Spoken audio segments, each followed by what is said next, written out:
Chapter 102. After hearing their conversation and seeing their expressions, Zhong Meng felt that the chances of inviting Fang Tianji were very slim. Thinking of this, Zhong Meng asked tentatively, "Two young masters, if we were to invite Fang Tianji to come here personally, what are the conditions?" Fan Shouwu shook his head. It's said that Fang Tianji hasn't made a move in the past 10 years. Speaking of this, Fan Shouwu's tone paused before he continued. Fang Tianji has 5 disciples, and each of them has extraordinary skills. They were considered first-class experts in the construction of secret passages. With these disciples, there's no need for Fang Tianji to make a move himself. Zhong Qiuming added, "The fierce brothers, don't underestimate Fang Tianji's 5 disciples. Nowadays, there are very few people who can invite these 5 disciples. Ordinary people who can invite the 5 great disciples are not ordinary people." Zhong Meng was stunned for a moment before asking, "So, when we go to the Tianji sect to invite someone to build an auction house for us, we'll only invite Fang Tianji's disciple's grand disciple?" Fan Shouwu nodded. "That's true. The fierce brothers, it seems like you really don't know anything about the Tianji sect. I'll tell you in detail, and you'll understand. It's not easy to invite Fang Tianji's disciple's grand disciple to build an auction house for you." Tianji sect. The sect leader of the Tianji sect, Fang Tianji, had only accepted 5 disciples in his life. Of course, this didn't mean that only his 5 disciples were talented, but that Fang Tianji had other plans. Anwu country was divided into 5 counties, which were the East, South, West, North, and Central counties. After the eldest disciple, Han Daoju, finished his studies, he established a branch of the Tianji sect in the Central county of Anwu country. The second disciple, Wang Chizai, established a branch in the East county. The third disciple, Sun Xinjing, established a branch in the South county. The fourth disciple, He Xiaoguang, had established a branch in the West county. The fifth disciple, Hu Daxian, had set up a branch in the North county. When Fang Tianji was young, the Tianji sect was just a small sect. It was only after his 5 disciples had completed their studies that the Tianji sect officially flourished. The 5 great disciples each established a branch in each of the 5 great counties of the Anwu country. Each of them took in a few disciples, and many people joined the Heaven's Secret sect. From then on, the Heaven's Secret sect officially became a large sect. Fang Tianji's 5 disciples were now the hall masters of their respective halls. It could be said that they were the top existences in the Heaven's Secret sect. Ever since Fang Tianji's 5 great disciples had completed their training, he had not personally built any secret passages. As for Fang Tianji's 5 great disciples, ever since they had established branches in each county, they had disciples and followers. Naturally, they rarely took action personally. Therefore, Fan Shouwu said that it was not easy to invite Fang Tianji's grand disciple to build an auction house for him. After listening to Fan Shouwu's introduction, Zhong Meng finally understood what kind of person Li Liuzi was talking about. Thinking of this, Zhong Meng could not help but smile bitterly. After Fan Shouwu finished speaking, he looked at Zhong Meng and asked, "How is it? Now you understand what's going on in the Tianjin sect, right?" Zhong Meng nodded. "I really didn't expect that the person surnamed Fang who drew the house blueprint that Li Liuzi mentioned was actually the sect master of a large sect. It's really unexpected." Seeing that Zhong Meng understood, Fan Shouwu smiled and said, "How is it? I'm not wrong, am I? It's not easy for us to invite Fang Tianji's grand disciple." Zhong Qiuming also smiled and said, "Actually, even Fang Tianji's grand disciple is very good at building houses." At this point, Zhong Qiuming lowered his voice and said, "In the first few years, our old man invited people from the Heaven's Secrets sect to design a secret room. The person who came to supervise the construction of the secret room was a disciple of the South County Hall Master, Sun Xinjing." At this point, Zhong Qiuming sighed and continued, "Sun Xinjing's disciple is not old. He is only in his 20s, but his skills are definitely top-notch. After he built it, the secret room was almost impregnable. It was impossible for outsiders to enter directly. Even if they wanted to find the entrance to the secret room, it was almost impossible." At this point, Zhong Qiuming paused. He recalled the situation at that time and continued, I still remember that the person who built the secret room for us was called Yi Xian. After the secret room was built, Yi Xian once boasted that there were no more than 10 people in the world who could find the entrance to this secret room. After Fan Shouwu heard Zhong Qiuming's words, he smiled and nodded. He also lowered his voice and said, "It seems that your old man must have spent a lot of money to build this secret room." Zhong Qiuming nodded. "It did cost a lot, but I heard from my father that although it cost a lot, it was worth it." "It was definitely worth it." Fan Shouwu smiled and nodded. He turned to look at Zhong Meng. "Brother, what do you think?" Zhong Meng thought for a moment before saying, "It seems that the people from the Heaven's Secret sect are indeed quite good at building secret passages. In that case, I'm relieved." When Zhong Qiuming heard this, he lowered his voice again and said, "The fierce brothers, I think you should look for Yi Xian, who built the secret room for our family. Don't be fooled by his young age, his skills are really good. How about it? Think about it." To be honest, the person Zhong Meng wanted to invite was Fang Tianji.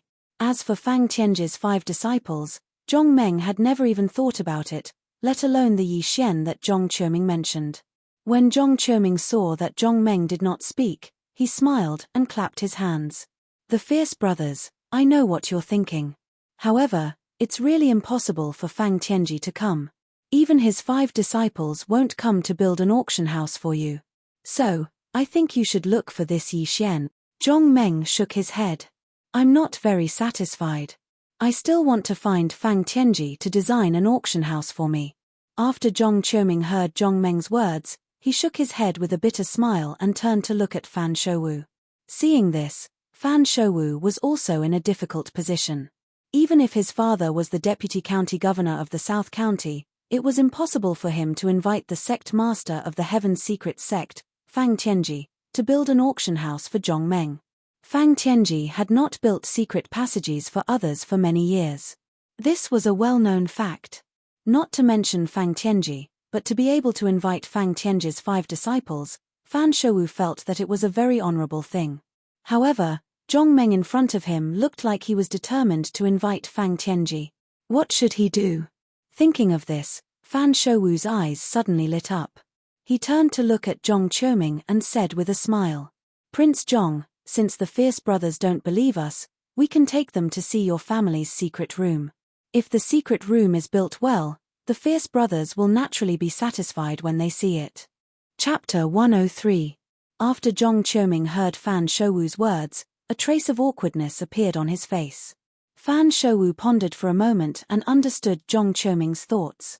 He immediately smiled and said, "Prince Zhong, you've misunderstood. I don't want you to lead the fierce brothers to the secret room to take a look. I only want you to lead him to that room in the secret room and let him find the entrance to the secret room." Fan Shouwu turned to look at Zhong Meng. "If you can't find the entrance to the secret room, then you'll naturally know how powerful the Tianji sect is." Zhong Qiuming heard this and his expression softened. He pondered for a moment before nodding. "That works too. However, the secret room is in the small living room of my father's living room.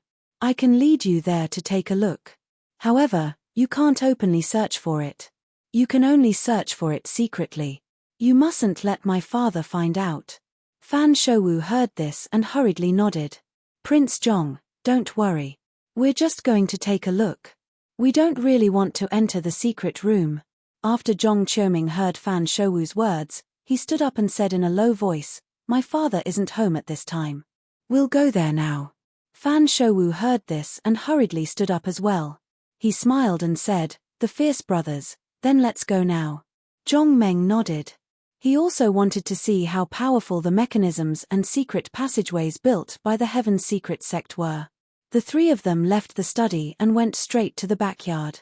Soon, Zhong Qiuming led Fan Shouwu and Zhong Meng to the small living room. Actually, this small living room was connected to the living room.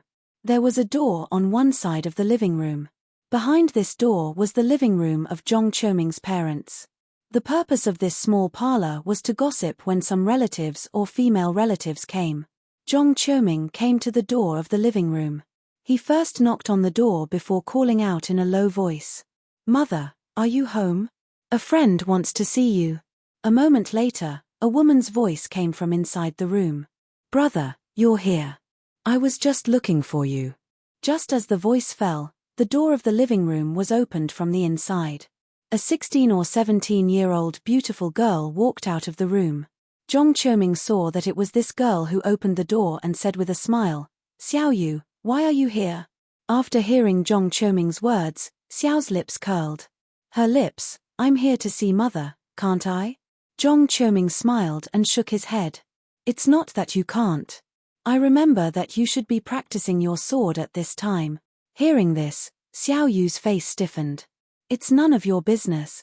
After saying this, Xiao Yu turned to look at Fan Shouwu and said with a grin, "Big brother Fan, I want to ask you for a favor." Hearing this, Fan Shouwu hurriedly cupped his fists and said, "Lady Xiao Yu, if there's anything you need, just say it. As long as I can do it, I'll definitely do it for you."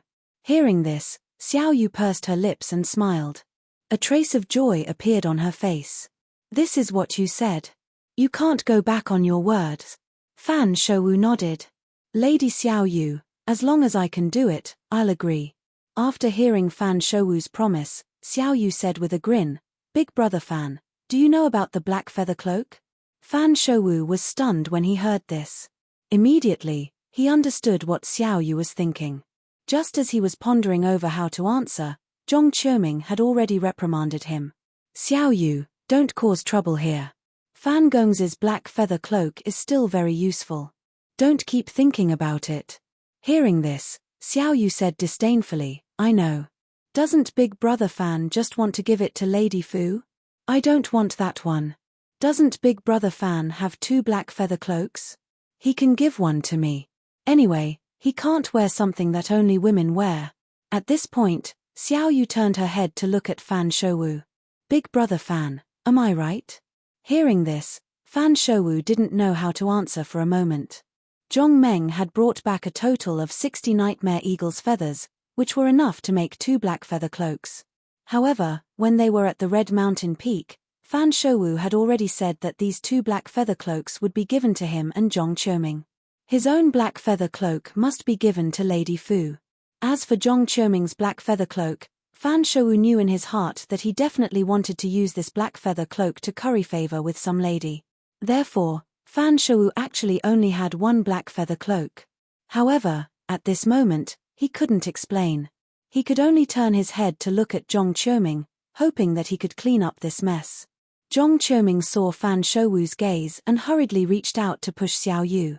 "Let's go inside. I still have to bring my friend to see mother." Xiao Yu still wanted to explain, but Zhong Qiuming pushed her all the way into the house. After entering the house, Xiao Yu didn't dare to say anything else. In the small living room, on the main seat, sat a middle-aged woman with a face full of smiles. Seeing this middle-aged woman, Zhong Qiuming hurriedly went forward to greet her. "Mother, Big Brother Fan said that he wanted to come and greet you. Also, there's a new friend who wants to greet you." After hearing Zhong Qiuming's introduction, Fan Shouwu also hurriedly went forward to greet her. "Greetings, madam." When Zhong Meng saw Fan Shouwu go forward to greet her, he also hurriedly went forward to greet her. "Greetings, madam." Lady Zhong hurriedly waved her hand. Looking at Zhong Qiuming, she smiled and said, "Don't be so polite. Hurry and ask them to sit down and talk." After hearing Lady Zhong's instructions, Zhong Qiuming hurriedly led Fan Shouwu and Zhong Meng to the left side of Lady Zhong and sat down. After everyone sat down, Lady Zhong smiled and asked, "Fan Gongzi, have you gotten used to living in the manor these past few days?" When Fan Shouwu heard this, he nodded and said, "Thank you, madam, for your concern. I'm very good here." After asking Fan Shouwu, Zhong Meng turned her gaze to Zhong Meng. Then, she looked at Zhong Qiuming. Who is this young master? Why don't you introduce him to mother?" When Zhong Qiuming heard this, he hurriedly stood up and said, "His name is Zhong Meng. He's a good brother that Fan Gongzi and I met when we went out this time. Today, I specially brought him over to meet mother." Zhong Meng also hurriedly stood up and cupped his fists. "This one is Zhong Meng. Greetings to old madam." Lady Zhong hurriedly waved her hand. "Quickly sit down and talk. You and Armin are good friends, so there's no need to be polite here." When she said this, Lady Zhong turned to look at Xiao Yu and asked with a smile, "Just now, I heard you guys arguing outside. What was it about?" When Xiao Yu heard this, she hurriedly walked to Lady Zhong's side. She clenched her small fists and gently massaged Lady Zhong's back. "Mother, I heard that Big Brother Fan has something good.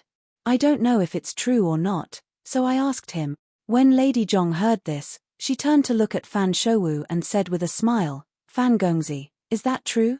Fan Shouwu hurriedly replied, "Yes, it is true." Lady Zhong said, "What good thing is it? Let me hear it." Chapter 104. After Fan Shouwu heard Lady Zhong's words, he hurriedly said, "It's nothing. I just got some feathers from the nightmare eagle. It's really nothing good." Lady Zhong's eyes lit up when she heard this. "The feathers of the nightmare eagle?" Fan Shouwu nodded. Lady Zhong asked, "The feathers used to make the black feather cloak?" Fan Shouwu smiled bitterly and nodded again.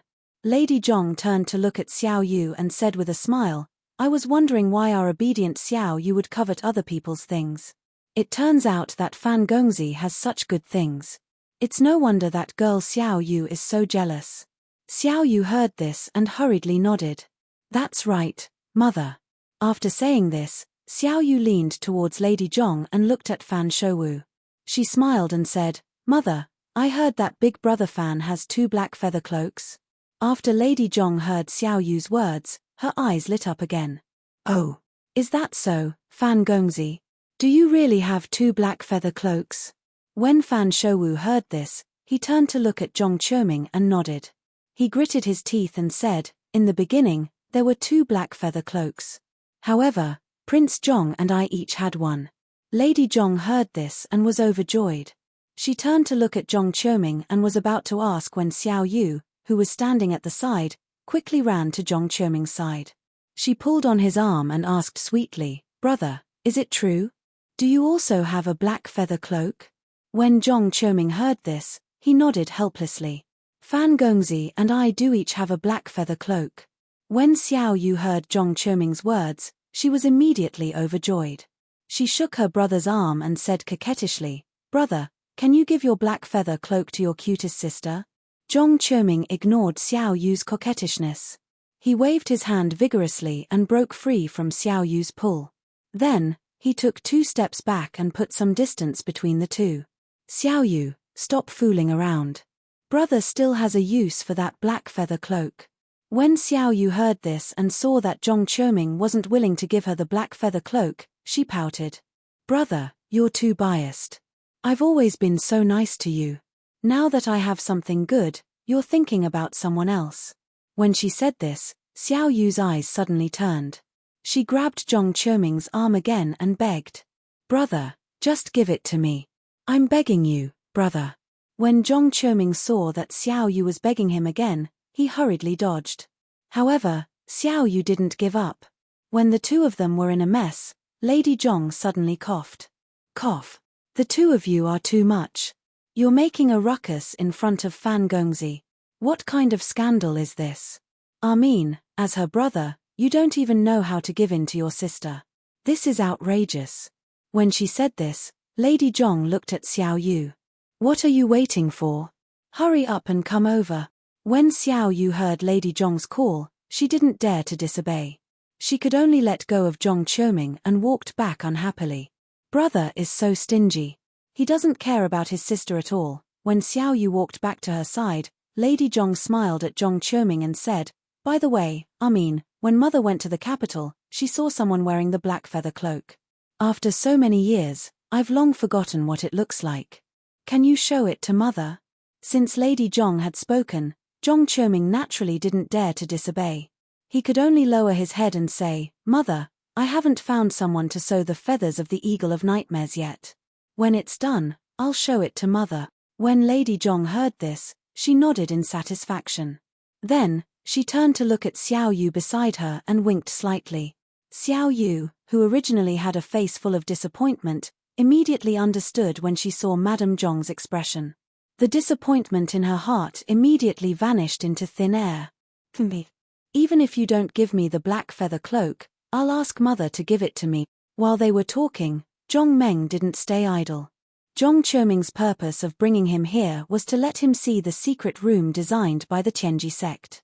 After greeting Lady Zhong, Zhong Meng began to observe the situation in the room. However, after looking for a long time, he still didn't find any clues.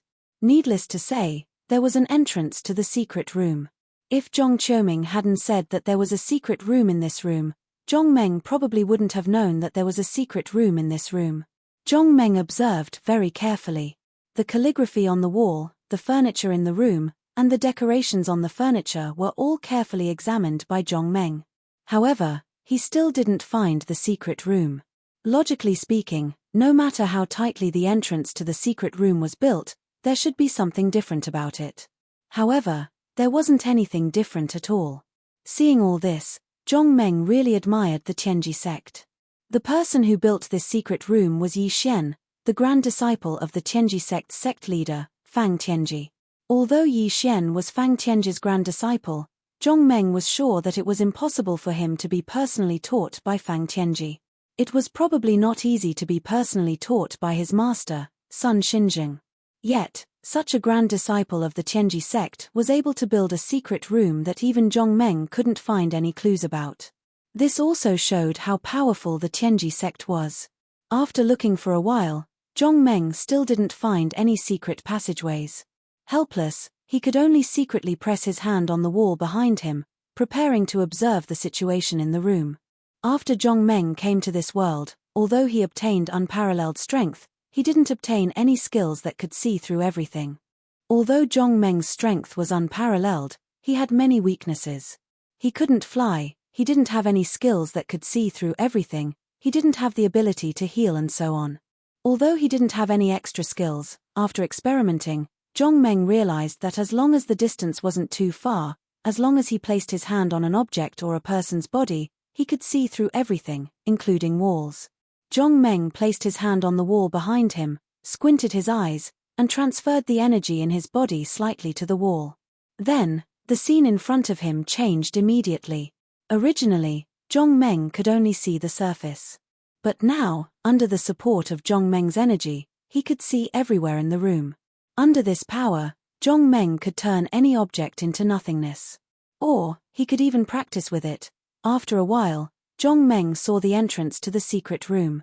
The entrance to the secret room was behind a cabinet in the corner of the room. The secret room didn't have a door. The cabinet in front of it was the door to the secret room. The cabinet was very cleverly made. A small partition on the cabinet could be used to open the door to the secret room. This partition was used to open the door to the secret room. On top of it, there was a vase with a bouquet of fresh flowers. The vase could be moved at will without affecting the secret room. Chapter 105. The switch design of this secret passage was extremely ingenious. In order to open the door of the secret room, the vase had to be removed, and then the partition would be flipped over. Only then would the door of the secret room open. The partition that opened the door of the secret room could not be flipped over by removing the vase. Instead, it needed to be moved horizontally before it could be flipped over. In this secret room, the outermost cabinet was the door. About half a meter inside, there was an iron door. This iron door, under Zhong Meng's observation, felt that this iron door was at least 10 centimeters thick. As for the way to open this big iron door, Zhong Meng also carefully examined it, but found that this big iron door did not have any mechanism to command it, only a keyhole. Zhong Meng sucked in a breath of cold air when he saw this. The entrance to this secret chamber was designed like an iron bastion. The outermost cabinet's design was ingenious. When it was closed, it was fastened to the wall tightly, and almost no trace of it could be seen. Moreover, even if you found the way to open this cabinet, you would still be helpless when you reached the iron door inside. A 10-centimeter thick big iron door, no matter how great your ability was, without a key, it was impossible to open it. Zhong Meng's line of sight passed through the big iron door and explored inside. Behind the big iron door, there was a staircase leading down. Zhong Meng's line of sight followed the staircase down. At the end of the staircase, there was a secret room.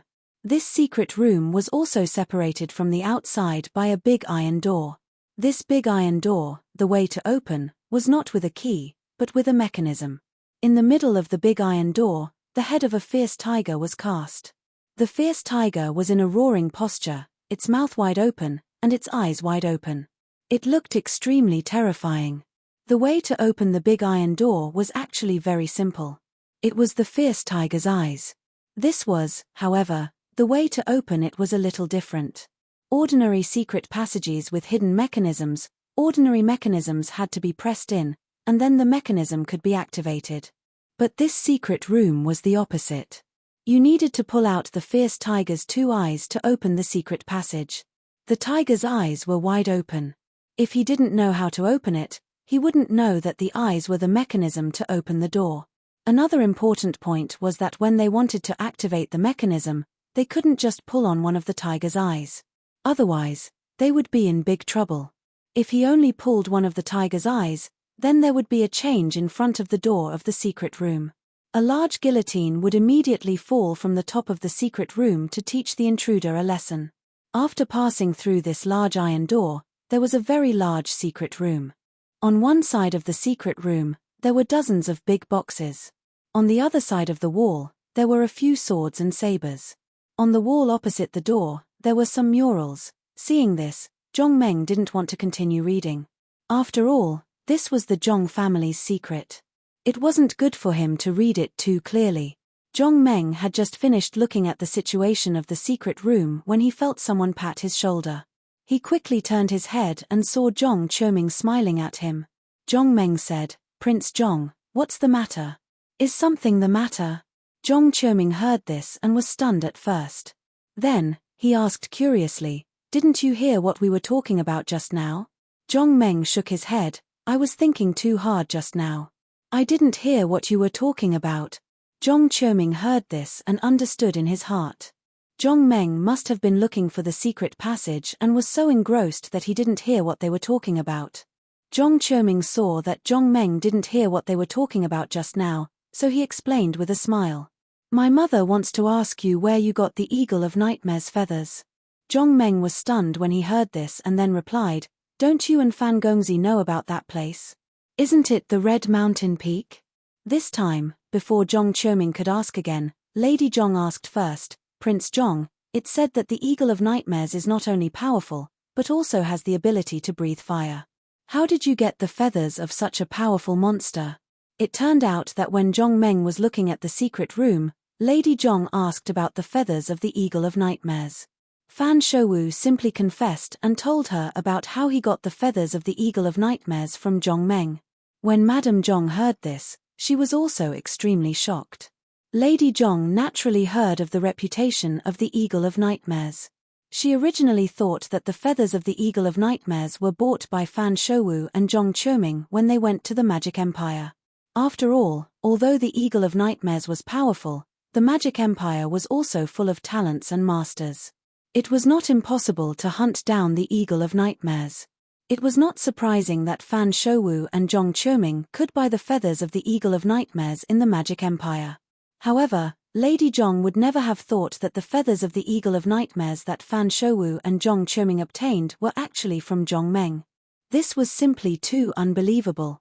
Thinking of this, Lady Zhong asked. After hearing Zhong Meng's answer, Lady Zhong turned to look at Zhong Qiuming and saw that Zhong Qiuming nodded slightly. Lady Zhong was a little confused. The young man in front of her was really young. His face was childish and was not yet at the age to lie. His clothes were coarse and did not look like high-end goods. His words and actions did not have the domineering aura of a rich family's child. He was just an ordinary child, dressed differently and looked ordinary. However, when Lady Zhong looked carefully, she was shocked to find that he was just an ordinary child. He did not have the demeanor of a master at all. What was going on? How did such an ordinary person obtain the feathers of the Eagle of Nightmares?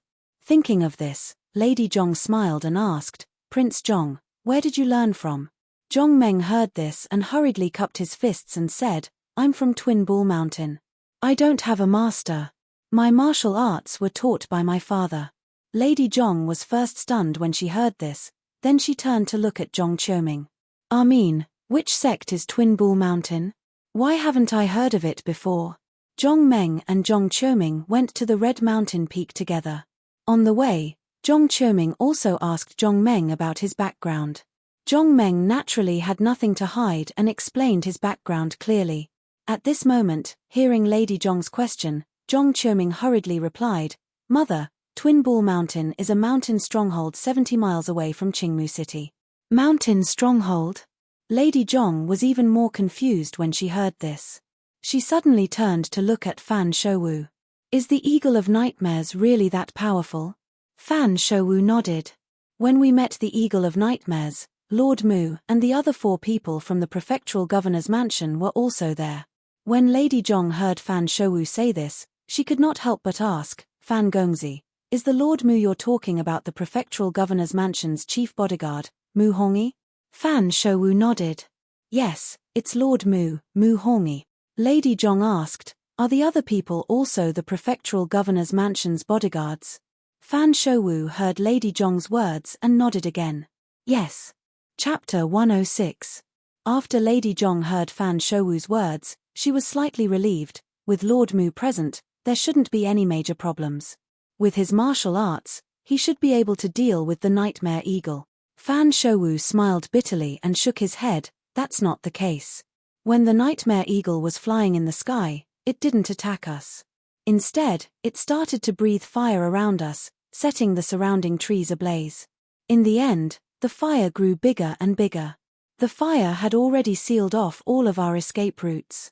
Even if we wanted to escape, we couldn't. Zhong Qiuming continued, "That's right. At that time, the fire was too big. If we wanted to rush out of the fire, there was no chance at all." Fan Shouwu and Zhong Qiuming had returned yesterday. They hadn't told their family about what happened when they went out. Originally, Zhong Qiuming had already met Lady Zhong this morning. However, because there was a guest visiting today, he only briefly informed his mother before leaving in a hurry. The guest that Zhong Qiuming and Fan Shouwu had to receive today was Li Wenshan. After Li Wenshan knew that Fan Shouwu had come to Qingyang City, he had wanted to ask Zhong Qiuming to introduce him to Fan Shouwu. As Fan Shouwu had just arrived at Qingmu City, he had left with Zhong Qiuming and only returned yesterday evening. In order to meet Fan Shouwu, Li Wenshan had already sent servants to stand guard in front of the Zhong residence.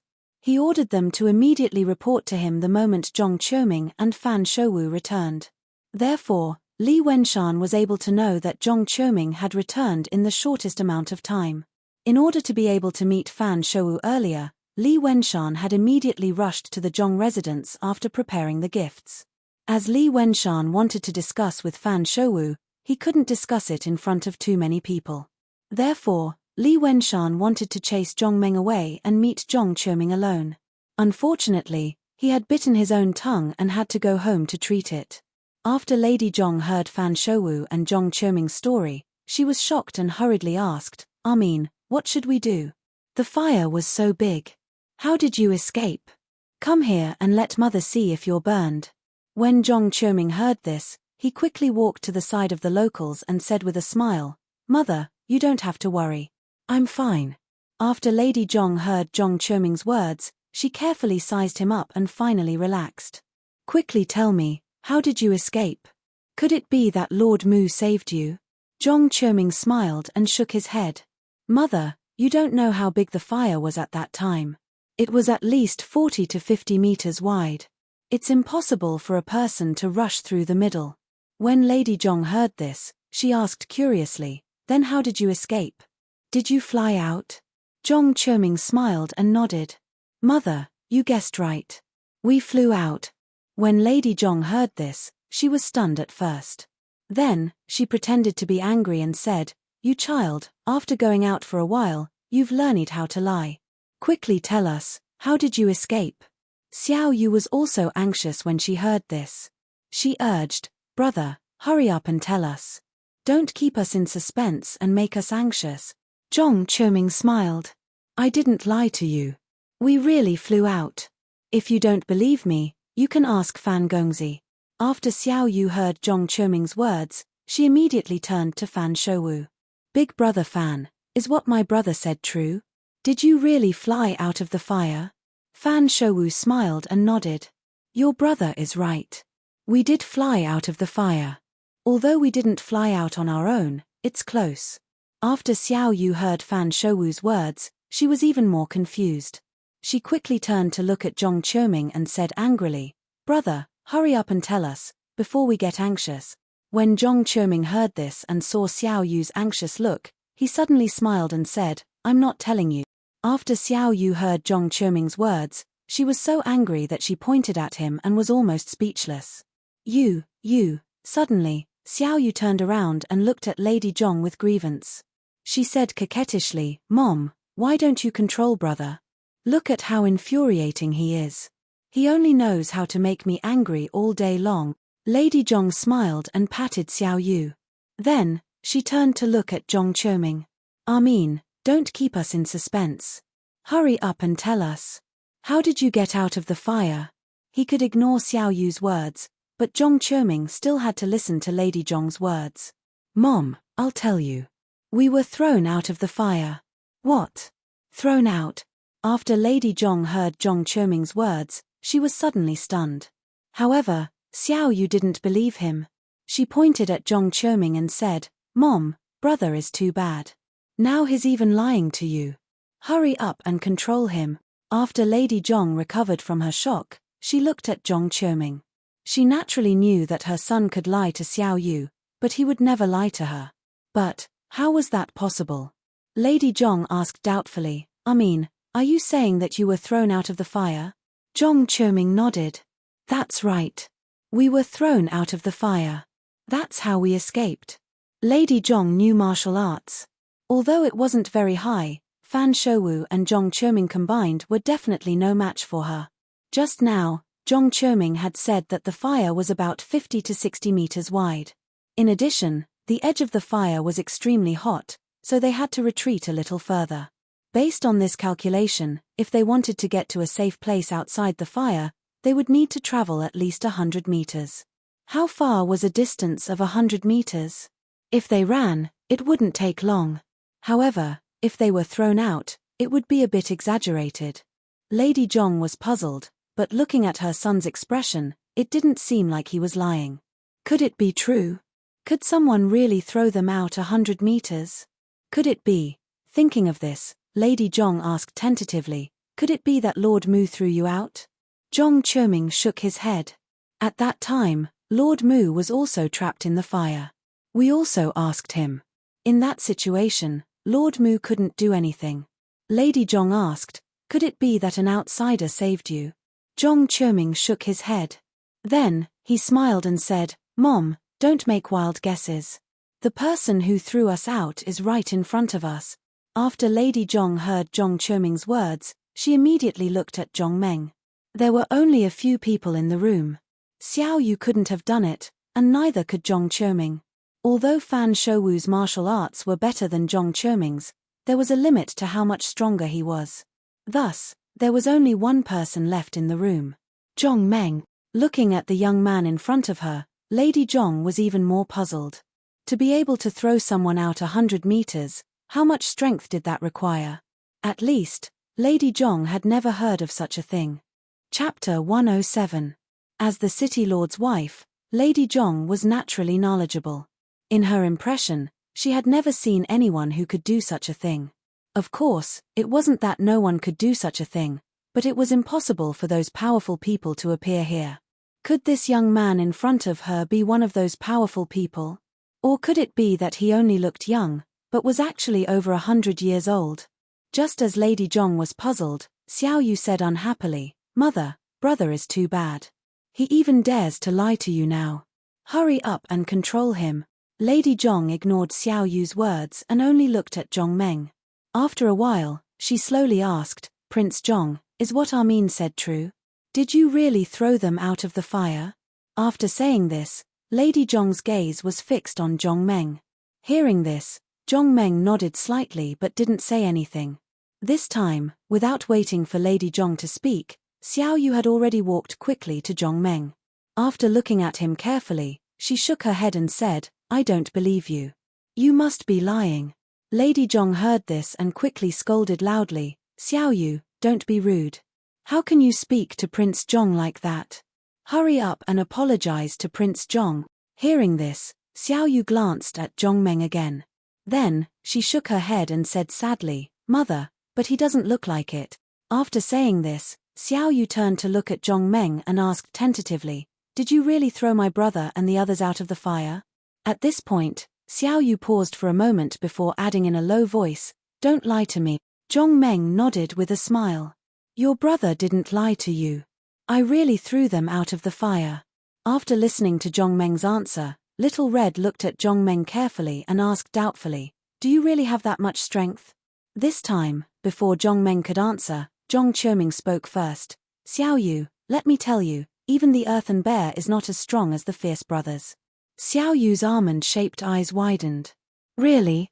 You're stronger than the bear of the earth?" At this moment, Lady Zhong, who was sitting at the head of the table, was feeling a little uneasy. It could throw people 100 meters away, and it was stronger than the earth bear. Just how much power was this? To be able to throw someone 100 meters away, there might be some kind of coincidence involved. This was something that could not be said for sure. However, Lady Zhong knew the strength of the earthen bear of the earth. Although she had never seen the bear of the earth with her own eyes, the bear of the earth was very famous in the Fenglin mountain range. The bear of the earth did not know any magic skills. It only relied on its brute force to make a name for itself. If one wanted to be stronger than the bear of the earth, only those peerless experts who had reached the postliminary realm would be able to do so. Could it be that the young man in front of her had already reached the postliminary realm? Impossible. Lady Zhong had seen those experts who had reached the postliminary realm. These people were almost all experts from the various large sects. Even if there were some young people who had reached this level, it was because the sects had spent a lot of effort to nurture them. Some large sects, in order to nurture the younger generation, would let these young people consume all kinds of spiritual herbs to increase their strength. It could be said that in this world, if one wanted to advance by leaps and bounds in martial arts, this was the only way. Of course, spiritual herbs were not cabbages. They were relatively rare. Even large sects would treat them as treasures. And the young people that the sects were willing to spend a lot of effort to nurture were all talented and intelligent people. Among those of the same generation, all of them were outstanding. Only these talented people would be nurtured by the sects with a lot of effort. Could it be that the person in front of her was one of those talented young people? Was he one of those talented young people that the large sects were willing to spend a lot of effort to nurture? Or could it be that the Twin Bull Mountain was a large sect to begin with? Only a large sect had the conditions to nurture such an expert. However, the Twin Bull Mountain was not far from Azure Wood City. If there really was such a large sect, with such a peerless expert, there was no reason that Lady Zhong, who was in Azure Wood City, had never heard of it. No one noticed Lady Zhong's thoughts. Zhong Qiuming saw that Xiao Yu was still doubtful and could not help but laugh. "Xiao Yu, don't doubt the strength of the fierce brothers. Everyone can prove this point." At this point, Zhong Qiuming turned his gaze back to Lady Zhong before continuing. "Mother, when we went there, we encountered the Earth Black Bear. At that time, if it wasn't for the fierce brothers' help, I'm afraid we wouldn't have been able to escape."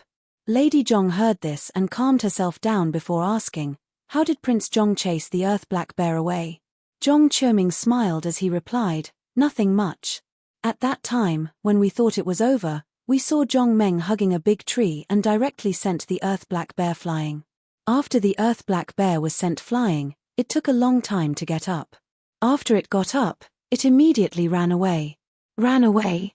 Lady Zhong muttered to herself. She looked at Zhongmeng again. She never would have thought that this would happen. Zhong Qiuming continued, "Mother, is there something more interesting?" Lady Zhong heard this and turned her head to look at Zhong Qiuming. "What is it?" Zhong Qiuming said, "When we came back, we met the Earth Black Bear again by the river. At that time, we were almost dying of thirst. After seeing the Earth Black Bear, we were all scared out of our wits. Even though we were so thirsty, no one went to the river to drink water. Because that Earth Black Bear was lying by the river, sleeping. Originally, we planned to go around the lower reaches of the river to drink water. However, the fierce brothers weren't afraid at all and directly brought us to the river to drink water. We drank water by the side of the Earth Black Bear. The funniest thing was that the earth black bear clearly saw us but still pretended to be asleep, allowing us to drink water by its side. Mother, don't you think this earth black bear is funny? After Lady Zhong heard Zhong Qiuming's words, she nodded. Although she looked calm on the surface, her mind was already in turmoil. This young man, just who is he? The earth black bear has a bad temper and almost no one dares to provoke it. Because if you provoke it, the earth black bear will definitely fight you to the death. But, why? Lady Zhong thought for a while before asking, when you were drinking water, did the earth black bear really see you? After Zhong Qiuming heard Lady Zhong's words, he nodded vigorously. Mother, I saw it. When we went to drink water, the earth black bear opened its eyes and looked at us, then closed them again.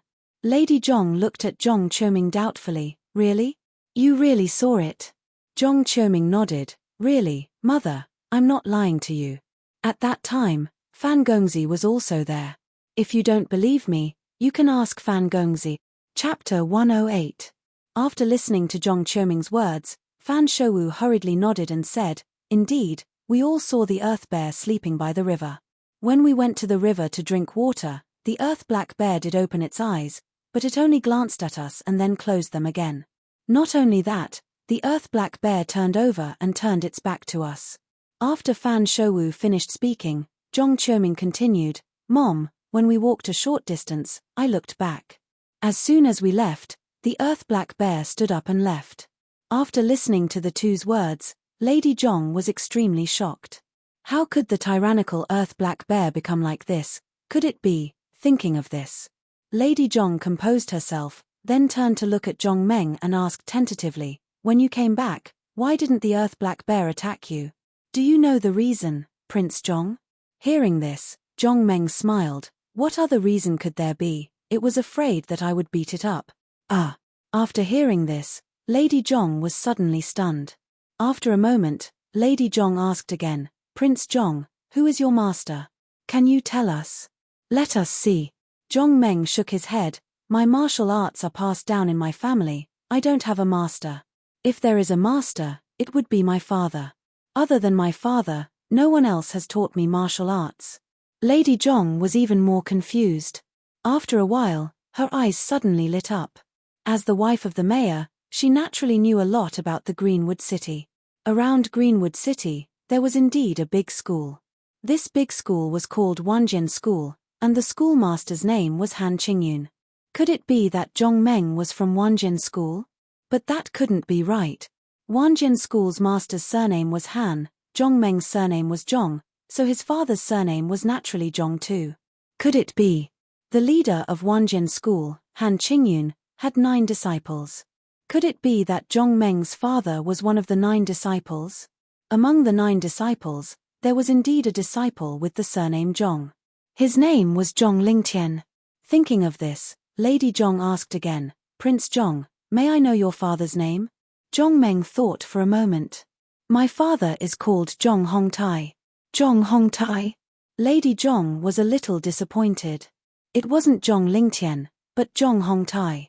Then, she was even more surprised. Could it be that Zhong Meng wasn't from Wanjin School? Who could it be? Since she had already asked the question, Lady Zhong felt that it would be rude if she continued to ask, so she decided to get someone to investigate Zhong Meng's background later. There was such a powerful person in her territory. If she didn't find out the background of this person, it wouldn't be a good thing. Everyone chatted for a while. Zhong Qiuming gave Zhong Meng a look. He wanted to see if Zhong Meng had finished looking through the secret room. Zhong Meng saw Zhong Qiuming's look and understood what he meant. He nodded, indicating that he had already looked through it. Since Zhong Meng had already looked through the secret room, there was no need to stay any longer. Zhong Qiuming said goodbye and the 3 of them left the small living room. On the way back, the 3 of them had nothing to say. This was because they couldn't talk about the secret room in public. They could only talk about it when they returned to their residence. The 3 of them returned to their residence. Seeing that there was no one around, Zhong Qiuming smiled and asked, The Fierce Brothers, have you looked through our secret room? Zhong Meng heard this and nodded. I've already looked through it. Zhong Qiuming heard this and smiled proudly. How was it, the Fierce Brothers? Did you find the entrance to the secret room? Zhong Meng nodded. I found it. The construction is really well hidden. If it was an ordinary person, they wouldn't be able to find it. What? Zhong Qiuming's smile froze on his face. Zhong Qiuming naturally knew about their own secret room. Zhong Qiuming naturally knew how clever the design of the entrance to the secret room was. Even if Zhong Qiuming knew where the entrance to the secret room was, every time he walked beside the cabinet and looked carefully, he couldn't find the entrance to the secret room.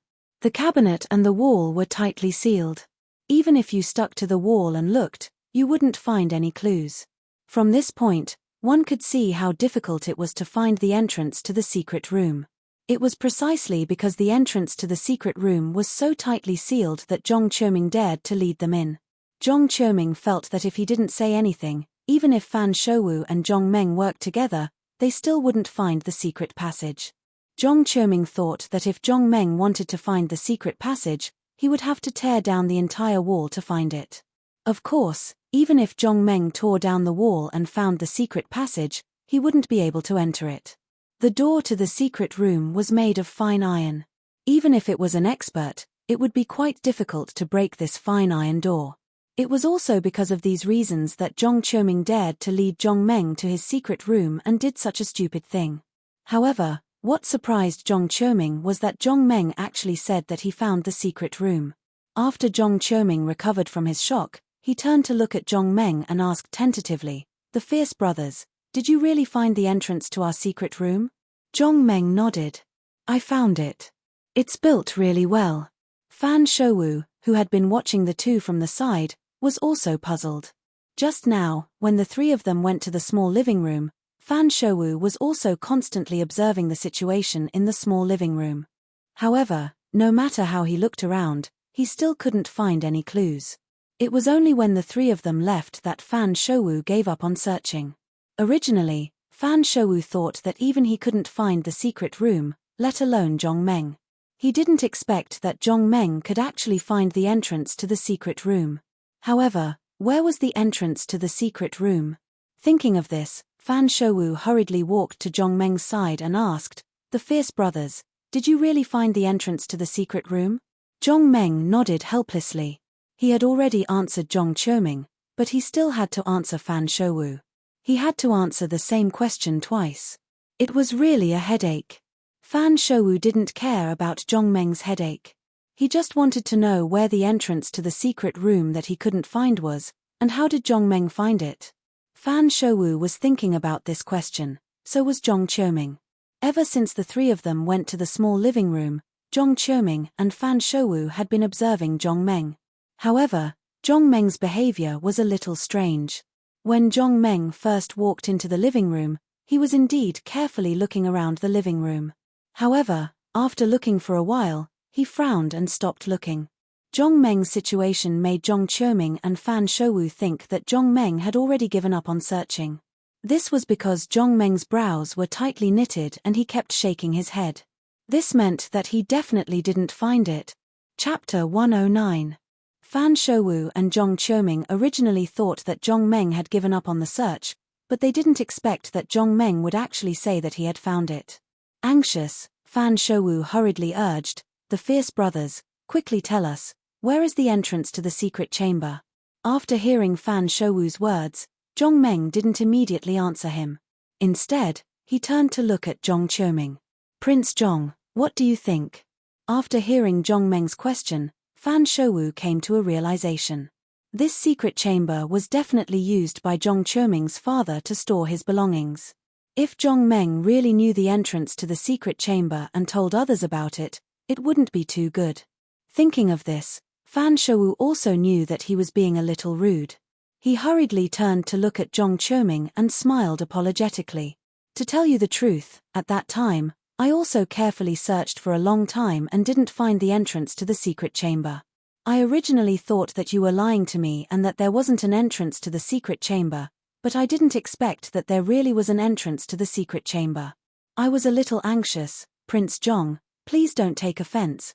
At this moment, Zhong Qiuming was also shaken to the core. When his father had built this secret chamber, although he didn't know the exact amount, He knew that it had cost a lot of money to build this secret chamber. If Zhong Meng had found the entrance, then wouldn't the huge amount of money spent on building this secret chamber have been wasted? Hearing Fan Shouwu's apologetic words, Zhong Qiuming hesitated. Should he let Zhong Meng say it, or should he not let him say it? Thinking of this, Zhong Qiuming carefully thought about the entrance to the secret chamber. He felt that such a secret chamber built so securely that it was impossible for others to find it. Zhong Qiuming turned to look at Zhong Meng and found that the expression on his face didn't seem to be fake. Zhong Qiuming looked at Fan Shouwu again. He knew that although he kept apologizing, he definitely wanted to know where the entrance to such a well-hidden secret chamber was. Thinking of this, Zhong Qiuming thought about how well the entrance to the secret chamber was hidden. In addition, Zhong Meng sat in the chair and hadn't moved since he entered the small reception room.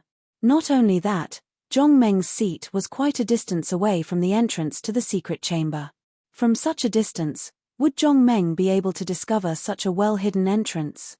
Zhong Qiuming thought about it and felt that it was impossible for Zhong Meng to discover the secret room's entrance.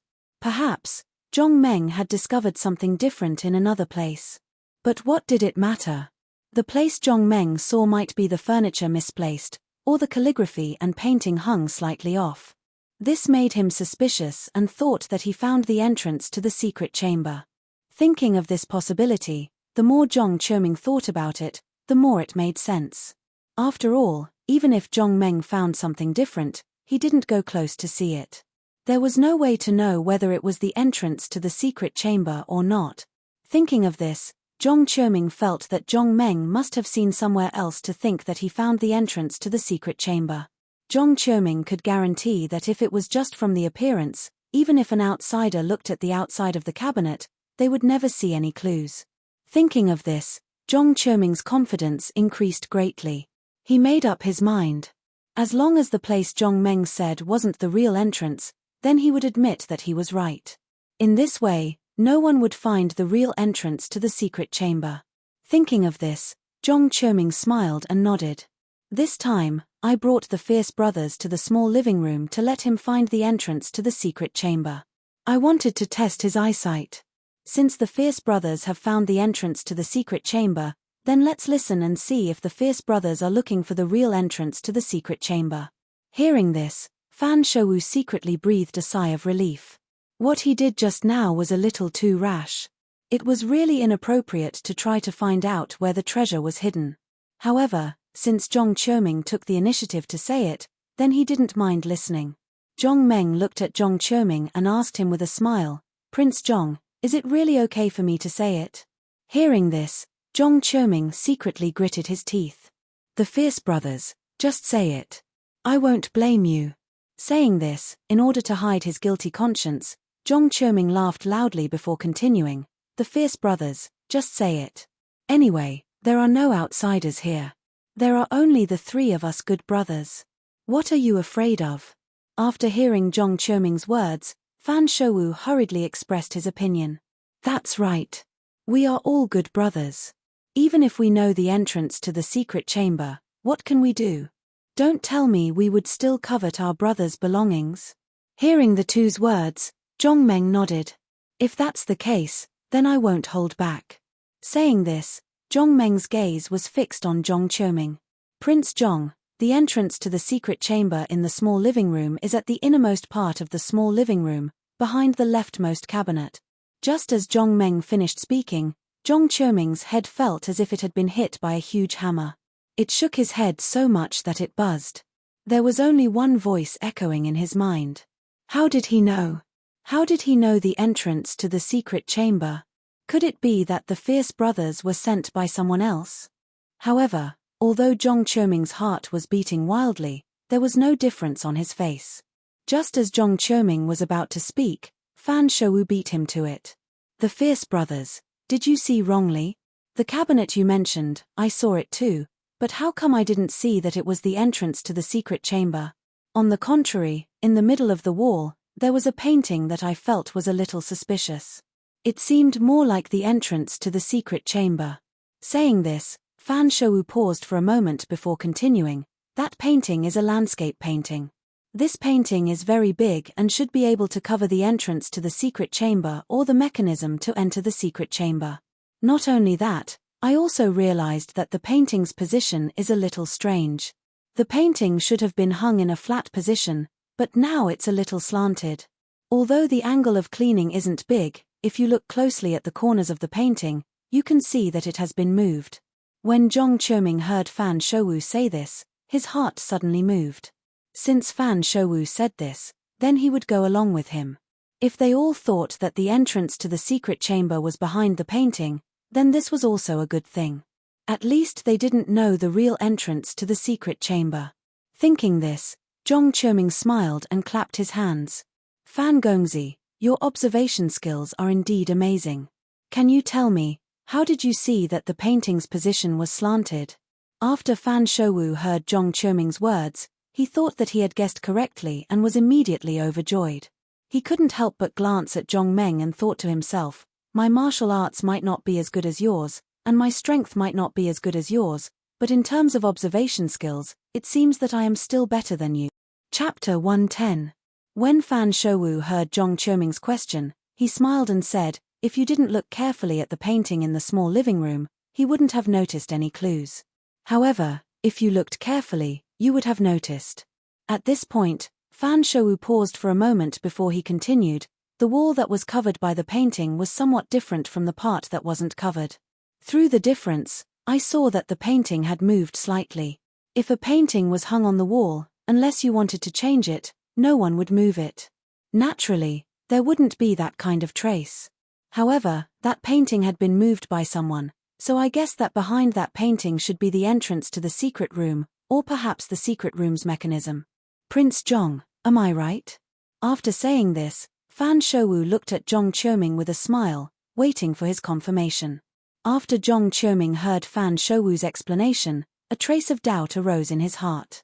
Fan Shouwu's words were reasonable and well-founded, as if they were real. If he didn't know where the secret room's entrance was, he might have been fooled by him. Wait, could it be that there really was a mechanism behind that painting? A mechanism that he didn't know about? Thinking of this, Zhong Qiuming decided that he would return to the small living room later and take a good look at whether there was a mechanism behind that painting. When Fan Shouwu saw that Zhong Qiuming only had his head lowered and didn't answer his question, he quickly went forward and patted him on the shoulder. Prince Zhong, am I right? When Zhong Qiuming heard this, he was stunned at first, then he nodded. Yes, Fan Gongzi's guess is correct.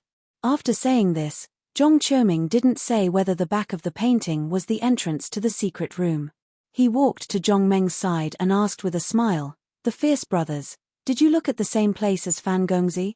When Zhong Meng heard this, he shook his head. No. When Fan Shouwu heard Zhong Meng's words, he couldn't help but be stunned. He didn't expect that the entrance to the secret room that Zhong Meng found wasn't behind that painting.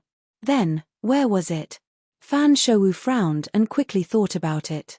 Suddenly, his eyes lit up and he immediately said with a smile, could it be that what the Fierce brothers saw was the relief on the right wall? Relief. This time, without waiting for Zhong Meng to answer, Zhong Qiuming asked first, Fan Gongzi, how did you know that the relief was the entrance to the secret room? Fan Shouwu carefully thought about it and then slowly said, when I first entered the small parlor, I was attracted by the relief. Not only was the relief beautifully carved, it was also very large, almost like a door. Not only that, there were a few protruding places on the relief that were very suspicious. When he said this, Fan Shouwu paused and glanced at Zhong Qiuming before continuing. Young Master Zhong, I know that there are many mechanical engineers who would design the mechanism in some protruding places to open the entrance to the secret room. If I'm not wrong, those protruding places should be the switches for the secret room's entrance. When Zhong Qiuming heard this, he was stunned again and became suspicious. What was going on? Why didn't he know of any of the places that Fan Shouwu mentioned? Could it be that there were really some secret rooms that he didn't know about? Hearing Fan Shouwu speak so vividly as if it was real, even the local host, Zhong Qiuming, unknowingly believed him. After Fan Shouwu finished speaking, he turned to look at Zhong Qiuming. Prince Zhong, you guessed correctly this time, right? When Zhong Qiuming heard this, he nodded silently but didn't say anything. He turned his gaze back to Zhong Meng. Zhong Qiuming had already made up his mind. As long as Zhong Meng said that the entrance to the secret room was one of the two places that Fan Shouwu mentioned, he would agree without hesitation. When Zhong Meng saw them looking over, he shook his head and asked again, "Prince Zhong, the design of your secret room is really ingenious. It's very admirable. However, do you really want me to say it?" When Zhong Qiuming heard this, his expression changed, but it only lasted for a moment before returning to normal. When Zhong Meng said this, Zhong Qiuming already understood. The entrance to the secret room that Zhong Meng saw was definitely not one of the two places that Fan Shouwu mentioned. Could it be? When he thought of this, Zhong Qiuming was really nervous. When Fan Shouwu heard Zhong Meng's words, he also understood that Zhong Meng and he were not thinking of the same place. However, Fan Shouwu was very confident in his own discovery. On one hand, Fan Shouwu was confident in his own observation skills. On the other hand, the entrance to his secret room was behind a painting. Therefore, Fan Shouwu was very confident in his own guess. He didn't believe that Zhong Meng could see it more accurately than him. Although Zhong Meng and he guessed that it was not the same place, before the answer was revealed, no one knew who guessed correctly. When he thought of this, Fan Shouwu quickly walked to Zhong Meng's side and said with a smile, "The fierce brothers, tell us what you see, and then we'll let Prince Zhong tell us the answer together. Let's see who's the right one." Zhong Meng smiled and shook his head. "I just said that it's the cabinet in front of the leftmost wall. The entrance to the secret room is behind that cabinet." When Fan Shouwu heard this, he smiled and waved his hand. "That's impossible. That cabinet is tightly attached to the wall. If the entrance to the secret room is behind that cabinet, then how can it be opened? Even if it can be opened, when the cabinet and the wall are closed, can it be closed so tightly that no one can see any clues?" When Zhong Meng heard Fan Shouwu's words, he smiled and shook his head. "Fan Gongzi, you guessed that painting and the wall with the relief sculpture. I guessed that cabinet. Let's let Prince Zhong reveal who's right." After saying this, Zhong Meng turned to look at Zhong Qiuming. When Fan Shouwu heard this, he hurriedly turned to Zhong Qiuming and urged, "Prince Zhong, who's right? Tell us." At this moment, Zhong Qiuming finally understood what was going on. Based on Fan Shouwu's words, he definitely didn't find the entrance to the secret room. However, Zhong Meng's identification of the entrance to the secret room was real. How should he answer this? He agreed that Zhong Meng was right. The entrance to the secret room was behind that cabinet. However, was this really a good thing to do? Was it really appropriate to tell others about the entrance to the secret room in his own house? However, if he agreed that Fan Shouwu was right and that the entrance to the secret room was behind that painting or the wall with the relief sculpture, what if Zhong Meng didn't agree? If Zhong Meng didn't agree and believed that the entrance to the secret room was behind the cabinet, wouldn't he be deceiving Fan Shouwu if he went to confirm it? When that time came, they couldn't even be friends anymore. Zhong Qiuming really had a headache. After thinking about it, he finally decided to tell the truth. Since it was already like this, there was really no other way. Chapter 111. Thinking of this, Zhong Qiuming looked at Fan Shouwu and said with a smile, "Fan Gongzi, you guessed wrong. The two places you mentioned are not the entrance to the secret room." When Fan Shouwu heard this, the confident smile on his face disappeared. After a moment, he asked doubtfully, "Could it be that the fierce brothers are right?" When Zhong Qiuming heard Fan Shouwu's words, he hesitated for a moment before nodding and saying frankly, "That's right. The fierce brothers are right. The real entrance to the secret room is behind that cabinet."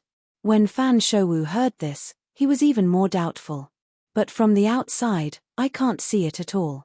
Could it be that the entrance to the secret room is so cleverly designed?" Zhong Qiuming nodded. "Indeed. I can only tell you that the entrance to the secret room is indeed behind that cabinet. As for how to open it, forgive me for not being able to tell you." When Fan Shouwu heard this, he nodded. For Zhong Qiuming to say this, it was already very generous. If it was someone else, they probably wouldn't even say it. Zhong Meng suddenly said, "Actually, even if you know the entrance to the secret room, it's useless. You can't go in. That secret room is incomparably sturdy. It doesn't mean that you can enter the secret room as long as you know the way to open the mechanism. When Zhong Qiuming heard this, he was suddenly shocked. Could it be that Zhong Meng had already seen through the mechanism? When he thought of this, Zhong Qiuming secretly shook his head. Impossible, absolutely impossible. If Zhong Meng could see everything clearly from such a far distance, then wouldn't it mean that he was more powerful than the people from Tianjin Gate? This was absolutely impossible. Zhong Meng didn't want to talk about this topic anymore. After all, it wasn't a good thing for the three of them to study other people's secret rooms here. It was better not to mention this matter again. Thinking up to this point, Zhong Meng smiled and said, "Through your family's secret chamber, I feel that Yi Xian, who built your secret chamber, should be quite skilled. I've decided to let Yi Xian complete the construction of our auction house." At this point, Zhong Meng paused for a moment before continuing. "As for inviting Yi Xian, we will have to rely on Prince Zhong's help." Upon hearing this, Zhong Qiuming smiled and nodded. Then, he said seriously, "The Fierce Brothers, you don't have to be so polite. To be honest, if it weren't for the Fierce Brothers, Fan Gongzi and I wouldn't have been able to make it back. Between us brothers, there's no need to be so polite." Upon hearing this, Zhong Meng hurriedly cupped his fists and said, "All right then, I'll have to trouble Prince Zhong with this matter." Zhong Qiuming nodded. "I'll send someone to invite Yi Xian. The Fierce Brothers just have to wait for the good news." Zhong Meng said, "Prince Zhong, how long will it take to invite Yi Xian?" Zhong Qiuming thought for a moment before replying, "If there are no accidents, 7 days should be enough." Zhong Meng nodded. "All right then, I'll come back in 7 days." After he finished speaking, Zhong Meng stood up and prepared to take his leave. At this moment, footsteps came from outside the door. At the same time, Xiao Yu's voice came from outside. "Brother, are you there?" Upon hearing this voice, Zhong Qiuming smiled bitterly and shook his head. He had already guessed it. As long as Xiao Yu knew that he had a black feather cloak, she would definitely come and ask for it. "Come in, I'm at home." Following Zhong Qiuming's words, Xiao Yu quickly walked in. Although Xiao Yu came to look for her brother, after entering the room, her gaze swept around the room. In the end, her gaze stopped on Zhong Meng, and a smile immediately appeared on her face. "So Prince Zhong is also here." Zhong Meng nodded. "Miss Xiao Yu." Xiao Yu smiled as she walked in front of Zhong Meng.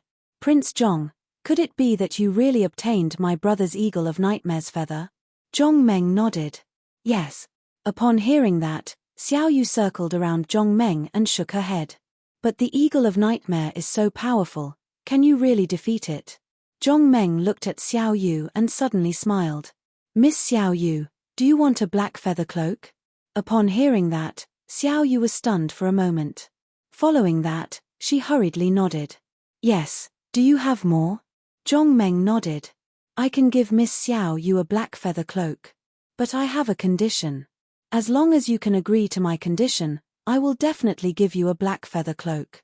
Upon hearing Zhong Meng's words, a trace of vigilance surfaced in Xiao Yu's eyes as she asked, "What condition? Can you tell me first?" Zhong Meng nodded. 20,000 gold coins for a black feather cloak. "As long as Miss Xiao Yu sells 10 of them, I will immediately give Miss Xiao Yu a black feather cloak." "Miss Xiao Yu, is this condition simple or not?" Upon hearing Zhong Meng's words, a trace of disbelief surfaced on Xiao Yu's face. After a long while, she probed. "Do you have so many black feather cloaks? You're not lying to me, right?" Zhong Meng shook his head. "I keep my word and will definitely not lie to you.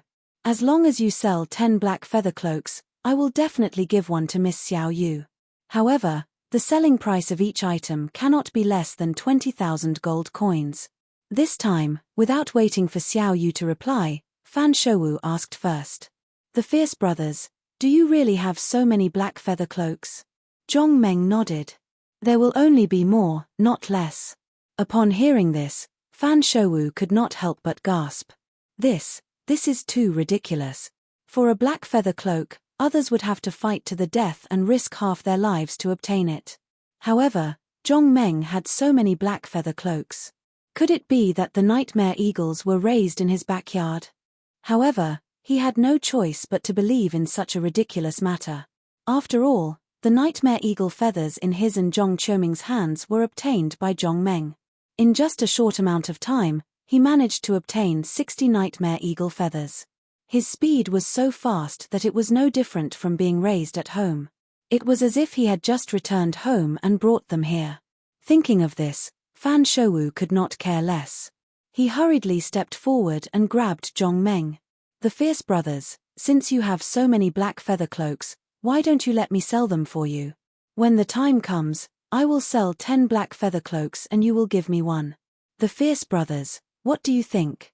After hearing Fan Shouwu's words, Zhong Meng nodded. He had the nightmare eagle feathers. It did not matter who would sell them for him. The key was to sell them for a good price. Thinking of this, Zhong Meng smiled and asked, 20,000 gold coins for one, that should not be a problem, right? Upon hearing this, Fan Shouwu hurriedly nodded. No problem, definitely no problem. Before Fan Shouwu could finish, he was interrupted by Xiao Yu. "Big brother Fan, just now, the person Prince Zhong was looking for was clearly me." Upon saying this, Xiao Yu turned to look at Zhong Meng. Chapter 112. Xiao Yu turned to look at Zhong Meng and said with a smile, "Zhong Dage, ignore him. If I can help you sell 10 black feather cloaks, will you really give me a black feather cloak?" Zhong Meng nodded and replied with a smile, "Don't worry, I will keep my word." After Xiao Yu heard Zhong Meng's words, she turned to look at Fan Shouwu and raised her head proudly. "Zhong Dage, then it's a deal. When do we start?" Zhong Meng thought for a moment, then turned to look at Fan Shouwu and asked, "If you want to make a black feather cloak, where do you need to find a craftsman?" Fan Shouwu heard this and said with a smile, "To make a black feather cloak, you also need a skilled craftsman." At this point, Fan Shouwu paused before continuing, "Such a craftsman can only be found in the South region." South region. After Zhong Meng heard Fan Shouwu's words, he nodded and then asked, "Can you invite a craftsman here?" Hearing this, Fan Shouwu shook his head. "I'm afraid that's not possible. The craftsmen who can make such a high-grade item like the black feather cloak are all from the sect. It's not that easy for them to come out privately." Zhong Meng was stunned when he heard this.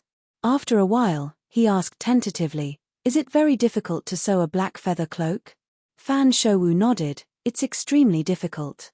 To make a black feather cloak, not only do you have to connect them together, but you also have to connect the fire attribute of the black feather cloak together. You can't lose a single bit. Otherwise, the feathers of the nightmare eagle will lose the fire attribute and become useless, becoming ordinary feathers." Zhong Meng heard this and nodded. Although he still didn't quite understand, from what Fan Shouwu said, it seemed to be quite powerful. Zhong Meng thought for a moment before asking, "Why can't these craftsmen come out privately, but Yi Xian from the Tianji sect can come out? Is there something different about them?" After hearing Zhong Meng's words, Zhong Qiuming didn't wait for Fan Shouwu to answer before he smiled and said, "The fierce brothers, you're wrong.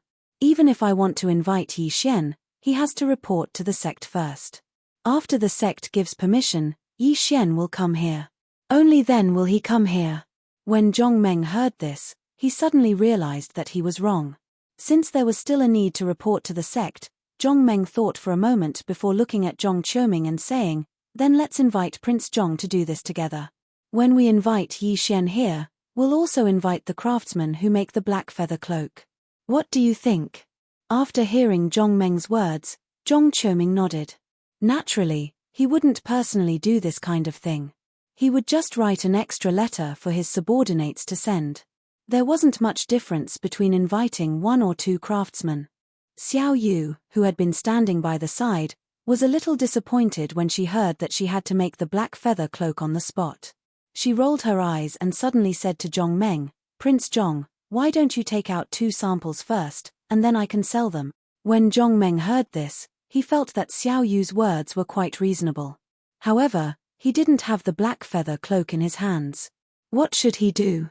Thinking of this, Zhong Meng turned his gaze to Zhong Qiuming and asked, "Prince Zhong, is your black feather cloak ready?" Zhong Qiuming shook his head with a wry smile. "It's not that fast. We've only been back for 2 or 3 days. How can it be ready so quickly? I originally planned to wait for Fan Gongzi to return and go to Nanjun with him. At that time, I'll ask someone to make the black feather cloak." After hearing Zhong Qiuming's words, Zhong Meng turned to look at Xiao Yu and spread his hands. Then there's nothing we can do. We don't have the black feather cloak now. We can only talk about this matter in the future. Xiao Yu nodded in disappointment. So that's the only way. Seeing the disappointed Xiao Yu, Zhong Meng suddenly remembered something. He hurriedly asked, Miss Xiao Yu, think about it for me. What else is valuable but not easy to get? Xiao Yu was stunned when she heard this. She did not understand what Zhong Meng meant. She hesitated and asked, Zhong Dage, what do you mean? What valuable things? Zhong Meng knew that he might not have made it clear, so he explained, I'm talking about the kind of things that everyone likes but can't get, or there are very few of them and it's very difficult to get them. I see. After Xiao Yu heard Zhong Meng's words, she frowned and began to think. After a while, she suddenly clapped her hands. I remember. Zhong Dage, do you know about white fish scales? Zhong Meng shook his head. I don't know. What are white fish scales? What are they used for? This time, without waiting for Xiao Yu to answer, Fan Shouwu had already said, the fierce brothers, you don't even know what white fish scales are. After Zhong Meng heard Fan Shouwu's question, he shook his head doubtfully. I don't know. Why should I know what white fish scales are? Fan Shouwu saw this and nodded with a smile. It seems that the fierce brothers don't have a woman they like, so they didn't think about it. Zhong Meng heard this and was even more puzzled. Fan Gongzi, if you have anything to say, just say it. I really don't know what white fish scales are. Fan Shouwu saw that Zhong Meng really didn't know, so he said with a smile, white fish scales, as the name implies, are the scales on the white fish. These scales are not big, about the size of a human face, but the function of these scales is to stick on the face and make the skin whiter. Of course, it can also make it better. After Zhong Meng heard Fan Shouwu's words, he suddenly realized. He thought to himself, isn't this a mask? It's just a change of name. It's naturally formed, not made. Thinking of the mask, Zhong Meng was a little puzzled. He had seen fish scales before, and each one was very strong. Would it be good to stick something like this on the face? Thinking of this, Zhong Meng asked with some doubts, white fish scales are the scales on the white fish. Then, what effect can such a hard scale have on the face? After Fan Shouwu heard Zhong Meng's words, he couldn't help but laugh. He patted Zhong Meng's shoulder and explained, the fierce brothers, white fish scales are not what you think. The reason why we use white fish scales is because white fish scales are very soft. Even if you put it on the face, it won't show the effect you described. In addition, the white fish scales are really effective. After you stick them on, you can see the effect after a month. However, this kind of white fish scales are very expensive, so even if ordinary people have heard of it, they probably can't afford it.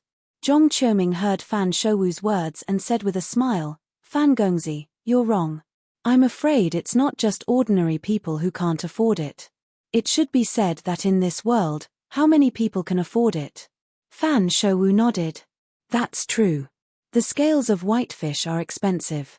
There are only a few people in the world who can afford to use the scales of whitefish.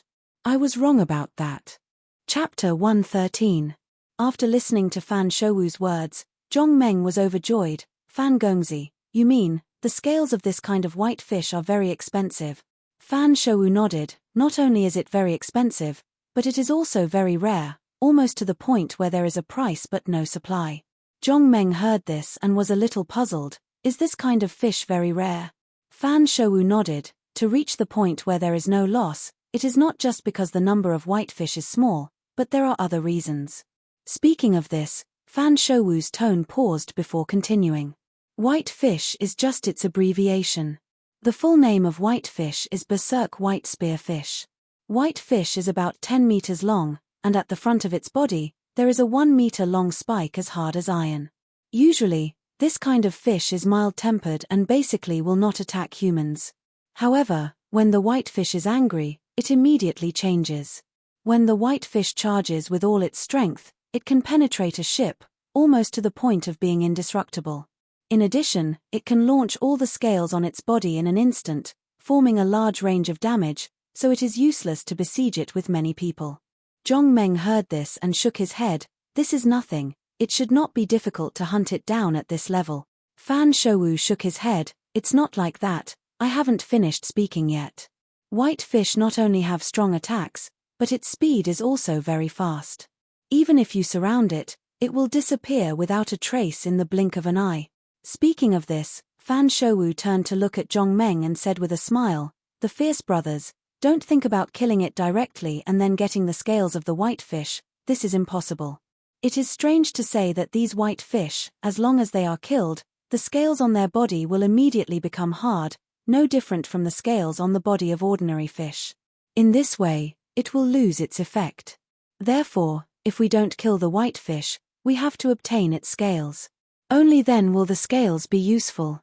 After Zhong Meng heard Fan Shouwu's words, he asked doubtfully, "But even so, it's not difficult to get the scales on the white fish. Didn't you say that the white fish can shoot all the scales on its body in an instant? After it shoots the scales, won't we get the scales?" Fan Shouwu shook his head with a smile. "That's impossible. When white fishes shoot out their scales, all their scales will become as hard as iron. Even if you get those scales, they'll be as hard as iron. They'll have no effect at all." When Zhong Meng heard this, he was even more puzzled. "If that doesn't work, then how do I get these scales to be effective?" Fan Shouwu nodded. "This is the most difficult part because no one knows when the scales on the white fish will be effective, so it's difficult to get them." After Fan Shouwu finished speaking, Zhong Qiuming also said, "In fact, not everyone doesn't know when they can get the effective scales. I believe that there should be some people who know, but this is their way of making money. They definitely won't tell others because this is their secret." Zhong Meng heard this and nodded. Indeed, even if those who know how to get the effective scales must have spent a lot of effort and manpower to get the secret, they will certainly not easily tell others because they still rely on this matter to make money. At this moment, Fan Shouwu suddenly said again, "By the way, there is one more thing I haven't said." Zhong Meng heard this and nodded. "Fan Gongzi, please explain." Fan Shouwu said, "The white fish has a most powerful ability, which is also their life-saving ability." Zhong Meng heard this and hurriedly asked, "What is it?" Fan Shouwu said with a dignified expression, "Lightning, the white fish can launch a lightning attack." Of course, the lightning attack launched by the white fish is not a large-scale lightning attack like the one launched in the sky, but a beam of lightning. When someone attacks the white fish, it will often launch this lightning attack to attack the opponent. The intensity of this lightning attack is very high. If an ordinary person is hit by this beam of lightning, they will die on the spot. Even a person with strong martial arts will be numb for a while before they can recover. Fan Shouwu said this and paused for a moment. He glanced at Zhong Meng and continued, "When encountering an opponent, the white fish will first launch a lightning attack, and then use its invincible thorn to give the enemy a fatal blow." Speaking of this, Fan Shouwu sighed, "The most important thing is that these white fishes are all fishes that live in groups. Their small shoals will have a dozen or so fishes gathered together, and the large ones will probably have hundreds of fishes gathered together, or even more. Think about it, if hundreds of white fish launch a lightning attack at you, with that kind of power, I'm afraid anyone can escape from this terrifying lightning attack." After Zhong Meng heard Fan Shouwu's words, he nodded. If what Fan Shouwu said is true, white fish are fish that live in groups, then, not to mention their physical attack, their lightning attack is absolutely powerful. Under the lightning attack of hundreds of white fish, there are very few people who can escape unscathed. Thinking of this, Zhong Meng completely believed Fan Shouwu's words. According to the meaning of Fan Shouwu's words, this kind of white fish scale is so difficult to get, the price must be very expensive. Seeing Zhong Meng lowering his head and thinking there, Fan Shouwu smiled and patted him on the shoulder. "The fierce brothers, white fish are not so easy to hunt. What's more, even if you can hunt white fish, it's hard to say whether their scales have any effect. Instead of spending so much effort to get some useless scales, I think it's better to think of something else to do." After Zhong Qiuming listened to Fan Shouwu's words, he also nodded. "Yes, if you want to get the white fish scale, the difficulty is almost greater than getting the nightmare eagle's feather. Moreover, after getting it, no one knows whether it has any effect. So, I think it's better to get the nightmare eagle's feather." After Xiao Yu listened to the words of several people, her heart was pounding. She only heard people say that the effect of white fish scales was very good. After almost a month, it could change a person's image. Therefore, when Zhong Meng asked her what was good to sell, Xiao Yu thought of white fish scales. To be honest, Xiao Yu only heard about it. As for using it, she could only think about it. Although her father was the city lord, white fish scales were so rare that even the city lord couldn't get them so easily. What's more, every time white fish scales appeared, it would be crazily fought for. Chapter 114. White fish scales are a good thing, there is no doubt about this. However, it is very difficult to get effective white fish scales. Therefore, the price of white fish scales is high, almost to the point where there is no market. It can be said that if anyone has a way to get a large number of white fish scales, they will immediately use these white fish scales to exchange for a lot of wealth. Hearing everyone say this, Zhong Meng thought for a moment and asked, after getting these white fish scales, there should be no need to process them. Fan Shouwu shook his head, no, because as long as it is a fish, there will be a fishy smell.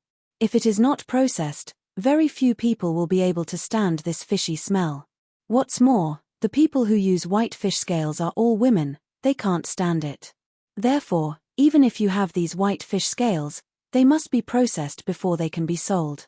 After Zhong Meng heard Fan Shouwu's introduction, he asked doubtfully, what will it be processed into? Fan Shouwu smiled, of course, it will be to get rid of the fishy smell. Zhong Meng said, that's it, just to get rid of the fishy smell? Fan Shouwu nodded, that's it, just to get rid of the fishy smell, it can be sold.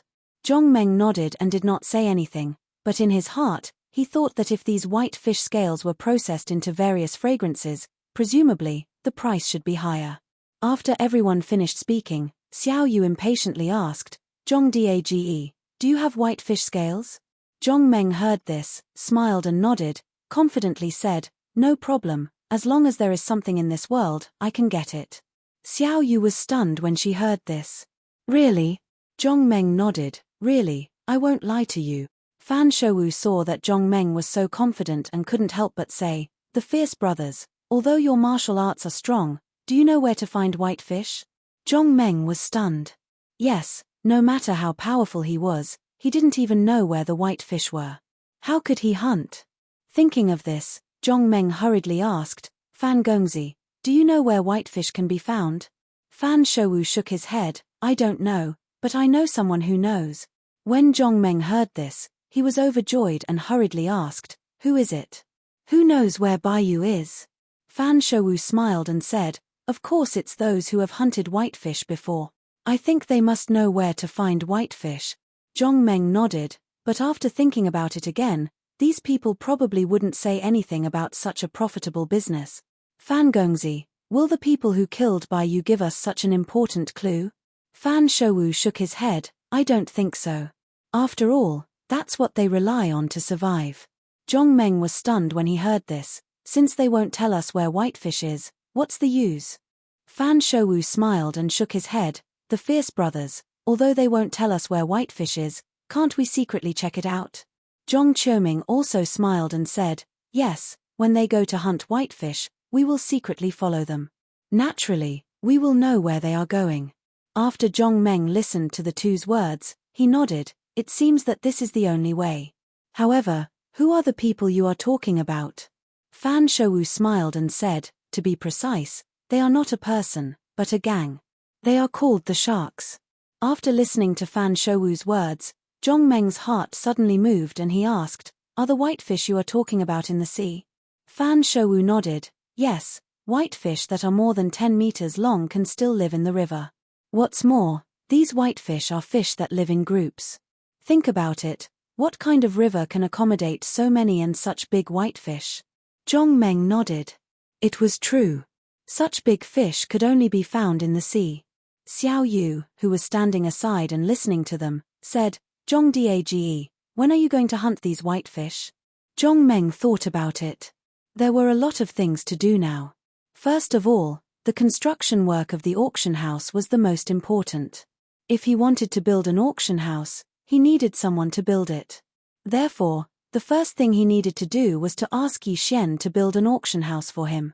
Secondly, He needed to find someone to sew the black feather cloak for him as soon as possible, and then quickly sell it for some gold coins. After all, the cost of building an auction house should be huge. In Zhong Meng's opinion, the 10,000 gold coins alone should be far from enough. Therefore, he needed to earn more gold coins in a short period of time to build his own auction house. Finally, he could hunt these whitefish and obtain these expensive whitefish scales. This was Zhong Meng's temporary plan. Things had to be done step by step. It was useless to be anxious. After all, Zhong Meng did not have any connections. These things, he needed to rely on Fan Shouwu and Zhong Qiuming to help. Naturally, he could not be anxious about asking others for help. Thinking of this, Zhong Meng looked at Zhong Qiuming and said with a smile, "Now, the most important thing is to build the auction house first. Therefore, I ask Prince Zhong to help me invite Yi Xian as soon as possible. The auction house needs to be started as soon as possible." Speaking of this, Zhong Meng paused before continuing, "Of course, we also need to find someone to sew the black feather cloak as soon as possible. I should be looking for the nightmare eagle's feathers tomorrow. I should be able to bring back a large number of nightmare eagle's feathers in the next 2 days. Therefore, I ask Prince Zhong to find the relevant people as soon as possible so that we can carry out our plan as soon as possible." Zhong Qiuming heard this and nodded. "The Fierce brothers, don't worry. I'll find someone to invite people from the South County." After Zhong Meng heard Zhong Qiuming's words, he nodded. "Okay, I won't disturb you anymore. I'll go back now and prepare to find the nightmare eagle's feathers." While speaking, Zhong Meng cupped his fists at Zhong Qiuming and Fan Shouwu. "Goodbye." After speaking, Zhong Meng turned and left. After leaving the city lord's mansion, Zhong Meng did not delay and directly walked in the direction of his village. Inside the city lord's mansion, after Fan Shouwu and Zhong Qiuming sent Zhong Meng off, they returned to their residence. Just as the two of them returned to their room, Zhong Qiuming asked someone to prepare fragrant tea. The two of them then sat opposite each other. The two of them were silent for a while before Zhong Qiuming spoke first. "Fan Gongzi, do you think what the Fierce brothers said was true or false?" Fan Shouwu smiled. "I don't know either. However, looking at the way the Fierce brothers spoke, it didn't seem like they were lying." Zhong Qiuming heard this and nodded. Looking at the way the Fierce brothers acted, it didn't seem like they were lying. However, the things they said were hard to believe. Fan Shouwu nodded. "I think so too. The Fierce brothers are just people from a small village. Do they really have such great ability?" Chapter 115. After hearing Fan Shouwu's words, Zhong Qiuming nodded in agreement. "Let's not talk about anything else. Let's just talk about the feathers of the nightmare eagle." At this point, Zhong Qiuming looked deeply at Fan Shouwu and asked with some doubt. "The Fierce brothers said that they have 10 black feather cloak feathers. What do you think about this?" Fan Shouwu heard this and asked curiously, "Could it be that the Fierce brothers killed the nightmare eagle last time? In other words, he stored the feathers of the nightmare eagle." After hearing Fan Shouwu's words, Zhong Qiuming nodded and said, "But, can the Fierce brothers really kill the nightmare eagle?" At this point, Zhong Qiuming paused and carefully recalled the appearance of the nightmare eagle before continuing. "Even if the Fierce brothers are strong, if the nightmare eagle flies in the air, how can they deal with it? Plus, the nightmare eagle can breathe fire. Could it be that the Fierce brothers aren't afraid of being burned by fire?" Fan Shouwu thought for a while before answering, "I'm also curious about this. Think about it, you've been to the top of the Red Mountain. The temperature there is unbearably high, and we're still at the edge of the mountain. I think that the further we go, the higher the temperature will be. More importantly, from the looks of it, the nightmare eagle's residence must be in the middle of the mountain." Zhong Qiuming nodded. "Yes, we're only at the edge of the mountain, and it's already unbearable. The middle of the mountain is very far from the edge of the mountain. I think, based on the distance, the temperature in the middle of the mountain is probably enough to melt iron and stone. How did the Fierce brothers pass through it?" Fan Shouwu nodded. "That's what I'm curious about," Zhong Qiuming said. "I've heard people say that in the Magic Empire, they have fireproof equipment. However, the Fierce brothers didn't wear any equipment. How strange." Fan Shouwu said, "I've heard that there's a type of charm that can resist the burning of flames. Could it be that the Fierce brothers have something like that? Zhong Qiuming shook his head. I don't think so. I've heard of the talisman you mentioned before. However, I heard that the talisman has a time limit. It can't be used for a long time. At this point, Zhong Qiuming paused. He recalled the situation on the Red Mountain peak that day and continued. Fan Gongzi, think about it carefully. Back then, at the Red Mountain peak, he was the first one to recall the situation that day. Fan Shouwu was startled at first. Then, he lowered his head and recalled the situation that day. After a while, he raised his head and spoke slowly. No, he didn't sweat that day. Although I wasn't paying attention to him, I'm sure that the Fierce brothers didn't sweat at all that day. Not only that, even going up and down the mountain peak was extremely easy for him, unlike us who were scared witless. Zhong Qiuming nodded. That's true. That day, the Fierce brothers didn't sweat at all. During the entire search process, he was also the most relaxed person. It could be said that he wasn't affected by the high temperature at the top of the mountain. At this point, the room fell into silence again. The two of them were seriously recalling everything that happened that day. After a while, Zhong Qiuming spoke slowly. From all the signs, the temperature at the top of the mountain might have been terrifying for us. However, the Fierce brothers acted as if nothing had happened, as if they didn't feel anything. At this point, Zhong Qiuming paused. He raised his head and looked at Fan Shouwu. Could it be that the Fierce brothers could really withstand the high temperature there? Fan Shouwu nodded. Other than that, there's no other explanation. Zhong Qiuming said, this is the only explanation that can explain how the Fierce brothers were able to hunt down the nightmare eagle. Fan Shouwu silently nodded after hearing Zhong Qiuming's words. The two of them guessed that the temperature at the top of the Red Mountain peak must have been quite high. Based on the closer distance to the top of the mountain, the temperature might have been as high as the furnace in the blacksmith's furnace. The Fierce brothers were actually able to hunt down the nightmare eagle under such high temperatures. Thinking of this, Zhong Qiuming couldn't help but ask, Fan Gongzi, do you think the temperature at the top of the mountain will drop? Fan Shouwu was startled when he heard this, then shook his head. Impossible. If I'm not wrong, the reason why the temperature at the top of the mountain is so high seems to be because of the heat coming from the middle of the mountain, causing the entire mountain to be incomparably hot. Zhong Qiuming muttered doubtfully, could it be that there's really someone who can withstand such high temperatures? Fan Shouwu heard Zhong Qiuming's muttering, but he didn't answer because he had the same doubts in his heart. Could there really be someone who could survive under such high temperatures that could melt metal and refine stone? After a while, Fan Shouwu slowly said, this Zhong Meng is really a strange person. When I mentioned the name Shark Pack to him, he didn't even have the slightest bit of fear. It's really strange. Zhong Qiuming also nodded. It's really strange. This is the first time I've seen someone so calm after hearing the name Shark Pack.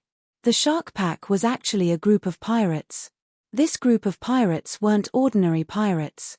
Not only were they incomparably savage, but they were also highly skilled in martial arts. Especially the boss of the Shark Pack, he was the strongest of the strong. Any merchant ship that heard the name Shark Pack would definitely tremble in fear. The name Shark Pack wasn't a bluff, but a real battle. Everyone had only heard of the name Shark Pack, but not many people had seen the true face of the Shark Pack. This was because those who had seen their true face had already been killed by them. Every time before going out to sea, merchants would pray that they wouldn't meet the Shark Pack. This was because if they met the Shark Pack, they definitely wouldn't be able to come back alive. Such a terrifying gang, but Zhong Meng didn't have the slightest bit of fear after hearing it. This was really too hard to believe. Zhong Qiuming said hesitantly, could it be that the Fierce brothers haven't heard of the name Shark Pack? Fan Shouwu heard this, thought for a while, and shook his head. Logically speaking, that shouldn't be the case. The Shark Pack's name is so famous, there shouldn't be anyone who hasn't heard of their name. Zhong Qiuming also nodded. Yeah, it's really strange.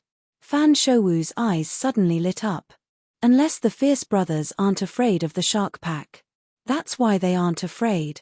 Zhong Qiuming nodded. It's also very possible. The Fierce brothers aren't even afraid of the nightmare eagle, so it makes sense that they wouldn't be afraid of the Shark Pack. Fan Shouwu sighed. Zhong Meng is really a strange person. Chapter 116. Zhong Meng returned to Mount Shuangnu. In the next few days, he began to plan the terrain of Mount Shuangnu. In the middle of the valley, he naturally had to build an extremely large auction house. In the 4 weeks surrounding the auction house, he would build a few hotels and inns. According to Zhong Meng's estimation, there would not be many people coming to the auction house on Mount Shuangnu in the short term. However, as time passed, it would naturally be overcrowded. Therefore, all kinds of restaurants and inns had to be built first to prevent people from having nowhere to stay when they came. In addition, there were also the residences in the valley. In Zhong Meng's opinion, the 100 or so people in the valley were still too few. They still needed to recruit a lot of people to fill up the entire valley. With more people, there would naturally be more places to stay. In addition, it was impossible to only have buildings. There would also be some decorations. In short, if he wanted to build Mount Shuangnu well, he would need an enormous amount of funds. Seeing that there were so many things to build, Zhong Meng felt a headache coming on. Zhong Meng decided that it was better to find a professional to help him with this headache. During this period, Zhong Meng was not the only one who was busy. The chiefs of the mountain stronghold were also very busy. Every day, they would purchase all kinds of construction materials from the association. The young men in the mountain stronghold would drive the carriages back to transport them. Of course, under Zhong Meng's insistence, the mountain stronghold added 10 more carriages to be used to transport goods. In the blink of an eye, 5 days had passed. Zhong Meng calculated for a while and decided to go to Qingmu City to take a look. According to the time he had agreed with Zhong Qiuming, Yi Xian should be here today.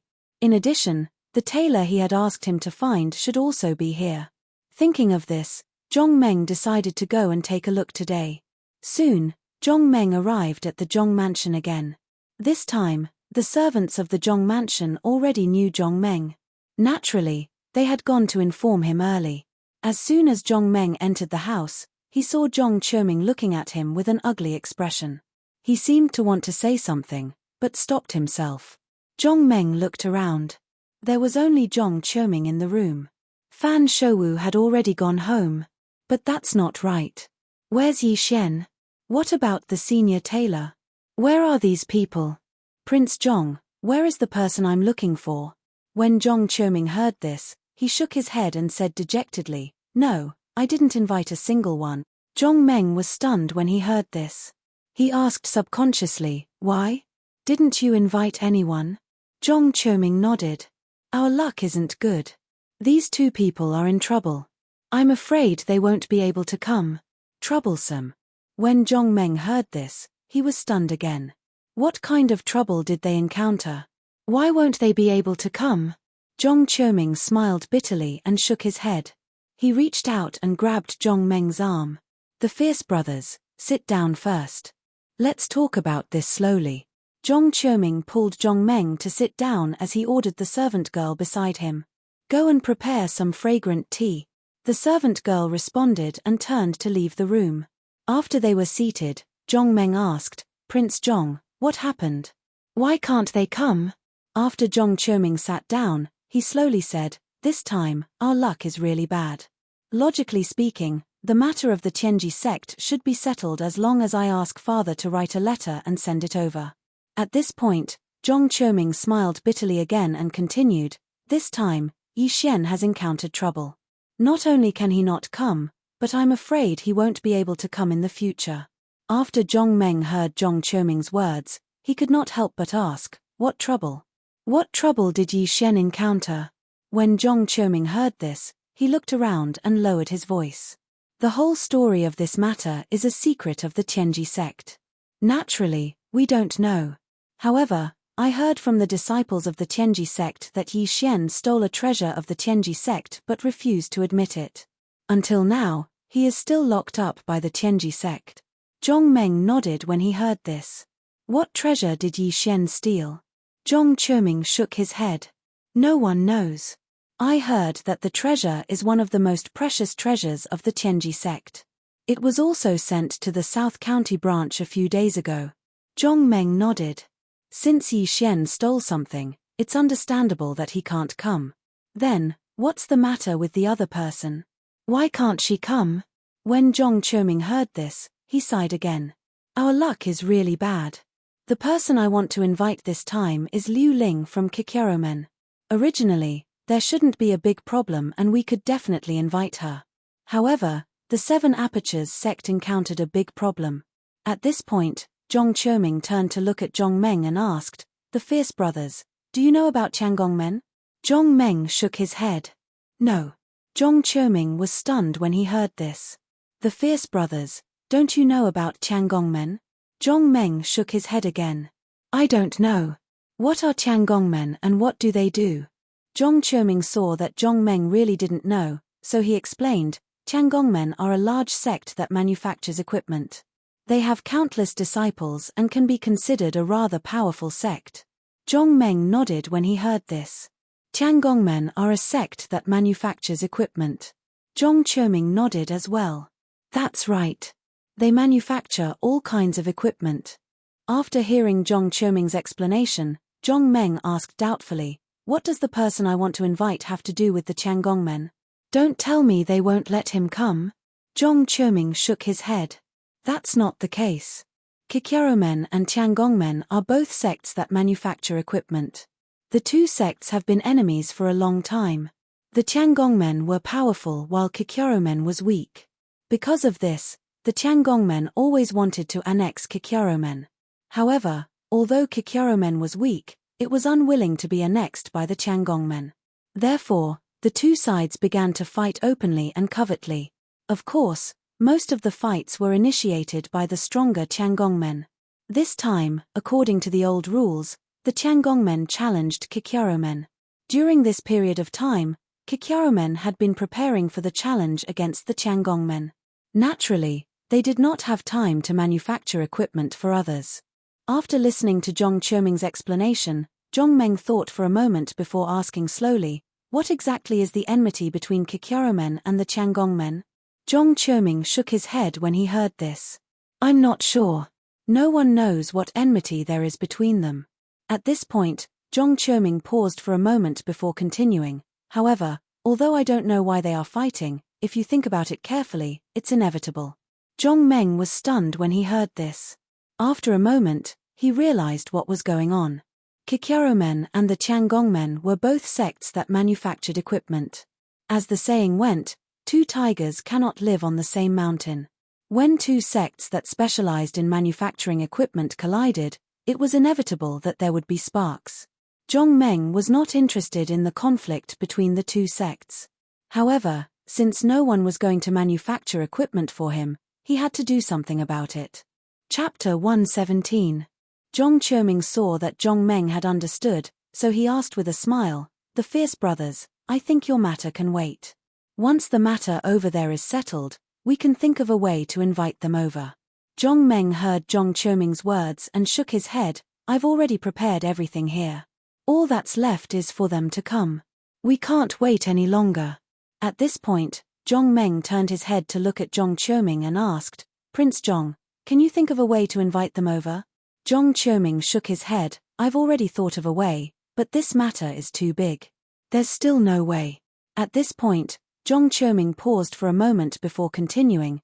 Yi Xian's matter is very difficult. Their sect's important item has been lost. If they can't find it, I'm afraid Yi Xian will never be able to come. Zhong Meng heard this and asked doubtfully, since Yi Xian can't come, can't we invite someone else? After Zhong Qiuming heard Zhong Meng's words, he smiled bitterly and shook his head. I'm not sure about the Tianji sect's matters. If we invite someone else, I'm afraid you won't feel at ease. After all, you've already seen Yi Xian's secret room. His skills are really good. If we invite someone who's not as good as Yi Xian, wouldn't it ruin your matter?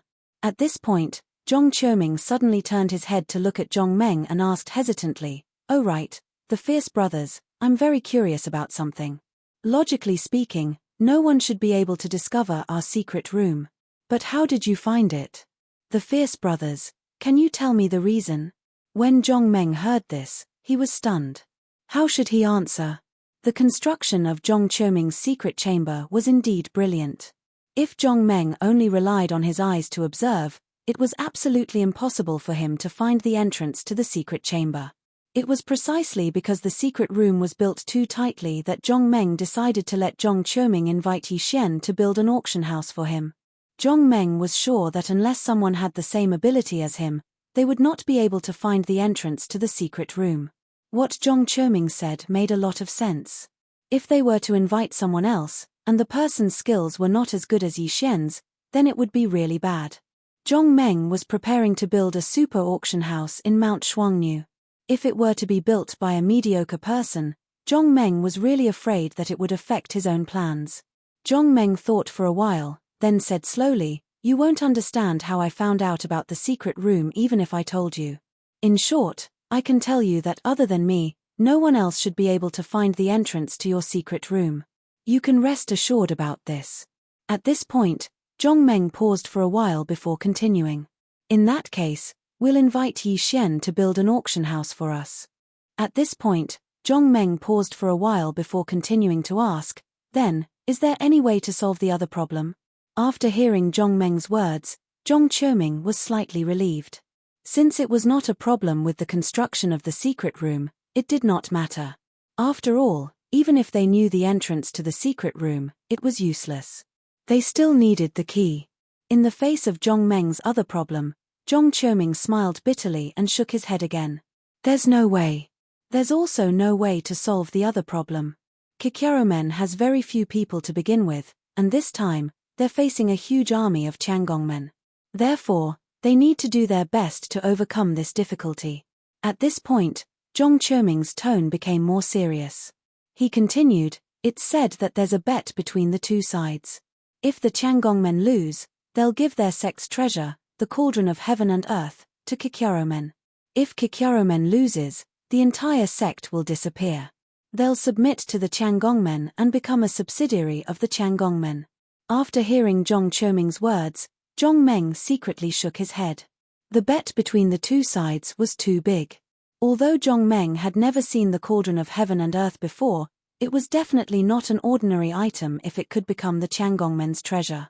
On the other hand, if the Seven Skills sect lost, the wager would be their own sect. The competition between the two sides had reached a point where it would not end until one side was dead. It was almost impossible to resolve the situation. At this thought, Zhong Meng asked, "If that's the case, can we ask the Tiangongmen to make the equipment for us?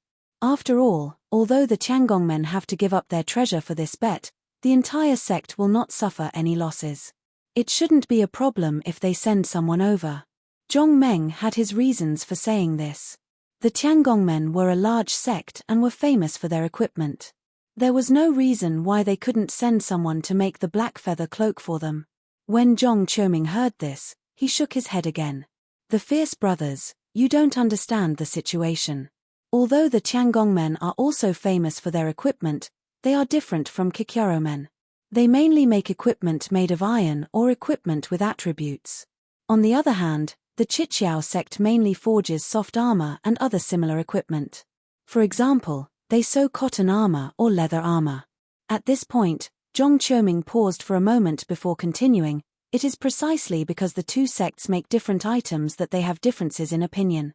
On the other hand, the Tiangongmen always wanted to take Qiqiaomen under their wing to make up for the shortcomings of their own sect. Qiqiaomen naturally didn't want to belong to anyone else. Because of this difference in opinion, the two sects had a continuous conflict." After listening to Zhong Qiuming's words, Zhong Meng could not help but laugh bitterly. The person he wanted to find could not be replaced even if he wanted to. Yi Xian had great skills and building an auction house for him was the best choice. If he invited someone else, Zhong Meng was afraid that his skills would not be good enough. After listening to Zhong Qiuming's explanation about the black feather cloak, Zhong Meng naturally would not invite the Tiangongmen over. Thinking about it this way, it was understandable that Zhong Qiuming did not invite anyone over this time.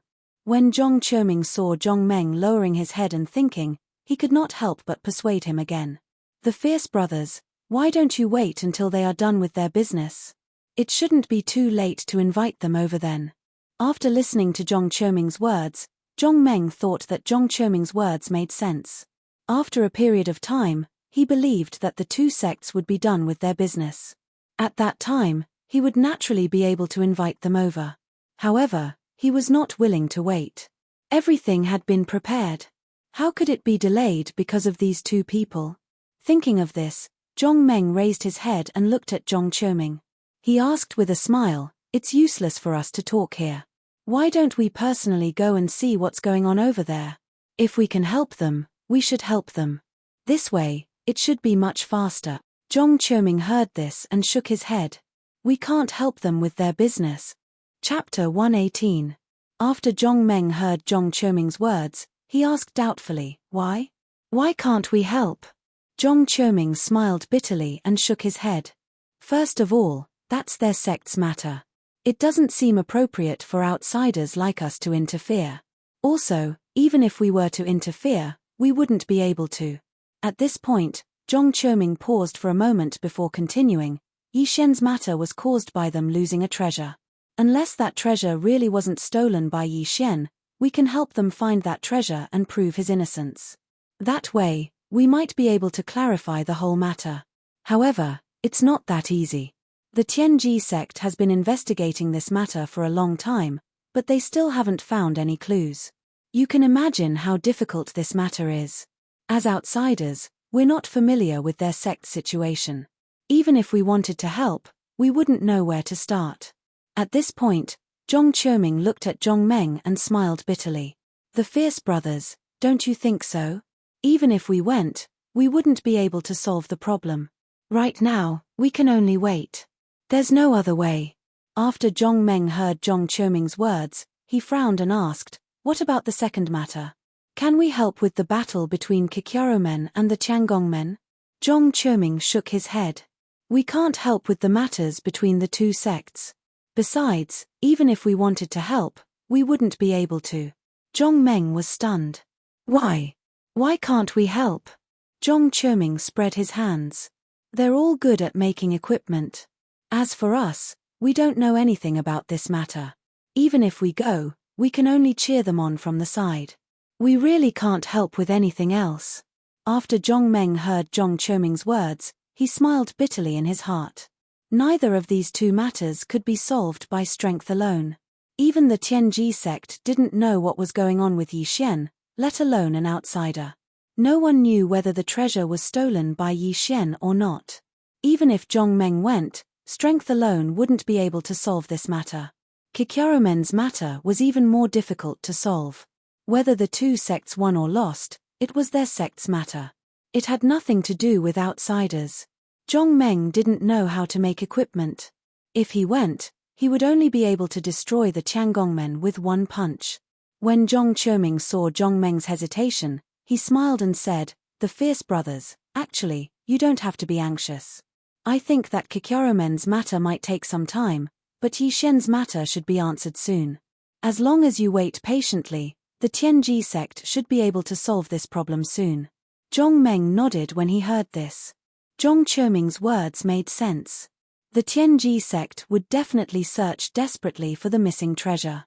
Therefore, this matter should be solved soon.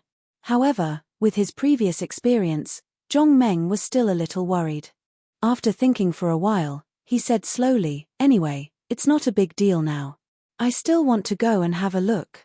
I'll bring Yi Xian back directly after they solve the problem. That way, we won't waste any time." Zhong Qiuming was stunned when he heard this. Then, he smiled bitterly and nodded. "All right then. In that case, I'll accompany the fierce brothers. I'll also go to Fan Gong's place and get my black feather cloak back." Zhong Meng nodded. "In that case, let's go together." Since they were going to the south region, Zhong Meng didn't delay. He first returned to Twin Bull Mountain and gave everyone instructions. Then, he returned to Cyanwood City and met up with Zhong Qiuming. The four of them rode their horses and set off for the south region. Along the way, the guards of the city lord's mansion cleared the way. Some bandits didn't dare to approach and could only watch from afar. In addition, the group traveled during the day and rested at night. It was quite safe along the way. The south region was very far from Cyanwood City. It took them 3 days to reach the south region. Their destination this time was the Tianji sect. However, The Tianji sect wasn't in the city of the South region. Instead, it was on a mountain 50 miles away from the city. Qingfeng Mountain was where the Tianji sect was located. That afternoon, they rode their horses to the foot of Qingfeng Mountain. Standing at the foot of the mountain, Zhong Meng only felt that this mountain was very tall. The hillside was full of greenery, with tall trees, red flowers, green grass, and strange peaks and strange rocks everywhere. Halfway up the mountain, looking as far as the eye could see, he could see faint clouds and mist surrounding it. Seeing this mountain, Zhong Meng couldn't help but praise. This scenery was definitely formed naturally. It wasn't like the various scenic spots that could be meticulously built in the later generations. When they reached the foot of the mountain, Zhong Qiuming led Zhong Meng to a small path. The slope of this path was gentle and wide. Even if they rode horses, they could still go up the mountain. Following the small path, the four of them rode their horses all the way up the mountain. The Tianji sect was not built on the top of the main peak. Instead, it was built on an extremely wide and flat beam. They built a large house. Looking at the majestic door and the continuous rising and falling pavilions in the courtyard, Zhong Meng felt that he should be very reliable to find these people to build the auction house. When the four of them arrived at the door, they saw 4 disciples of the Tianji sect guarding the door. As soon as the 4 of them approached, the 4 disciples had already walked up to them. "Why are the 2 of you here?" When Zhong Qiuming heard this, he hurriedly replied with a smile. "I've already sent someone here to report, but no one has gone over yet. I'm just here to see what's going on." When the 4 disciples heard Zhong Qiuming's words, they first looked at each other. Then, a slightly older disciple asked again, "Please show me your registration number." When Zhong Qiuming heard this, he hurriedly took out a wooden token and handed it to the disciple. When Zhong Qiuming took out the wooden token, Zhong Meng had already seen it clearly. There was a row of words on the wooden token. In the middle of it was a number 4. After that disciple received the wooden token, he only glanced at it once before returning it. At the same time, he gestured for them to enter. Zhong Qiuming received the wooden token and nodded to that disciple. Then, he took the lead and walked through the door. After entering the door, there was a small path. On both sides of the path, there were some brightly colored flowers and green grass. As they walked along the path, they didn't walk far before another door appeared. Behind this door, there were a few disciples guarding it. This time, Zhong Qiuming didn't waste any time and directly handed the wooden token over. A burly disciple took Zhong Qiuming's token. With just a glance, he saw the number on the wooden token. Number 4. That disciple was stunned at first, then he placed the wooden token on the table and said with a smile, "So, you're looking for Yi Xian." Chapter 119. South County Branch of the Tianji Sect. Branch Leader Sun Xinjing. Sun Xinjing took in 8 disciples. First disciple, LV Wenkang. Second disciple, Tang Jianan. Third disciple, Zhong Laji. Fourth disciple, Yi Xian. Fifth disciple, Bai Jianmu. Sixth disciple, Liu Huarong. Seventh disciple, Mai Guangji. Eighth disciple, Li Xueyan. The disciple who took Zhong Qiuming's wooden token looked at Zhong Qiuming and said with a smile, "Junior Master Yi has something to do now and it's not convenient for him to go out. If possible, you can choose someone else and we can bring you there immediately." Zhong Qiuming was about to speak when another disciple came up to him with a smile. "Young Master, Junior Master Yi has something to do and I'm afraid he won't be able to build mechanisms for others in the future. If you don't mind, you can ask my master to build mechanisms for you." Zhong Qiuming was stunned and asked curiously, "Your master is?" After hearing Zhong Qiuming's words, the disciple hurriedly said, "My master is ranked 3rd and is Junior Master Yi's 3rd senior brother." Zhong Qiuming nodded and turned to look at Zhong Meng. He asked with a smile, "The Fierce Brothers, what do you mean?" Zhong Meng shook his head. "Since you said that Yi Xian's skills are better, we'd better look for him." After hearing Zhong Meng's words, the disciple's smile froze on his face. After a while, he said resentfully, "Young Master, Junior Master Yi is in big trouble. I'm afraid you won't be able to see him." Zhong Meng was stunned. "Why?" The disciple explained, Junior Master Yi has been locked up in the Repentance Pavilion. Even if he wants to come out, he can't. Zhong Meng heard this. What is the Repentance Pavilion? The disciple smiled and explained, of course, it's prepared for those disciples who have made mistakes. Zhong Meng thought for a moment and then asked slowly, can I meet Yi Xian? The disciple shook his head. That's impossible. Unless the branch leader says so, it's impossible to enter the Repentance Pavilion. Zhong Meng said, then can I meet your branch leader? That disciple was stunned when he heard that. Then, he said, how could our branch master be someone you can meet just because you want to? You have to make an appointment first. Only after our branch master agrees can you meet him. Zhong Meng asked, is there any way for me to ask for your help? The disciple shook his head. No, there's no other way. At this point, the disciple paused for a moment before continuing. Of course, there are exceptions. If the project is really huge, you can also receive the branch master personally. After Zhong Meng listened to the disciple's words, he nodded and said, that's good. Go and inform them. You can make the decision. Tell them that there's a big deal coming.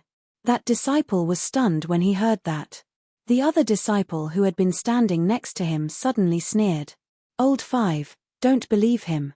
If he really had a big deal, why would he look for Yi Xian? After hearing this, Zhong Meng was stunned. The two disciples who spoke just now called Yi Xian Martial Uncle Yi. However, this person called him by his name. Could it be that this person's seniority was very high too? Old 5 also heard this and couldn't help but frown. Li Tai, although Martial Uncle Yi made a mistake, he's still your martial uncle. It's not very appropriate for you to call him by his name like this. Hearing this, Li Tai sneered and said with disdain, what's so inappropriate about that? He stole the sect's treasure, could it be that he still wants to be our martial uncle?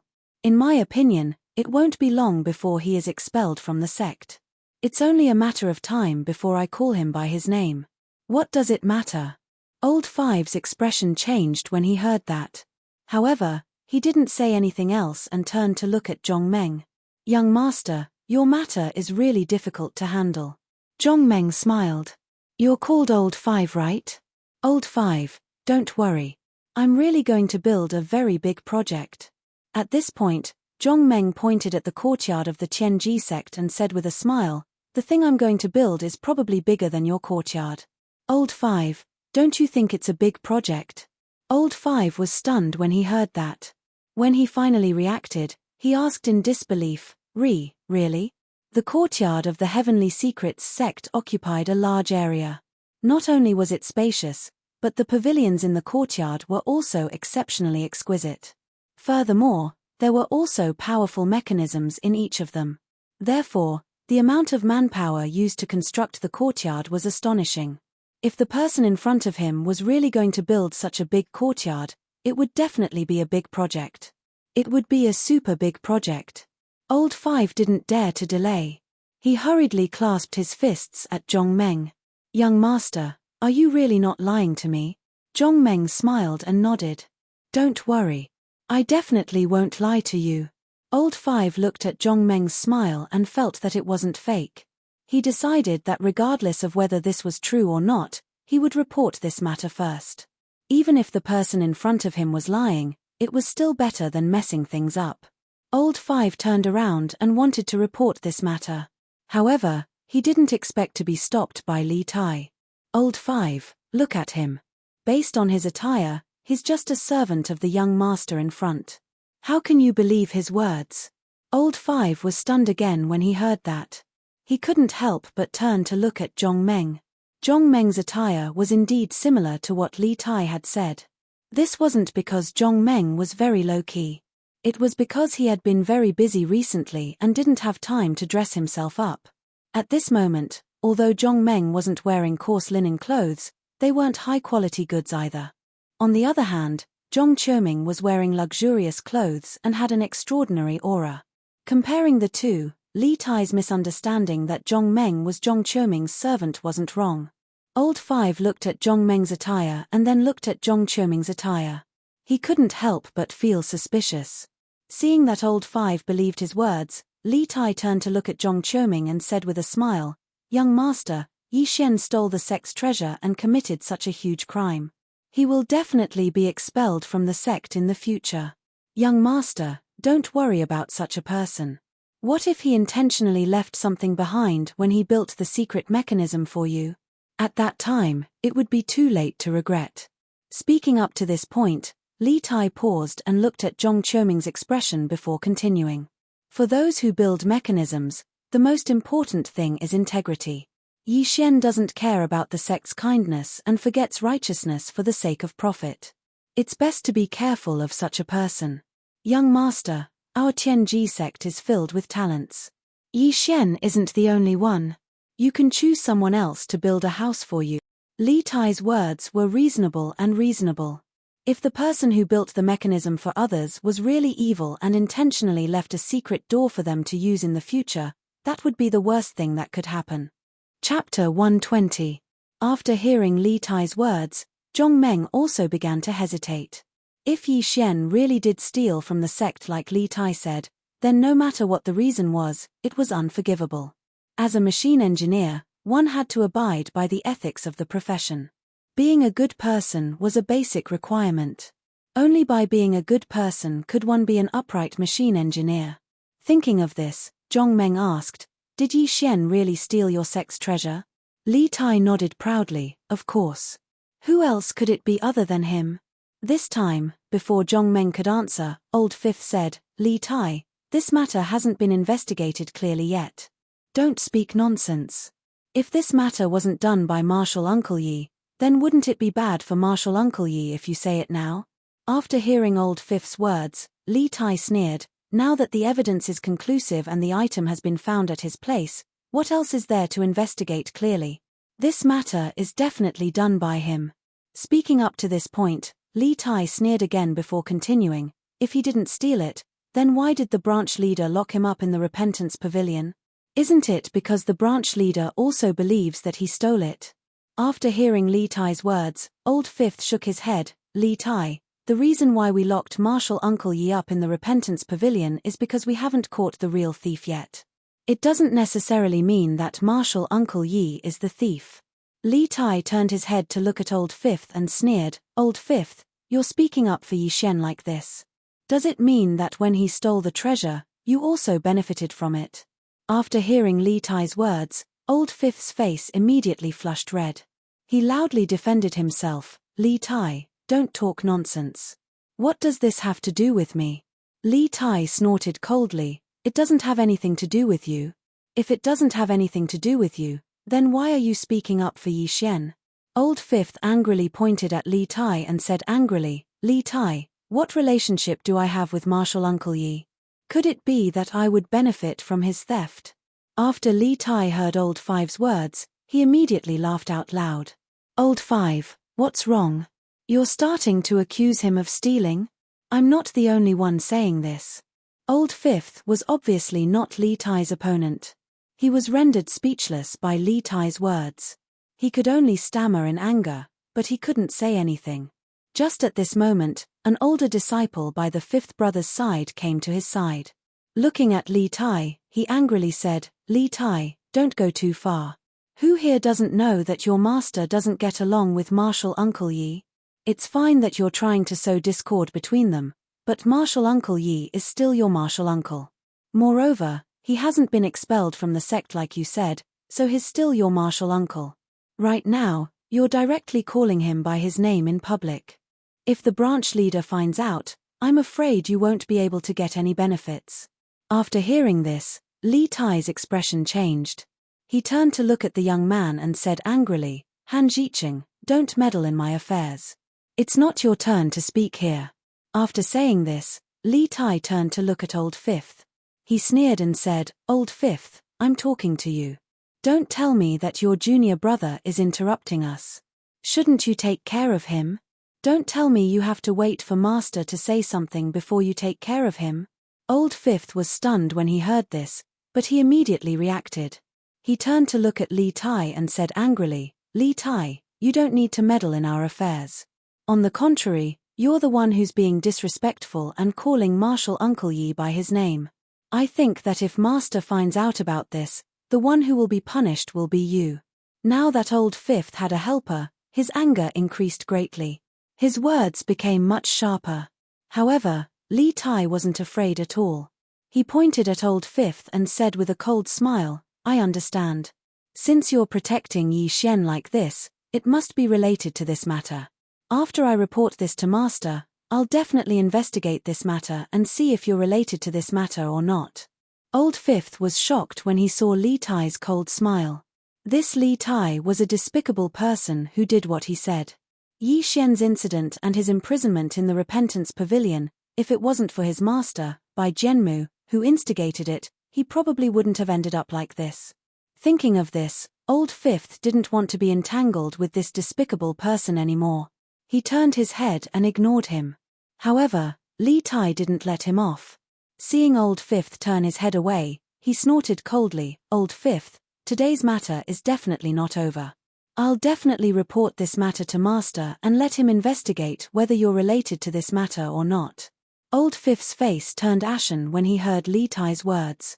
He turned to look at Li Tai and said angrily, Li Tai, what do you want? Li Tai sneered and shook his head, I don't want anything. I just want to know who else is related to this matter. At this point, Li Tai turned his head and looked at the people around him. When everyone saw Li Tai's gaze, they all subconsciously took a step back. This Li Tai was definitely a despicable person. He was like a poisonous snake. As long as he bit you, he would definitely not let go. Facing such a person, it was too late to avoid him. Who would want to get into trouble with him? Li Tai looked at everyone's fearful eyes and nodded his head in satisfaction before continuing to speak. Old fifth, if you apologize to me right now, I can consider letting you go. If not, humph, you should know the consequences. However, when Han Jiqing, who was beside old fifth, heard Li Tai's words, his lungs were about to explode. He clenched his fists and was about to rush over and fight Li Tai. However, just as he took a step forward, he was stopped by old fifth. Jiqing, what are you doing? Don't you know that if you do this, you'll cause a lot of trouble for Master? When Han Jiqing heard old fifth's words, his expression froze and his footsteps stopped. However, the anger in his eyes was about to burst out of his eye sockets.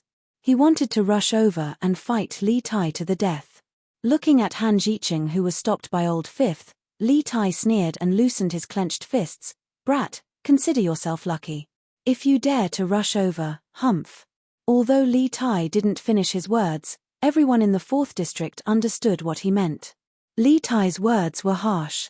Logically speaking, such a person would have been beaten up by others.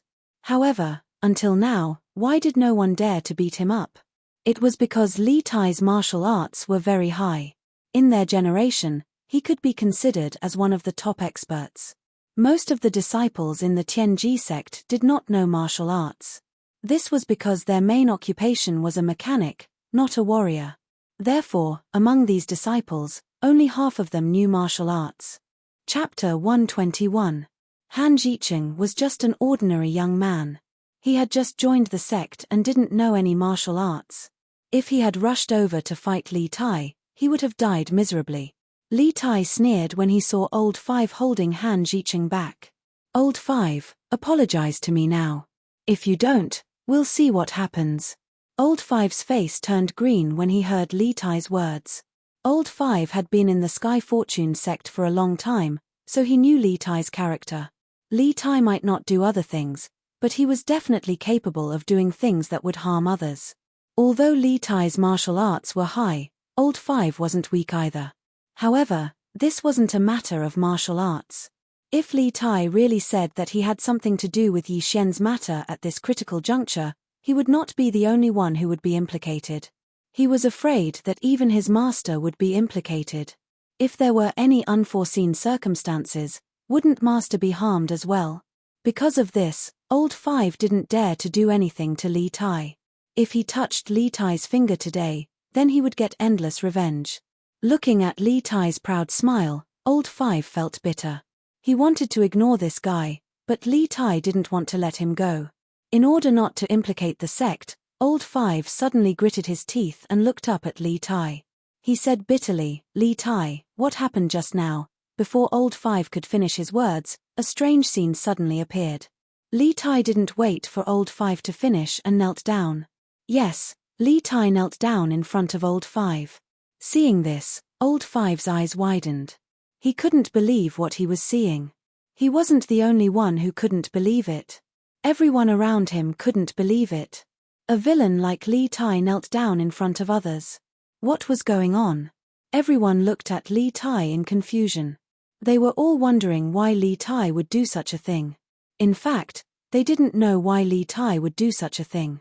Even Li Tai himself was confused. Just now, when Li Tai saw that old Fifth was going to apologize to him, he felt a burst of pride in his heart. Just when he wanted to take the opportunity to teach old Fifth a few words, he suddenly felt his knees go soft. His entire body suddenly couldn't stand, and he involuntarily knelt in front of old Fifth. Seeing this situation, Li Tai was shocked. He hurriedly pushed his knees on the ground and tried to stand up. However, he did not expect that although he wanted to exert strength on his legs, he could not exert any strength on his knees. No matter how hard Li Tai tried to stand up, it was a pity that his knees were unable to exert any strength. At this time, Li Tai already knew that things were not good. This time, he had lost a lot of face. If he continued to kneel like this, Li Tai would have the heart to die. Since he couldn't stand up, then he might as well lie down. Thinking of this, Li Tai tilted his body and wanted to lie down. However, he did not expect that just as his body leaned to the side, he felt his shoulder being grabbed by someone. Li Tai hurriedly turned his head to look and saw the young man who was not well dressed looking at him with a smile. "Brother, you must be possessed by the devil." The person who came was Zhong Meng. When Zhong Meng saw that Li Tai was about to lie down, he hurriedly stretched out his hand to stop him. How could such a good show not continue? If Li Tai lay down, then there would be no more show. Although Zhong Meng did not know Li Tai, after what happened just now, Zhong Meng did not think that Li Tai was a good person. Therefore, a little punishment would be good for everyone. If Li Tai knew that he was wrong, then it would be even better. Of course, this was not something that Zhong Meng was concerned about. After Li Tai heard Zhong Meng's words, his heart was also filled with doubts. Could it be that he had really gone mad? Although Li Tai had not seen this kind of thing with his own eyes, he had heard of it before. It was said that there were many kinds of qi deviation, and the appearance of it was also different. Thinking of this, Li Tai suddenly shouted at the few disciples beside him, "You guys, quickly come over and carry me back." When the few disciples heard Li Tai's shout, they were all stunned. Immediately, they reacted and subconsciously took 2 steps back, hiding behind the crowd. Seeing this, Li Tai almost flew into a rage. He pointed his finger at the disciples and roared, "All of you, remember this. If you don't carry me back today, all of you will be considered thieves. Not a single one of you will be able to escape." Li Tai's words were effective. As soon as he finished speaking, the few disciples looked at each other and slowly walked forward. They first put Li Tai down, then lifted his arms and legs and walked towards his residence. During the whole process, Li Tai did not look at Old Fifth because it was too embarrassing. He actually knelt down in front of Old Fifth. Old Fifth was still in a confused state as he looked at Li Tai's back being carried away. What was going on? Could it be that Li Tai had really gone mad? When Old Fifth thought of this, Han Jiqing had already walked to his side with a face full of joy. He smiled and said, "Second senior brother, good people will be rewarded. This kind of person should be rewarded." After saying this, Han Jiqing turned his head and looked at the direction Li Tai left. He fiercely spat out a mouthful of saliva before continuing. "If the heavens have eyes, then let his legs go mad forever. Let him never stand up again and save him from harming others." Old Fifth heard Han Jiqing's words and nodded. Then, he reacted and immediately turned his head to look at Han Jiqing. He angrily rebuked, "Don't talk nonsense. How can you say such words?" When Han Jiqing heard this, he shrunk his head and whispered, "Am I wrong? This kind of bad person should be let go of forever." Everyone was puzzled by the whole thing. Even Zhong Qiuming was puzzled. His confusion was different from the other disciples. Li Tai suddenly knelt down in front of Old Fifth. Why was this scene so familiar to him? Zhong Qiuming remembered very clearly that when they were all injured and Zhong Meng went to find food for them, Mu Hongyi and the others came. At that time, they also had a bit of unpleasantness. As a result, this scene also happened. Inexplicably, the angry Shen Feisha knelt down in front of Hudaki. This scene appeared too suddenly. Everyone thought that Shen Feisha wanted to fight with Hudaki, but they did not expect that when he rushed to the front, he would kneel down. Now, when Old Fifth was about to apologize to Li Tai knelt down in front of Old Fifth. These two incidents were so similar. Both were inexplicable and the ending was unexpected. Zhong Qiuming suddenly turned his head to look at Zhong Meng. A thought suddenly came to his mind. Could it be that these two incidents were done by Zhong Meng? Chapter 122. Seeing Li Tai being carried away by the crowd, Zhong Meng walked to Old Fifth's side, patted his shoulder, and asked with a smile. Then, this annoying fellow left. This time, you can bring me to see your branch master, right? Old Fifth thought for a while and shook his head. Not yet. I have to report to the leader and see if he has time to see you. Zhong Meng nodded. Then go and report to him. After Old Fifth heard Zhong Meng's words, he quickly turned to Han Jiqing and said, Go to the leader now and ask for his permission. Hearing this, Han Jiqing hurriedly nodded in agreement, turned around and ran inside. Before he could run far, Zhong Meng shouted again, Don't forget to tell your leader that there's a big deal coming. Old Fifth looked at Zhong Meng doubtfully and asked hesitantly as he looked at Han Jiqing's back. Young master, do you really want to build a big woolen house? You're not lying to me, right? Zhong Meng smiled and shook his head. Don't worry, I won't lie to you. Zhong Meng paused for a moment before looking in the direction that Li Tai had left in and asked. Just now, I saw that Li Tai didn't seem to get along with Yi Xian. Is there something going on? Old Fifth shook his head. It's nothing. It's not a big deal. Zhong Meng didn't continue to ask since Old Fifth didn't want to talk about it. After all, it was their sect's business and they had no obligation to tell him. Thinking of this, Zhong Meng asked again, By the way, what's the repentance pavilion you were talking about? Old Fifth heard Zhong Meng's question and hesitated for a while before answering. The repentance pavilion is used to punish sect disciples. Zhong Meng asked, Is the repentance pavilion very dangerous? Old Fifth nodded.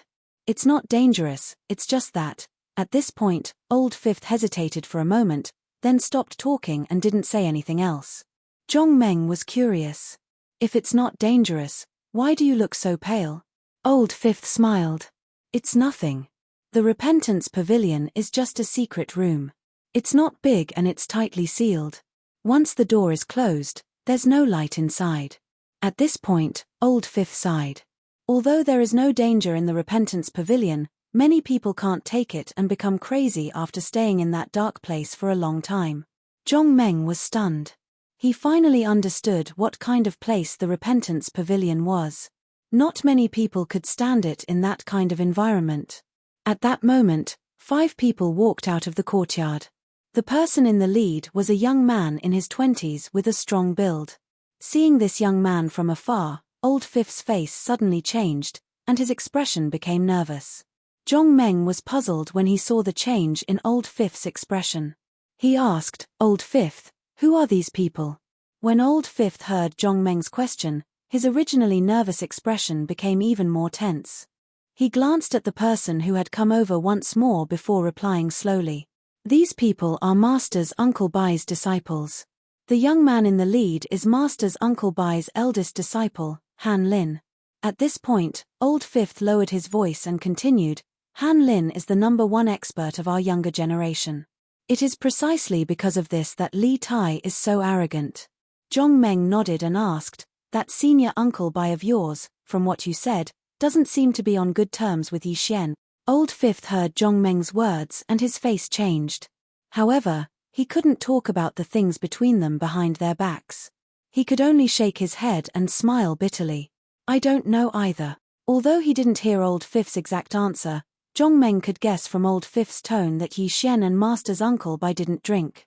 However, as a disciple of the same generation, Old Fifth couldn't say anything bad about the previous generation. While the two were talking, Han Lin had already brought a few of his juniors to Old Fifth. Han Lin stopped and a young man behind him quickly walked to the front. He looked at Old Fifth and shouted sternly, "Old Fifth, you've become so capable. Laowu, you've grown up. Not only did you collude with Yi Xian to steal our sect's treasure, but you also dared to kill second senior brother. Now, tell me honestly, who sent you?" The young man stretched out his arm and waved it in front of Old Fifth. His eyes suddenly widened as he stared at Old Fifth's face. "If you tell me who sent you, I'll let you go today. If you don't, Chemph, I'll let you have a taste of my power." Seeing the muscles on Liu Qi's arm bulging, Old Fifth felt a chill in his heart. Although Liu Qi's martial arts were not very good, he was vicious. In the entire South County branch, no one was willing to provoke him. Most importantly, Old Fifth's martial arts were not very good either. In the end, he might not even be as good as Liu Qi's martial arts. Old Fifth turned his head to look beside him. There was no one left. All the disciples of the South County branch would take turns to guard the gate. On one hand, they would protect the safety of the sect. On the other hand, they could also receive guests. Sun Xinjing had a total of 8 disciples. He sent 6 disciples to guard the gate while the other 2 disciples guarded the safety of the courtyard. These 6 disciples were divided into 2 groups and took turns to guard the gate. The disciples on duty today were the disciples of the 3rd disciple, Zhong Laji, the 5th disciple, Bai Jianmu, and the 6th disciple, Liu Huarong. Zhong Laji's disciples sent Old Fifth and Han Jicheng. Bai Jianmu's disciples sent Li Tai and another disciple. Liu Huarong's 2 disciples had already carried Li Rong back. Only Han Jicheng was left. He also went to the courtyard to report. Old Fifth was the only one left at the gate. However, Han Lin had brought 4 of his junior brothers over. Liu Qi's expression changed when he saw that all 5 didn't answer his question. His raised arm suddenly dropped down and rested on all 5's shoulder. At the same time, he stared at all 5 with a pair of cold eyes and asked word by word, "Old Fifth, are you going to tell me or not?" Faced with Liu Qi's threatening words, Old Fifth's forehead began to sweat. Old Fifth knew that he was facing a big choice. Although what happened just now was very strange, Old Fifth still believed that it was because Li Tai went berserk while cultivating. Otherwise, it would be impossible to plot against Li Tai in front of so many people. Old Fifth calmed down a little and struggled to break free from Liu Qi's hand. He took a few steps back and said loudly, "Everyone saw it. Everyone saw what happened just now. It's obvious that Li Tai's cultivation went berserk. What does it have to do with me? Why don't you ask others and see if they know?" Chapter 123. After hearing Old Fifth's answer, Liu Qi sneered. "That can't be right. Why did I hear that it was your master who ordered him to do it?" After Old Fifth heard Liu Qi's words, he was stunned for a moment before reacting angrily. "Liu Qi, what nonsense are you talking about? Li Tai clearly went mad. What does it have to do with my master? If you dare to spout nonsense again, don't blame me for being rude." After hearing Old Fifth's words, Liu Qi sneered and shook his head. Then, he strode towards Old Fifth. Liu Qi was much taller than Old Fifth. In addition, he had a strong body. In terms of appearance, he was definitely much stronger than Old Fifth. However, the 2 of them had never fought before.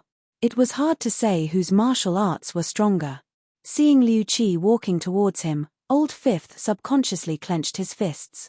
His eyes were vigilant as he observed his opponent's movements.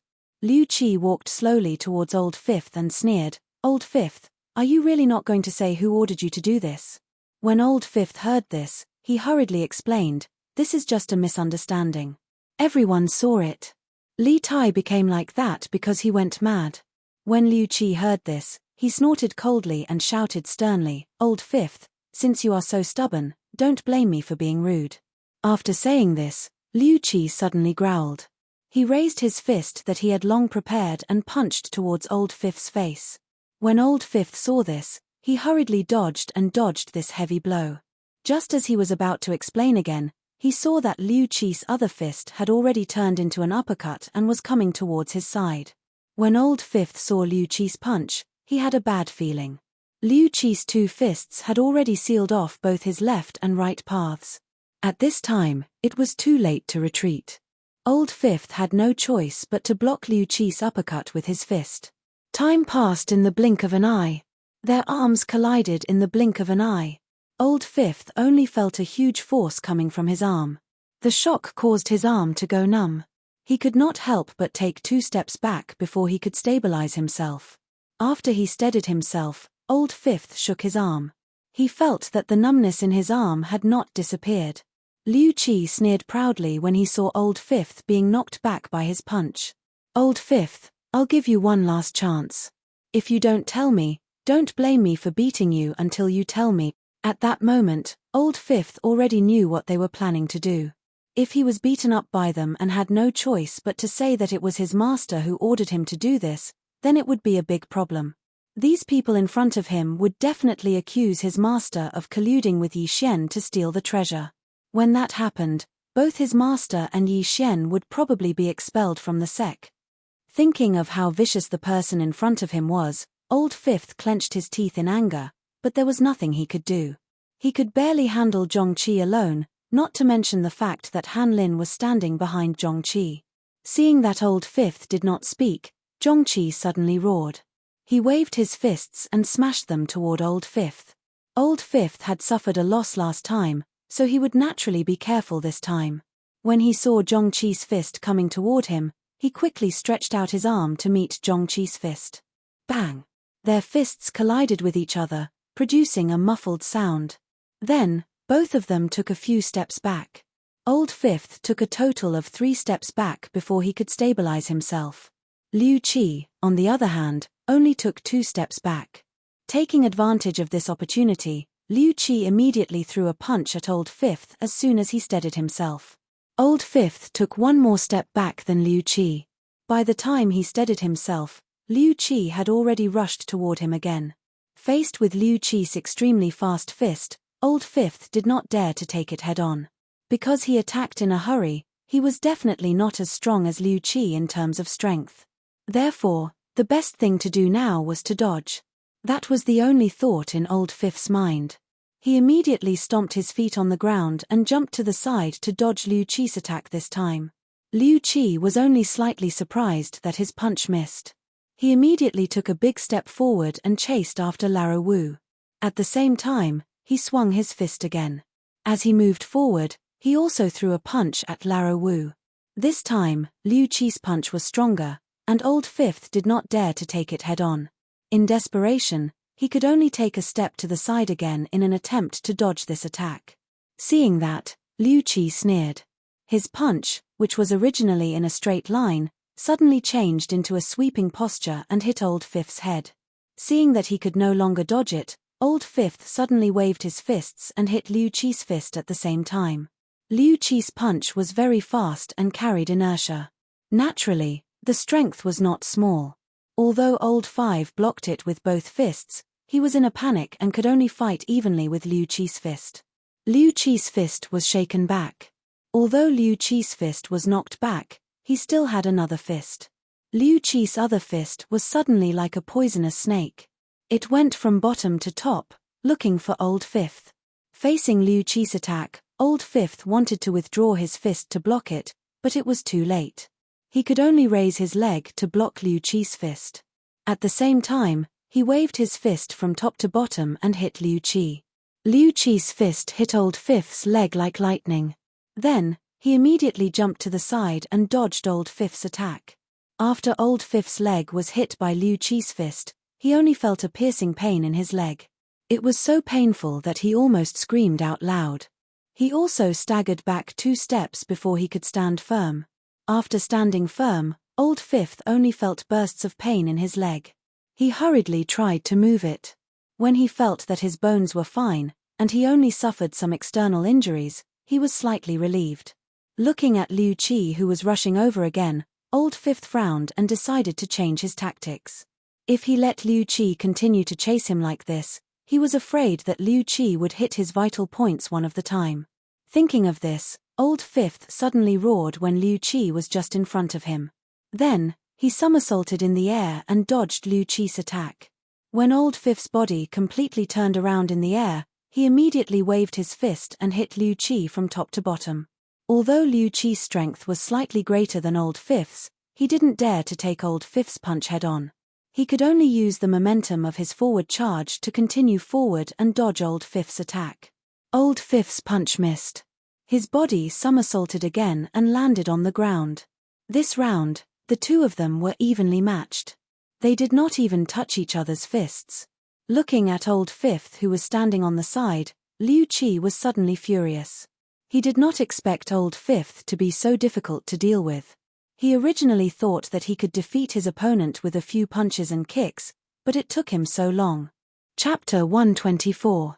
Seeing that he couldn't take down Old Fifth in such a short time, Liu Qi was furious. He gritted his teeth and decided to give Old Fifth a taste of his own medicine. Thinking of this, Liu Qi didn't hold back anymore. He snorted coldly and took a step forward. Then, he took a deep breath and threw a punch at Old Fifth's face again. The speed of this punch was clearly much faster than the previous one. Old Fifth didn't dare to be careless when he saw this, but he didn't dare to dodge either. This was because as long as he dodged, Liu Qi would definitely launch an endless stream of attacks to chase after him. Therefore, he had to block it. Old Fifth saw that Liu Qi's fist wasn't far away. He hurriedly waved his arm to meet Liu Qi's arm, wanting to block his attack. However, Liu Qi snorted coldly. Just as the two fists were about to collide, he suddenly retracted his hand like lightning. Then, he quickly threw another punch at Old Fifth. Old Fifth hurriedly stretched out his other hand to block his enemy's attack. At this time, the two were not far away. Seeing that his attack was blocked, Liu Qi retracted his hand to dodge Old Fifth's interception and attacked again. Old Fifth hurriedly blocked with his hand. The two were too close, and it was too late to change his move. Their arms suddenly collided, and their bodies swayed. Liu Qi took advantage of this moment to throw another punch. Old Fifth wanted to block it again, but it was too late. He could only grit his teeth and take Liu Qi's punch head-on. The strength of Liu Qi's punch was not small. After Old Fifth was hit, he immediately let out a scream and took 2 steps back. Liu Qi didn't let him go. Seeing that Old Fifth was retreating, he didn't plan to let him go. He also took 2 steps forward and quickly chased after him. At the same time, he threw another punch at Old Fifth. Old Fifth was already unsteady from Liu Qi's attack. Seeing that Liu Qi's fist was coming again, he had no choice but to raise his arm and fight in panic. Seeing this, Liu Qi sneered. He didn't dodge his fist. Instead, he increased the momentum of his fist and threw it at Old Fifth like lightning. Just as their fists collided, all 5 felt a huge force coming from his opponent's fist. It shook him so much that he lost his balance and stumbled a few steps back. Liu Qi had the upper hand and was unwilling to let go. Seeing that Lara Wu's body was unstable, how could he let go of such a good opportunity? Liu Qi did not stop. As Old Fifth retreated, he quickly took a few steps forward and caught up with Old Fifth again. He punched out with both fists at the same time, preparing to completely knock Old Fifth down this time. Although Old Fifth did not have a lot of combat experience, when he saw that the enemy's fist was powerful, he panicked and fought back. He knew that he would not be able to block it. Thinking of this, Old Fifth's body suddenly bent to the side and rolled away, dodging Liu Qi's attack. Seeing all 5 rolling away on the ground, Liu Qi was stunned for a moment. Then, a sinister smile appeared on his face. He stomped hard on the ground with both feet and suddenly jumped up. The place where he landed was exactly all 5. Old Fifth's expression changed drastically when he saw Liu Qi jump up. If Liu Qi's huge body fell on him, he would definitely end up with broken bones and tendons. Thinking of this, Old Fifth did not dare to be negligent. He hurriedly exerted force and rolled to the side again. After Liu Qi fell from the sky, he missed his step. He only snorted coldly and jumped up again to stomp on Old Fifth. Liu Qi was very fast. Almost as soon as he missed, he immediately jumped up and continued to stomp on Old Fifth. The situation was critical. Old Fifth did not even have time to stand up. He could only roll around on the ground to avoid Liu Qi's attack. Han Lin, who had been watching the battle from the side, frowned when he saw this situation. Seeing that Liu Qi could not take down Old Fifth, he suddenly shouted in a low voice. "All of you, stop." After hearing Han Lin's words, Liu Qi saw that he could not take down Old Fifth in a short time. He could only curse angrily and return to Han Lin's side. Taking advantage of the fact that Liu Qi stopped attacking him, Old Fifth hurriedly stood up and wiped the cold sweat on his forehead. Seeing that Old Fifth had stood up, Han Lin slowly walked over to him. When he came in front of Old Fifth, Han Lin asked faintly, "Old Fifth, what do you think of the matter just now?" Old Fifth was stunned when he heard this. Then, he said angrily, "How can this do? This matter clearly has nothing to do with us. Why do you want us to admit it?" Han Lin did not wait for Old Fifth to finish speaking. He immediately waved his hand and interrupted him. He asked impatiently, "Old Fifth, I'm not asking for your opinion. I want to ask you, do you admit it or not?" After Old Fifth heard Han Lin's words, he subconsciously took 2 steps back to put some distance between him and Han Lin. Then, someone said, "This matter has nothing to do with us. I won't admit it." After Old Fifth finished speaking, Han Lin frowned again and asked coldly, "Old Fifth, I'll ask you one last time. If you don't admit it, don't blame me for being rude." When Old Fifth heard Han Lin's cold words, he could not help but feel a chill in his heart. Cold sweat appeared on his forehead again. Han Lin was different from Liu Qi. Although Liu Qi was big in size, his martial arts were only average. Han Lin was different. Han Lin's martial arts were even better than Li Tai's. If they were to really compare, 5 Liu Qis would not be able to defeat 1 Han Lin. In addition, Han Lin was a vicious person. Anyone who offended him would not have a good ending. Seeing the coldness in Han Lin's eyes, Old Fifth could not help but shiver. He swallowed hard and said, "It wasn't us who did it. We didn't do this. Li Tai went crazy himself. It's his own fault, not ours." Just as Old Fifth said this, he saw a shadow flash in front of him. In the next moment, he felt a grip on his neck and his body was lifted into the air. Han Lin grabbed Old Fifth's collar and lifted him up. Looking at Old Fifth who was struggling non-stop, Han Lin asked coldly, "I'll ask you one more time. Do you admit it?" Old Fifth struggled in the air but could not break free from Han Lin's grip. When he heard Han Lin's question, he hurriedly shook his head. "Senior brother Han, we really didn't do this. You can ask the others. It was really Li Tai who went crazy." Just as Old Fifth said this, he saw a cold glint flash across Han Lin's eyes. When Old Fifth saw this, he was shocked. He cursed in his heart and struggled even harder. In the next moment, Old Fifth, who was still struggling, suddenly flew out. He flew 4 to 5 meters before landing heavily on the ground.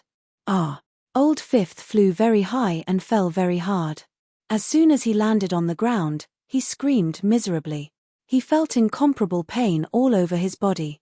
It was as if the bones in his body were about to break. Chapter 125. After Old Fifth was thrown to the ground, although his body was in extreme pain, he knew that he had to get up quickly. Otherwise, he would definitely be caught by Han Lin again. Unexpectedly, just as Old Fifth was about to stand up, Han Lin's foot had already stepped on him. Old Fifth, who was about to sit up, immediately lay on the ground again after being stepped on by this foot. Looking at Han Lin who was standing at the side, Old Fifth felt a chill in his heart. Soon, this chill spread throughout his body. "Senior brother Han, it was really Li Tai who went berserk. Everyone saw it. If you don't believe me, you can ask others. If I, Old Fifth, am lying." Just as Old Fifth said this, he felt Han Lin's foot increase in strength. It was as if a huge rock was placed on his body, making him unable to breathe. Han Lin looked down at Old Fifth and asked coldly again, "Old Fifth, my patience is limited. If you still don't admit it, don't blame me for being merciless." After hearing Han Lin's words, Old Fifth felt the force on his body become even stronger. The pain made him sweat even more. At this moment, Old Fifth really hesitated. Old Fifth knew Han Lin's goal very well. According to rumors, the South County branch leader, Sun Xinjing, wanted to resign from his position as the branch leader and meet up with his master to develop more powerful mechanisms together. Although the position of the branch leader of the South County branch leader was only a branch leader, it was actually no different from a sect leader. In the South County, Sun Xinjing was the boss of the South County machine shop. He had the final say here. Therefore, too many people were jealous of the position of the branch leader of the South County branch leader. Among Sun Xinjing's 8 disciples, the one with the best skills was Yi Xian. No one in the entire South County branch leader doubted this. Some people even said that as long as Sun Xinjing stepped down, the position of the next branch leader would definitely fall to Yi Xian. In the South County branch leader, other than Yi Xian, only Han Lin's master, Bai Jianmu, was good at mechanisms. Bai Jianmu's skills were ranked second in the South County branch leader. Of course, Bai Jianmu would never admit to this.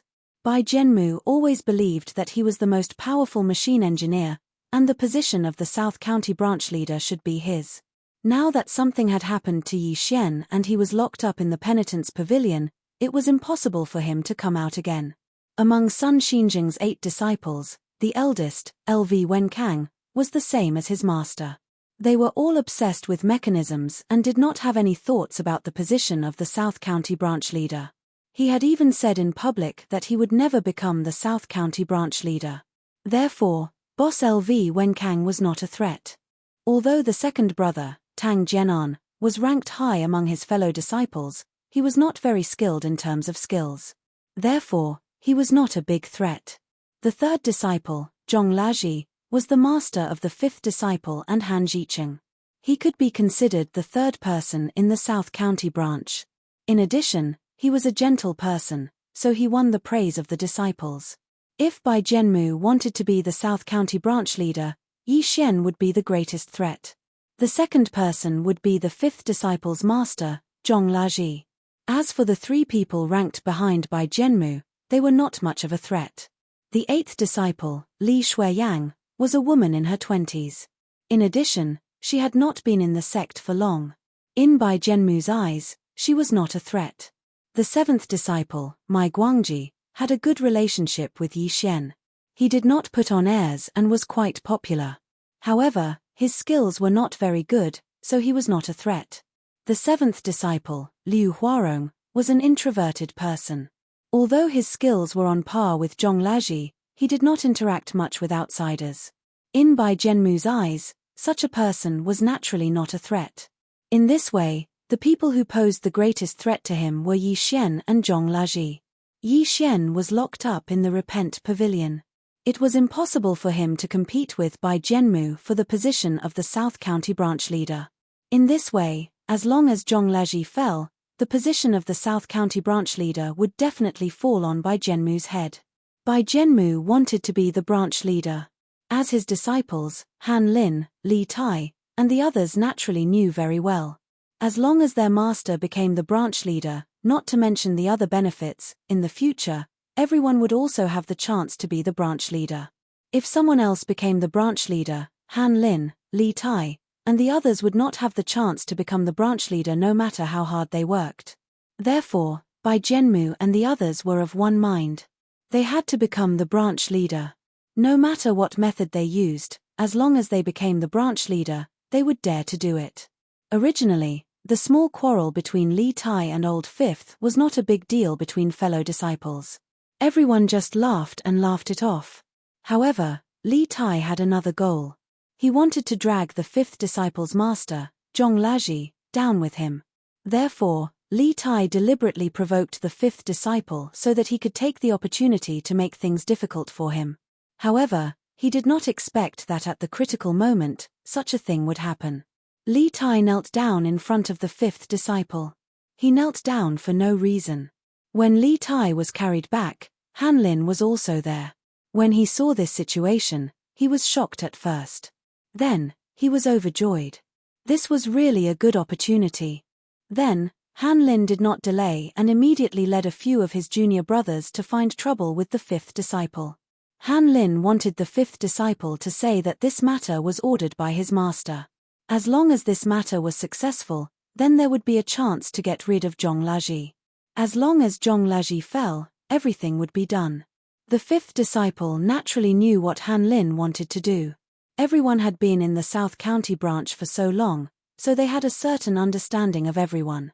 This time, Yi Xian was locked up in the Regret Pavilion. The reason was that he had stolen the sect's treasure. Although everyone said so, there were still many people who doubted the truth of this matter. Everyone knew Yi Xian's character very well. He was a very upright person. Of course, no one dared to say that an upright person would definitely not make mistakes. No matter how upright a person was, there would be people who would do bad things under great benefits. The fifth disciple doubted the truth of this matter. Yi Xian was Sun Xinjing's favorite disciple. If there were no accidents, he would be the next leader of the South County branch. Logically speaking, there was no need for Yi Xian to steal the sect's treasure. Sun Xinjing had already said that he would soon step down from his position as the leader and look for his teacher to study the mechanism technique together. In other words, Yi Xian would soon become the leader of the Nanjing branch. At that time, all the good treasures in the South County branch would belong to him. Since that was the case, why would he steal the sect's treasure and do such a laborious and thankless thing? The fifth disciple believed that Yi Xian was definitely a very smart person. Since he was so smart, he was definitely not a fool who could not even see the truth in front of him. Chapter 126. Old Fifth vaguely felt that Yi Xian had been framed, and the person who framed him should be Bai Jianmu. In response to this situation, Old Fifth had already guessed the reason for what Han Lin had done today.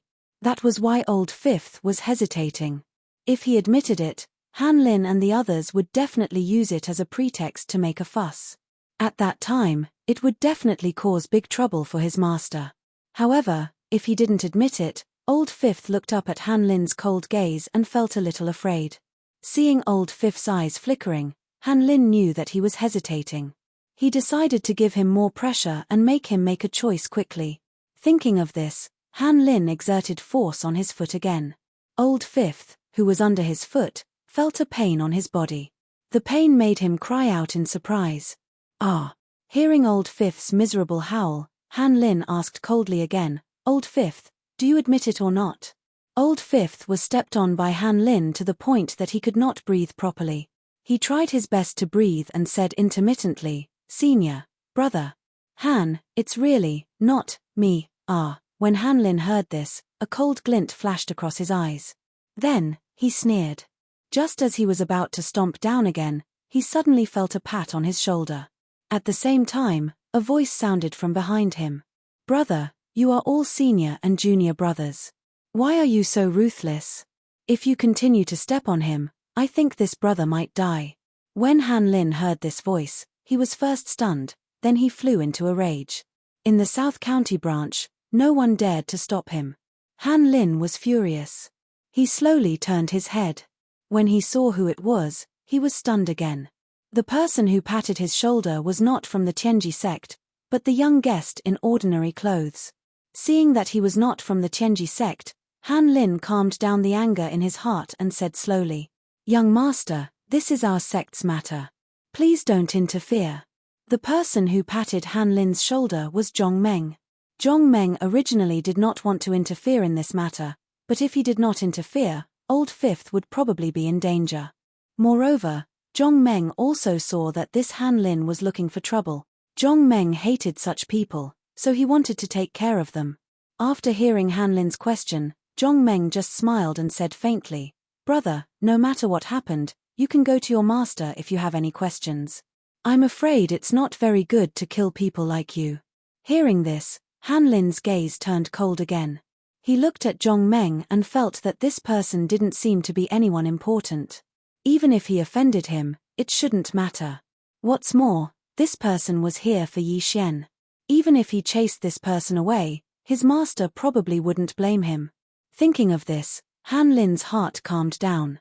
As long as his master didn't blame him, he wasn't afraid of anyone else. Han Lin slowly retracted his foot and turned around to face Zhong Meng as he spoke coldly. "Who are you? Don't you know that this is our Sky Secret sect's own matter?" Zhong Meng shook his head. "You were so ruthless to your own fellow disciples. I really couldn't stand it, so I stopped you. If you weren't so ruthless, I naturally wouldn't have cared about you." Han Lin looked at Zhong Meng and suddenly laughed. After a while, he said coldly, "Since you like to meddle in other people's business, I don't know if you have the right to do so." At this point, Han Lin turned around to look at Liu Qi and gave him a look.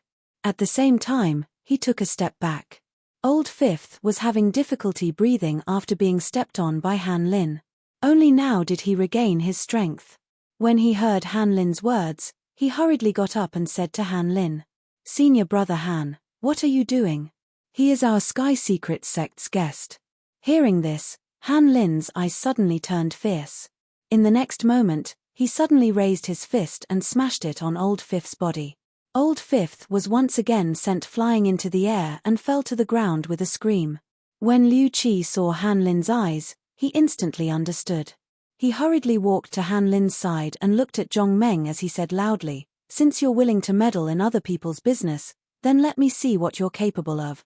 After saying this, Liu Qi immediately got into a fighting stance and rushed towards Zhong Meng. Liu Qi didn't dare to use too much strength in this attack.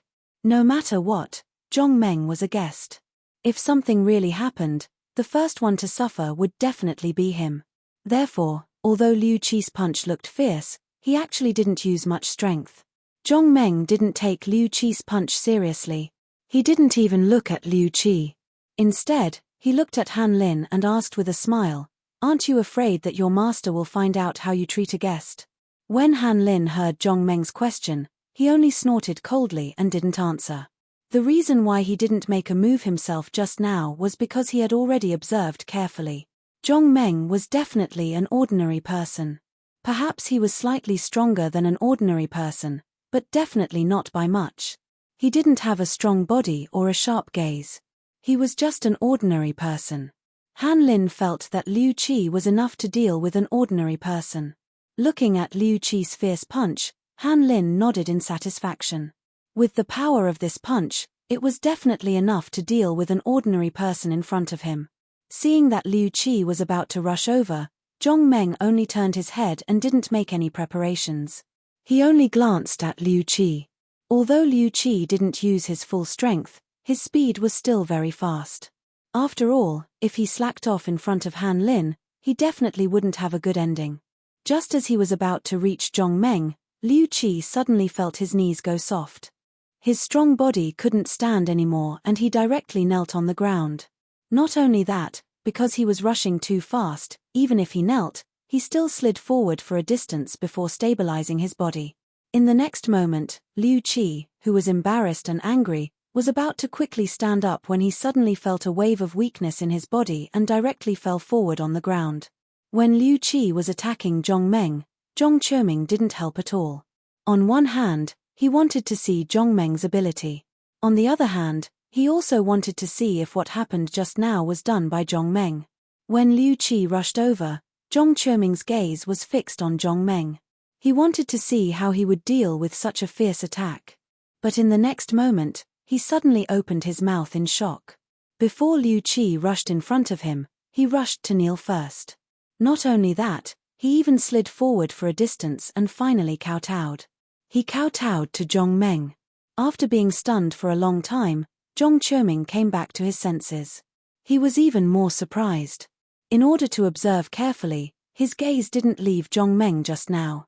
He didn't see Zhong Meng do anything, but he saw Liu Qi kneel to Zhong Meng. Chapter 127. Zhong Qiuming was stunned. What was going on? Could it be that Zhong Meng could do such a thing unknowingly? Impossible. Zhong Qiuming shook his head.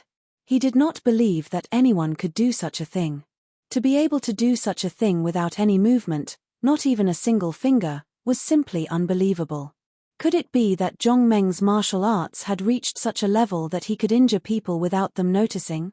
Or could it be that he could injure people with his thoughts? Injuring people with thoughts, this was unheard of. No matter how high one's martial arts was, he had never heard of anyone reaching such a level. Zhong Qiuming had only heard that many top experts could use anything to injure others. Even if it was a flower, a small stone, or a twig, they could still injure others. However, he had never heard of anyone being able to injure people without using anything. Wait. Thinking of this, Zhong Qiuming's eyes suddenly lit up. That's right, Some masters could injure people with their strong inner strength from a distance. However, that was not right. Even if they were to injure people with their inner strength from a distance, there should be some movement. Zhong Meng did not do anything. He only glanced at Liu Qi, and this happened. Zhong Qiuming only felt that his brain was not enough. Everything had happened, but he felt like he was in a dream. Could it be? At this moment, Zhong Qiuming's mind suddenly came up with an absurd idea. Could it be that Zhong Meng was protected by a deity? As long as someone wanted to attack Zhong Meng, the deity would secretly intervene. However, as soon as this idea came up, Zhong Qiuming quickly rejected it. This was simply impossible. But what was the reason? Unless Zhong Meng's martial arts had already surpassed his knowledge and those top masters he had heard of, then he could hurt people with his eyes. Zhong Qiuming raised his head and looked at Zhong Meng. He could not believe that the young man in front of him was so skilled in martial arts that he could hurt people with his gaze. If Zhong Meng had really reached that level, thinking of this, Zhong Qiuming was shocked. Zhong Meng's martial arts must be very high to be able to hurt people with his eyes. Thinking of this, Zhong Qiuming took a deep breath and calmed himself down. He decided that he would never offend Zhong Meng in the future. At least, he would not offend Zhong Meng until he figured out the truth of this matter. Looking at Liu Qi kneeling in front of him, Zhong Meng turned to look at Han Lin and said with a smile, "Look, your brother knows that he has done something wrong and immediately came to ask for forgiveness. Do you have anything else to say?" At this moment, Han Lin was also inexplicably shocked. Although Liu Qi's martial arts were not very high, it was definitely not low either. Moreover, Liu Qi's strength was great, so he had a great advantage. However, Liu Qi knelt in front of someone else, and in such a dignified manner. What was going on? Han Lin's eyes flickered as he kept thinking about what had happened. He was a cautious person.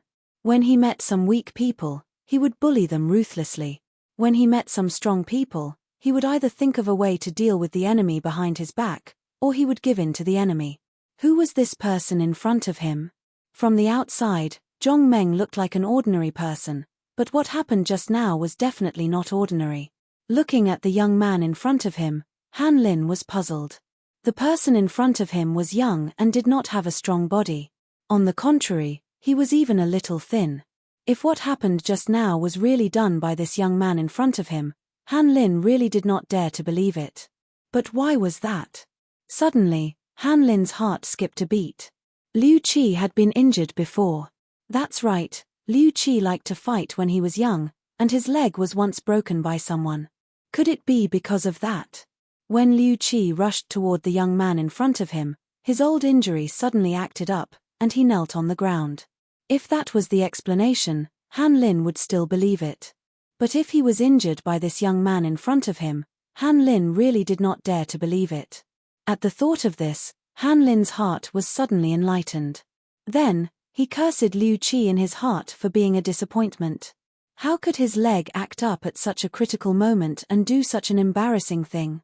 After understanding this, the shock in Han Lin's heart was immediately tossed out of his mind, and his courage instantly grew. Han Lin looked at Zhong Meng and said with a cold smile, "Kid, you're lucky that Liu Qi's leg injury acted up at this moment. Otherwise, HMPH. As soon as Han Lin's voice fell, everyone present was stunned. Liu Qi's leg injury acted up. After Zhong Qiuming heard Han Lin's words, he was even more shocked than before. Liu Qi's leg injury acted up. That was why he did such a thing. At the thought of this, Zhong Qiuming could not help but nod secretly. It seemed that this was true. Liu Qi's leg was definitely injured. Zhong Qiuming had already proven this point through Han Lin's expression. If Liu Qi's leg was not injured, how could Han Lin still be so calm and arrogant in the face of such a terrifying thing? Zhong Qiuming guessed that Liu Qi's leg injury might have acted up before, and that was why Han Lin was still so arrogant. If this was done by Zhong Meng, Zhong Qiuming guessed that Han Lin would have knelt on the ground and begged for mercy. That was the only explanation that made sense. Han Lin glanced at everyone, and when he saw that they all had a look of realization on their faces, he became even bolder. He suddenly turned his head and shouted at his junior brothers. "What are you guys still doing there? Hurry up and carry this embarrassing thing back." At this moment, Liu Qi was lying on the ground, unable to move at all. However, the shock in his heart had already shocked him to the extreme. He was the person involved, and everything that happened just now still felt like a dream when he thought about it. Why did his legs turn to jelly? Why did he kneel, and why did he lie down? Liu Qi only felt confused. Liu Qi naturally heard what Han Lin said just now. Although he couldn't move, his ears were still working well. It was definitely true that his leg was injured. When he was 8 years old, he accidentally broke his leg in a fight with a child from the same village. Could it really be because of his leg injury? However, if it was not because of his leg injury, what could it be? Liu Qi carefully thought about the situation at that time. When he rushed over, the young man opposite him didn't move at all. He just looked at him and smiled. Liu Qi could swear that the young man really didn't do anything else. He didn't even move a finger. This meant that all of this wasn't done by the young man. Chapter 128. Liu Qi was a little puzzled. He turned his head and looked around. Other than his brothers, there was only Laro Wu and the 2 guests. There was no one else. Seeing all of this, Liu Qi was even more puzzled. He even began to suspect that his leg was acting up. Seeing Liu Qi being carried away by his junior brother, Han Lin secretly cursed this guy for being a disappointment. He dropped the ball at the critical moment and was useless. Thinking of this, Han Lin's expression returned to normal. He looked at Zhong Meng and sneered. "Kid, you were too lucky just now. However, I still advise you not to interfere in this matter. Otherwise, don't blame me for falling out with you." Seeing that these guys did not realize that he was the one who had done it, Zhong Meng laughed in his heart. He felt that this was quite interesting. The feeling of teasing these people was much better than beating them up head-on. Zhong Meng saw Han Lin's arrogant look and his heart skipped a beat. He smiled and said, "What? Do you still dare to hit a guest? I'm a big customer of your Tianji sect. If you dare to hit me, your South County branch leader, Sun Xinjing, will definitely not let you off." Han Lin was stunned when he heard this. He thought to himself, big customer? Could this kid really be a big customer? If this kid really is a big customer, if I hit him and the branch leader found out, I really won't have a good ending. Thinking of this, Han Lin hesitated again. He looked at the smiling Zhong Meng and then looked at his ordinary clothes. His heart suddenly skipped a beat. Could this kid be lying to me? His clothes were so ordinary. No matter how he looked at it, he did not look like a big customer. If the young master standing next to him was a big customer, it would be more believable. However, this person in front of him did not look like a big customer at all. Behind these 2 people stood 2 servants. Looking at the clothes of this young man in front of him, they were similar to the 2 servants. Thinking of this, Han Lin felt a sense of disbelief in his heart. After thinking for a while, Han Lin looked at Zhong Meng and pointed at Zhong Qiuming. He asked, "Are you guys in cahoots?" Zhong Meng nodded. "Yes, we're on the same side." After listening to Zhong Meng's words, Han Lin understood in his heart that this fellow in front of him was definitely a servant of another young master. Han Lin's expression changed when he thought of how a servant dared to show off in front of him. However, he still suppressed the anger in his heart and turned to look at Zhong Qiuming as he asked, "Can the words of a servant like you represent you?" Zhong Qiuming, who was originally watching from the side, didn't expect Han Lin to ask him. He couldn't help but be stunned. Then, he shook his head. "You're wrong. He's not my servant." When Han Lin heard this, he turned to look at Zhong Meng and sneered, "Then, little brother, who are you?" Zhong Meng smiled and shook his head. "Of course I'm a big client." When Han Lin heard this, he realized that this fellow was still lying to him. He could no longer suppress the anger in his heart. He suddenly shouted sternly, "No matter who you are, Tianji sect does not welcome you. Please leave immediately." After hearing Han Lin's words, Zhong Meng shook his head. "No, I can't leave now. At least, I can't leave before I see your branch leader." When Han Lin heard this, he couldn't help but narrow his eyes. At the same time, he began to exert strength in his body, preparing to throw this fellow in front of him out. At this moment, a shout suddenly came from afar. "Senior brother, master asked us to bring the guest in." When Han Lin heard this voice, he was stunned. Then, he turned to look at the person who came. The person who came was Han Jiqing, who went to report. Han Jiqing quickly walked to Old Fifth's side and said loudly, "Senior brother, when I went to the courtyard, I happened to see Master. Master said that he would report on behalf of us and asked us to bring the guest in." Old Fifth was overjoyed when he heard this. At the same time, he stole a glance at Han Lin. He saw that Han Lin's face was frosty as he stared silently at Zhong Meng. Old Fifth hurriedly walked to Zhong Meng's side and said loudly, "Senior brother Han, my master asked us to bring the guest in." After hearing Old Fifth's words, Han Lin raised his head and looked at Old Fifth. He felt a little angry in his heart. He could attack Old Fifth and play dirty tricks behind his back, but he didn't dare to offend Zhong Laji on the surface. After thinking for a while, Han Lin coldly snorted, turned his head, and waved his hand at his fellow disciples. "Let's go." Old Fifth heaved a sigh of relief when he saw that Han Lin and the others had left. He wiped the sweat off his forehead. When Han Lin stepped on him just now, he was only one step away from breaking his bones and breaking his tendons. Even so, the places where Han Lin stepped on him still hurt. Every time he gasped for breath, he felt a dull pain. Zhong Meng glanced at Han Lin who had left. He then turned to look at Old Fifth and asked with a smile, "This person isn't very good." After hearing Zhong Meng's words, Old Fifth turned his head to look around. When he saw that there was no one around except for his fellow disciples, he sighed and said helplessly, "Han Lin and Li Tai always bully their fellow disciples because of their superior martial arts skills. When people see them, most of them are angry but don't dare to say anything. They're afraid of bringing trouble to themselves." When Zhong Meng heard this, he nodded and asked, "Just now, I clearly saw that it wasn't your fault. Why did he ask you to admit it?" When Old Fifth heard this, he let out a long sigh and said self-deprecatingly, I'm nothing. Why would Han Lin put me in his eyes? He asked me to admit it because he wanted to take the opportunity to frame my master." Zhong Meng was stunned when he heard this. He then asked, could it be that Han Lin did this because of his master? After Old Fifth heard Zhong Meng's question, he shook his head. "I don't know about that. However, I'm guessing that Han Lin did this because he wanted his master to be the leader of the South County branch." After Zhong Meng heard Old Fifth's words, he understood in his heart that this was another show of competition. When Han Jiqing saw that Old Fifth and Zhong Meng were talking non-stop, he became a little anxious. He quickly urged, "Senior brother, stop talking. Master is still waiting inside." Old Fifth heard this and nodded. "Since that's the case, then lead the guests over." After hearing Old Fifth's instructions, Han Jiqing quickly responded. He turned to look at Zhong Meng and said with a smile, "Then let's go."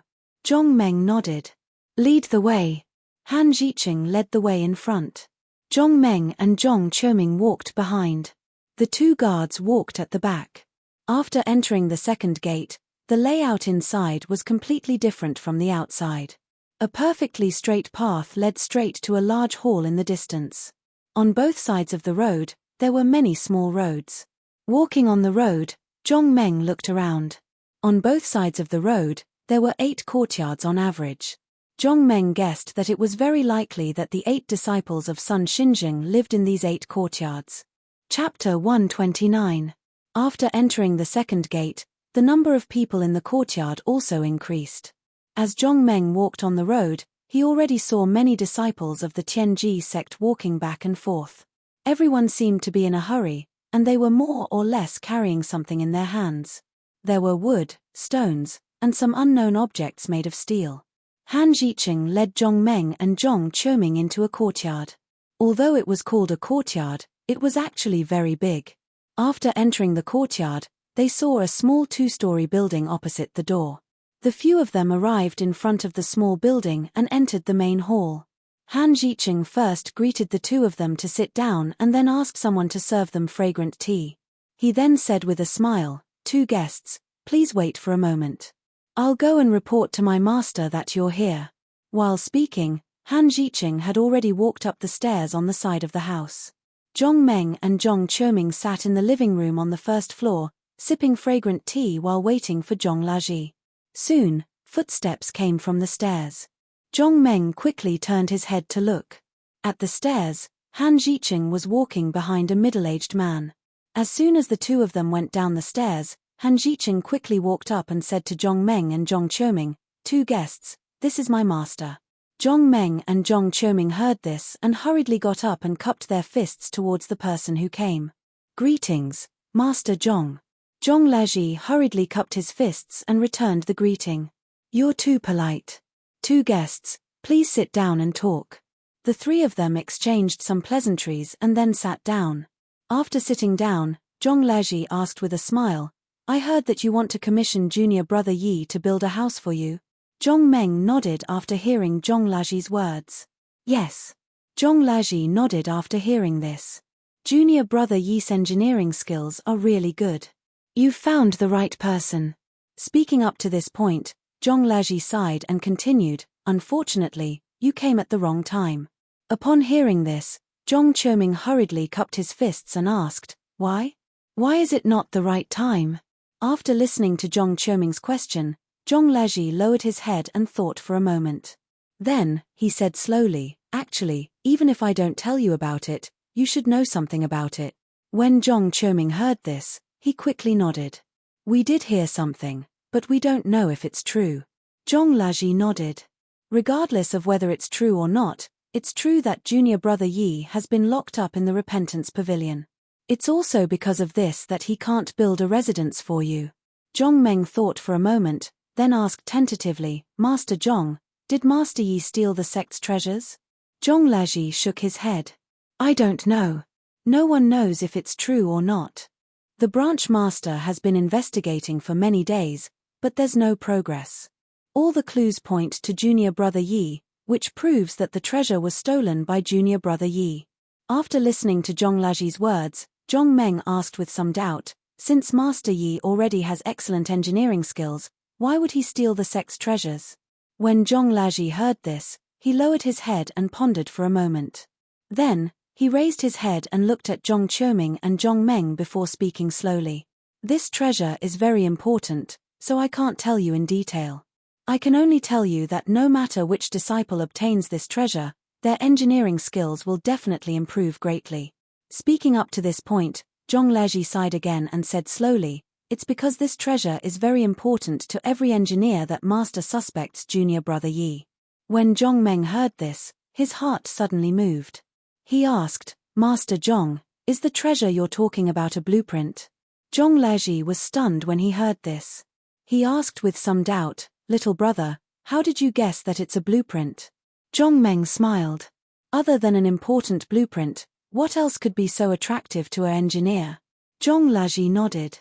"That's true. That treasure is indeed a blueprint." Speaking up to this point, Zhong Laji paused for a moment before continuing, "The founder spent a lot of effort on this blueprint. Then, he sent someone to deliver it to the branch. However, after only 3 days, that treasure disappeared." When Zhong Meng heard this, he quickly asked, "Could it be that the treasure was just delivered?" Zhong Laji nodded.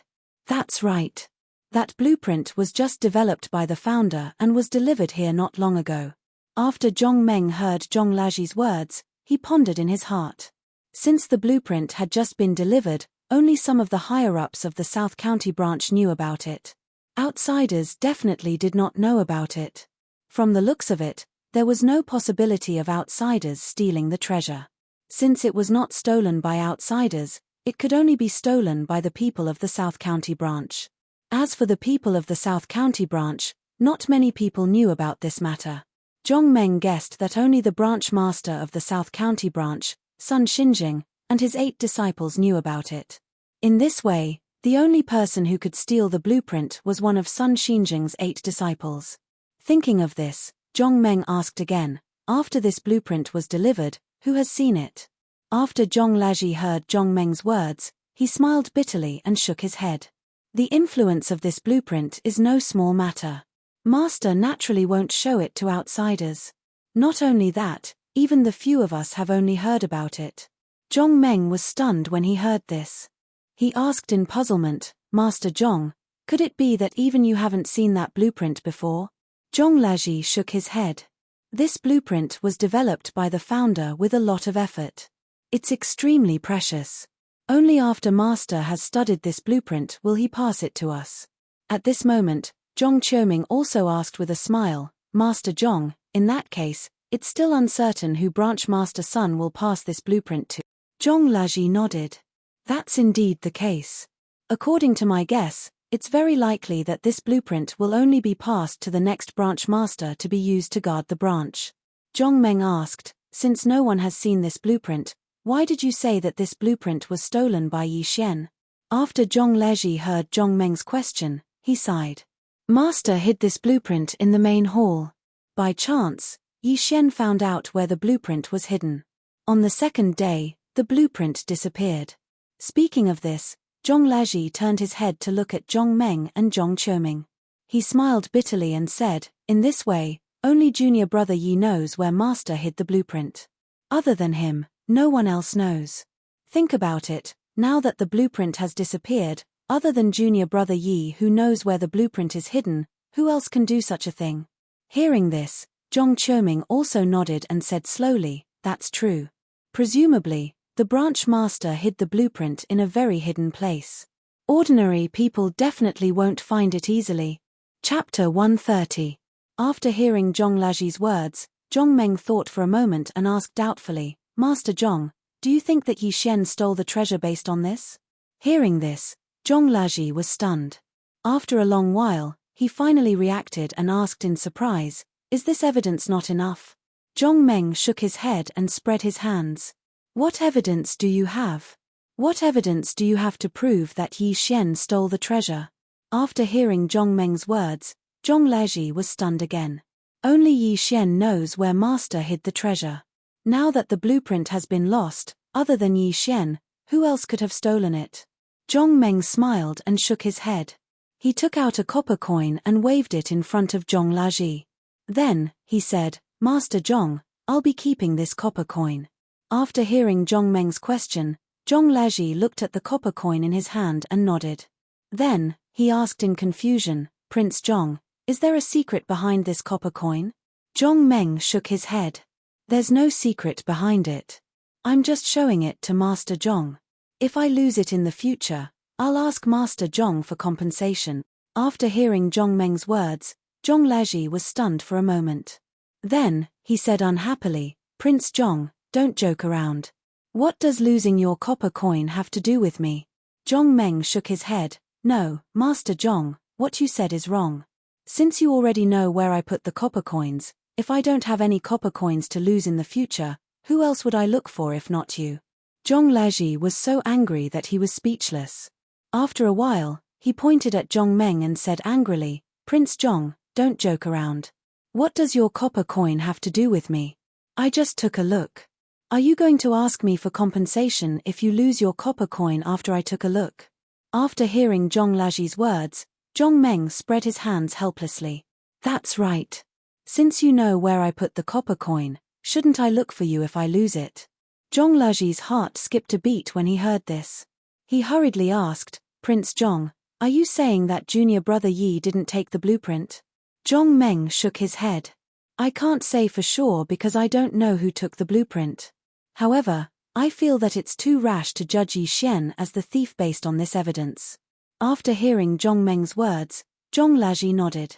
He narrowed his eyes and carefully considered Zhong Meng's words. After a while, he suddenly nodded heavily and said loudly, Prince Zhong Meng, you're right. Young Master Zhong, you are right. Maybe Yi Xian really didn't do it. After hearing this, Zhong Meng nodded. Master Zhong, we don't dare to say who did this. However, we need more evidence. Only with enough evidence can we determine whether or not Yi Xian stole the blueprint. After listening to Zhong Meng's words, Meng clapped his hands, laughed and said, I told you, it shouldn't have been junior brother Yi who stole the blueprint, but they didn't believe it. If young Master Zhong was present at that time, then as long as he took out that copper coin, those people would naturally have nothing to say. Zhong Meng said, that might not be the case, such an important blueprint, as long as one is a mechanical engineer, I'm afraid they would all drool over it. Yi Xian is a mechanism master, so he's no exception. He probably wants to take the treasure for himself after seeing it. After hearing Zhong Meng's words, Zhong Laji laughed and shook his head. That's impossible. Logically speaking, if the branch leader abdicates, the position of branch leader will most likely fall on junior brother Yi's head. As long as junior brother Yi becomes the branch leader, the blueprint will naturally be his. I don't think he has any reason to steal the blueprint. After hearing Zhong Laji's words, Zhong Qiuming also nodded. When we were on the road, we also heard this news. It seems that Yi Xian might be the next branch leader. At this moment, Zhong Laji couldn't sit still anymore. He stood up and paced back and forth on the ground. After a while, Zhong Laji suddenly stopped and turned his head to look at Zhong Meng. He asked hesitantly, "Prince Zhong, if it wasn't junior brother Yi who stole the blueprint, who do you think stole it?" When Zhong Meng heard this, he shook his head. "I'm not sure. I just arrived here today, so I don't know what happened. I was just voicing my suspicions. As for the rest, I'll leave it to you to investigate." After hearing Zhong Meng's words, Zhong Laji also nodded, but his heart was filled with doubts. There were indeed very few people who knew where the blueprint was hidden. Other than his master, Zhong Laji only knew, and Yi Xian also knew. Other than the two of them, Zhong Laji really couldn't think of anyone else who knew where the blueprint was hidden. Who could it be? If it wasn't Yi Xian who stole the blueprint, then who could have possibly taken it? After thinking for a long time, Zhong Laji still couldn't think of anyone other than Yi Xian who knew where the blueprint was hidden. Seeing Zhong Laji's expression turn uglier and uglier, Zhong Meng laughed inwardly. He guessed that Zhong Laji must be worried because he couldn't think of anyone. In Zhong Meng's opinion, this matter wasn't complicated at all. This was because as long as the problem was sorted out, the truth would naturally be solved. Thinking up to this point, Zhong Meng coughed. When he saw Zhong Laji looking over, he slowly said, "Master Zhong, actually, this matter isn't that complicated. As long as you figure out the problem, you'll naturally be able to find the truth." Zhong Laji smiled bitterly and shook his head. "How should I sort out the problem? I've thought for a long time, but I still can't think of anyone who knows where the treasure is hidden." After Zhong Meng heard Zhong Laji's answer, he nodded. "Actually, you don't have to think about who knows where the treasure is hidden. You just have to think about who will benefit the most from Yi Xian being locked up." At this point, Zhong Meng paused for a moment before continuing. "Actually, I think that as long as someone observes for a while, they will naturally find out where the treasure is hidden. Now, the most important thing is who will benefit from this matter." At this point, Zhong Meng's tone became more serious. "I think that the person who will benefit the most should be the person who stole the blueprint. Of course, all of this is based on the fact that the blueprint wasn't taken by Yi Xian." After Zhong Laji heard Zhong Meng's words, he frowned. Then, he began to pace back and forth in front of Zhong Meng, thinking carefully about who would benefit the most from this matter. Yi Xian was locked up in the Repentance Pavilion. If this continued, it was only a matter of time before he was expelled from the sect. If Yi Xian was expelled from the sect, what would happen? Yi Xian would most likely be the next branch leader. Zhong Laji knew this very well. Chapter 131. Zhong Laji knew that Yi Xian was very talented in mechanisms.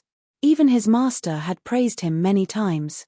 He had even said in front of many disciples that the position of the next branch leader should be Yi Xian. Since his master could mention this in front of everyone, it meant that his master did have such plans. He wanted to pass the position of the leader to Yi Xian. As for Yi Xian, he did have the ability. He was an orphan and had been adopted by his master since he was young. He was talented in mechanisms. In addition to his hard work, in the entire South County branch, other than his master, he could be said to be the #1 person in mechanisms. Yi Xian was a kind person. He was quite popular in the South County branch. In addition, he was an upright person. Whether it was his fellow disciples or the next generation of disciples, they all respected him very much. Would such a person steal the blueprint? Zhong Laji also knew one more thing. Ever since the blueprint was sent over, his master had become absent-minded. He always wanted to resign from his position as the leader and look for his master to study mechanisms. From the looks of it, It was very likely that he would resign from his position as the branch leader in a short period of time. According to the original plan, the branch leader of the Hope Group was most likely Yi Xian. Thinking of this, Zhong Laji's eyes lit up. That's right. As long as Yi Xian became the branch leader, he could look at the blueprint as he pleased. Why would he steal it? Thinking of the reason behind this, Zhong Laji was even more certain that the blueprint was definitely not stolen by Yi Xian. Because there was no need for that. His master should be announcing the next branch leader soon. At this time, no matter how stupid Yi Xian was, he would not do such a stupid thing. In that case, Yi Xian was wronged. Someone should be framing him. But who could this person be? Thinking of this, Zhong Laji looked at Zhong Meng again and remembered what Zhong Meng had said. Who would benefit the most after this matter happened? Who would benefit the most from this? No one dared to deny that the blueprint was not cheap. However, compared to the position of the branch leader, it seemed to be a little lacking. What on earth was the person who wanted to frame Yi Xian for? Blueprints. The position of branch leader. Thinking of this, Zhong Laji continued to analyze. If the person who framed Yi Xian was only after that blueprint, then it was possible that it was an outsider. Or perhaps that person had no hope of becoming a branch master, so he stole the blueprint to study it carefully in the future and improve his own mechanical techniques. The other possibility was the position of a division leader. Thinking of this, Zhong Laji felt a chill in his heart. If it really was for the position of branch master, then it meant that the person who had stolen the blueprint should be one of his fellow apprentices. After all, only those fellow apprentices had the opportunity to be promoted to branch master. When he thought of this, Zhong Laji felt extremely irritated. They were all fellow disciples. Even if their relationship wasn't that good, they had still been together for many years. Who would be so heartless as to do such a thing? Who was it? If junior apprentice brother Yi was expelled from the sect, he would no longer have the qualifications to compete for the branch master position. In that case, with junior apprentice brother Yi gone, who would become the branch master?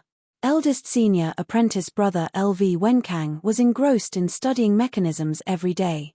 He even took in very few disciples. He hid in his room all day, studying all kinds of books and all kinds of mechanism techniques. Although they were fellow apprentices, they only saw him a few times in a month. In Zhong Laji's opinion, even if his master wanted him to be the branch master, LV Wenkang would probably not agree. The branch master had many things to do. It was also because of this reason that his master wanted to resign from the position of the branch master and focus on studying mechanisms. LV Wenkang only wanted to study mechanisms, so he naturally did not want to be the branch master. In this way, the suspicion of his eldest senior apprentice brother could be removed because he did not want to be the branch master. Second senior apprentice brother Tang Jianan was the same as him. His skill level was average. He also knew that he was not cut out to be the branch master.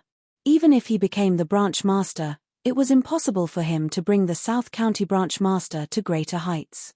In addition, Zhong Laji and second senior apprentice brother Tang Jianan had the best relationship. They usually drank and played chess together or studied various mechanisms together. Naturally, he knew him very well. Tang Jianan had once told him frankly that the next branch master position would definitely be Yi Xian. When he said this, Zhong Laji did not see any dissatisfaction on Tang Jianan's face. This meant that he did not have any jealousy towards junior apprentice brother Yi. Therefore, from the looks of it, second senior apprentice brother Tang Jianan should not be suspicious. This was because he also knew that no matter what, the position of the branch master would not be his, so he had no reason to frame junior apprentice brother Yi.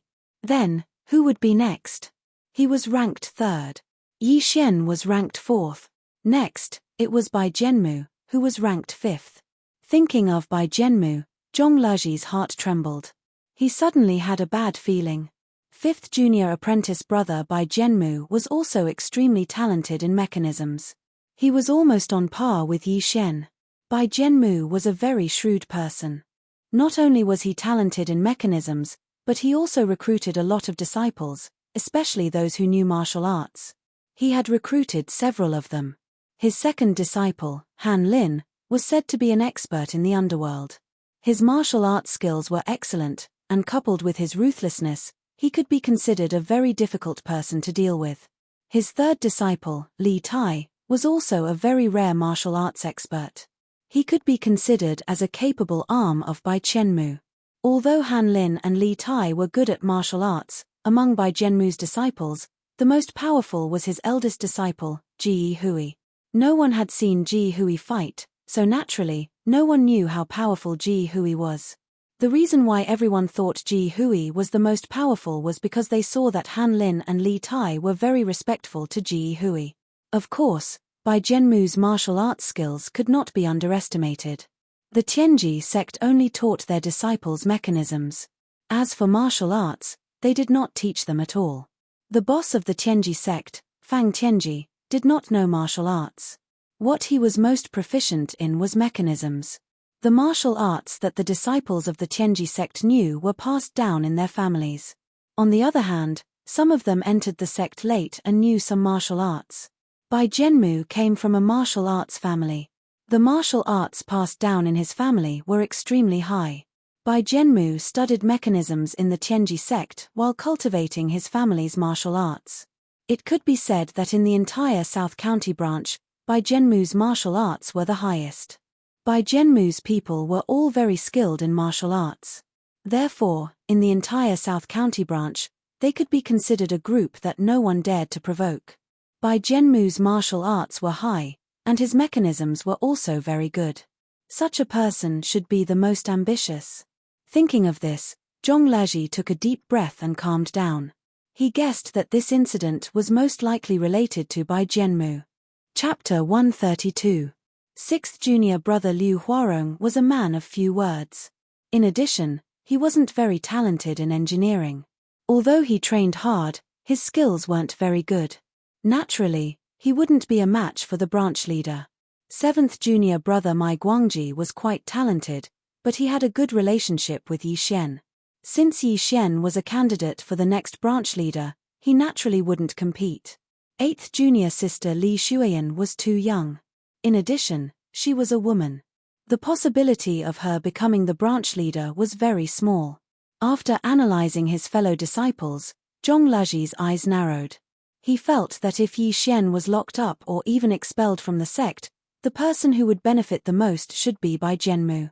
Zhong Laji thought about Bai Jianmu's usual words and actions, as well as his actions. He was even more certain that Bai Jianmu was the one who benefited the most. After figuring this out, Zhong Laji sat back down in his seat. He looked at Zhong Meng and asked seriously, "Prince Zhong, do you have any good ideas about this?" After hearing Zhong Laji's words, Zhong Meng pondered for a moment before asking, "Master Zhong, could it be that you've thought of someone who might have done it?" Zhong Laji nodded.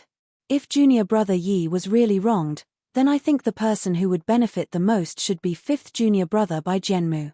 Zhong Meng smiled and asked again, "The key now is whether Yi Xian was really wronged.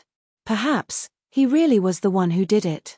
After listening to Zhong Meng's words, Zhong Laji lowered his head and thought carefully.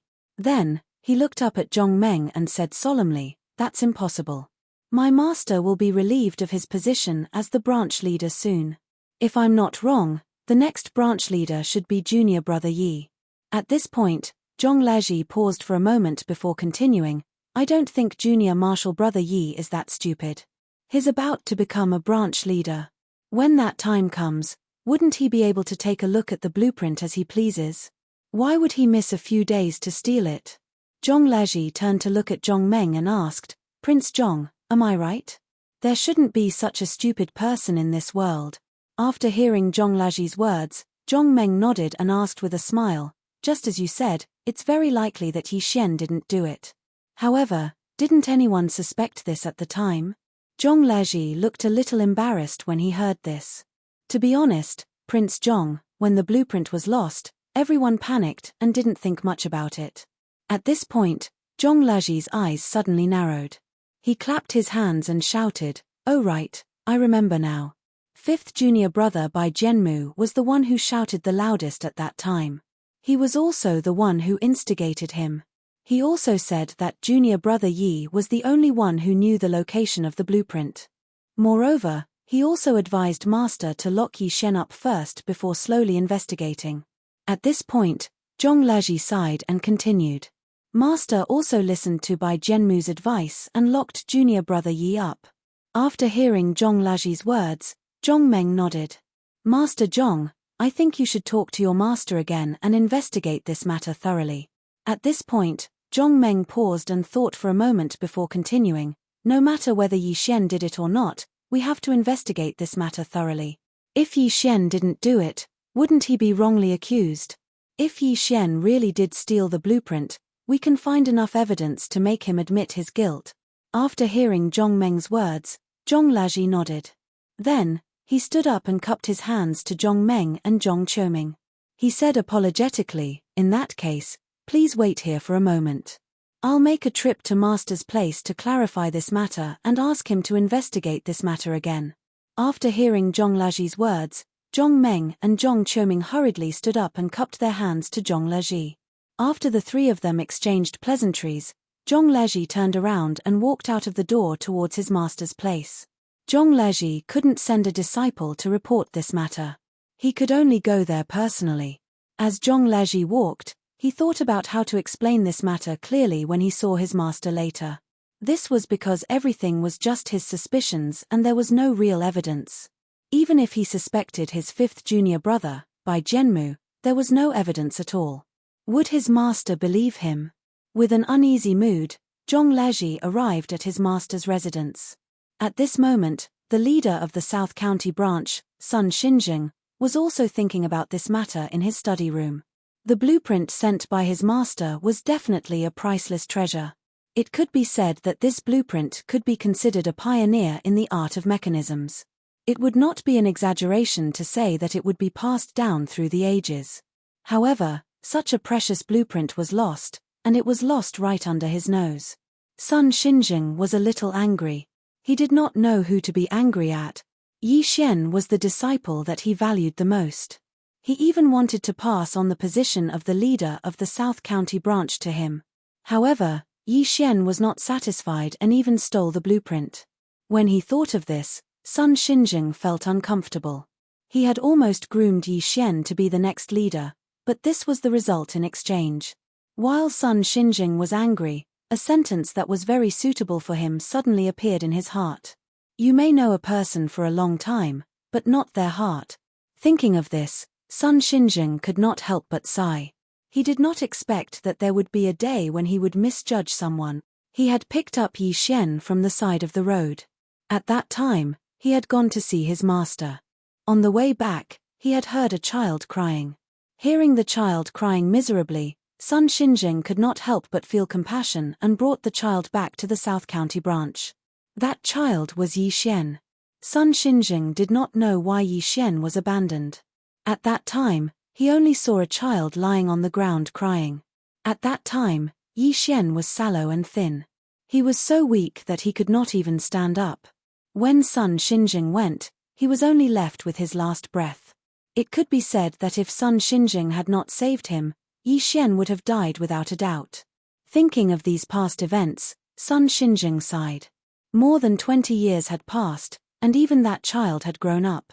Just as Sun Xinjing was feeling emotional, there was a knock on the door. At the same time, a voice came from outside. Master, I have something to see you about. After hearing this voice, Sun Xinjing's mood immediately recovered. He quickly shouted to the door, come in. As soon as Sun Xinjing finished speaking, the door was pushed open and Zhong Laji walked in. After Zhong Laji walked into the room, he immediately closed the door carefully. Then, he quickly walked in front of Sun Xinjing and bowed. Chapter 133. Zhong Laji first bowed to Sun Xinjing before he said slowly, Master, I have something to say about this. Sun Xinjing waved his hand at Zhong Laji and pointed to the chair next to him. He said with a smile, sit down and talk.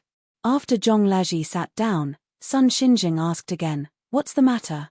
Zhong Laji thought about it again before he said, Master, I have a feeling that junior brother Yi didn't steal the blueprint.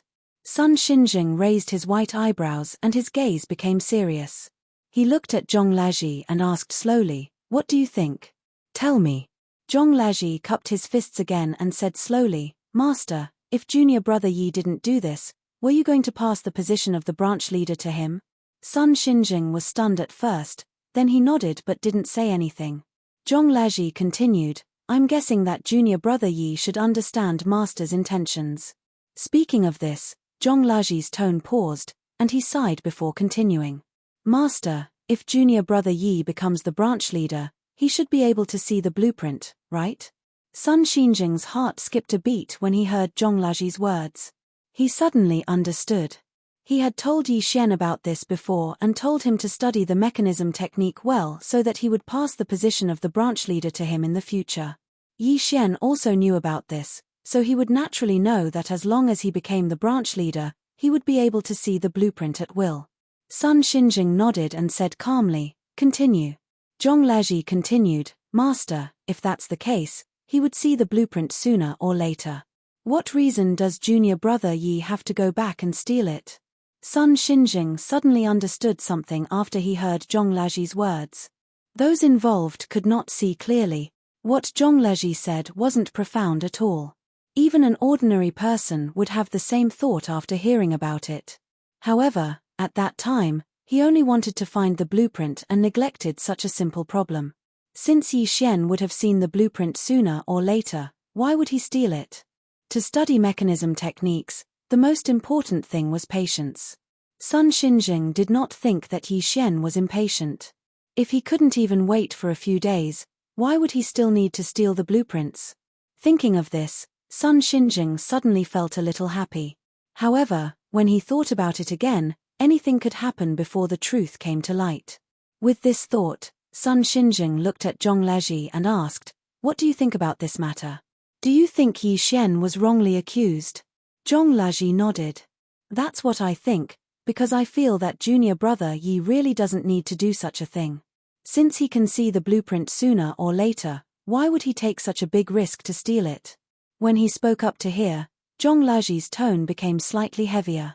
I think junior brother Yi ought to be aware that once this matter is discovered, not only will you fail to live up to master's kind intentions, you'll probably be expelled from the sect. Since junior brother Yi knew this, why would he still be willing to steal the blueprint and take such a big risk? After Sun Xinjing heard Zhong Laji's words, he lowered his head and pondered for a moment before nodding. You're right. Yi Xian really didn't need to do such a thing. Speaking of this, Sun Xinjing turned to look at Zhong Laji and asked, since you feel that Yi Xian was wrongly accused, then who do you think did this? Zhong Laji thought for a moment.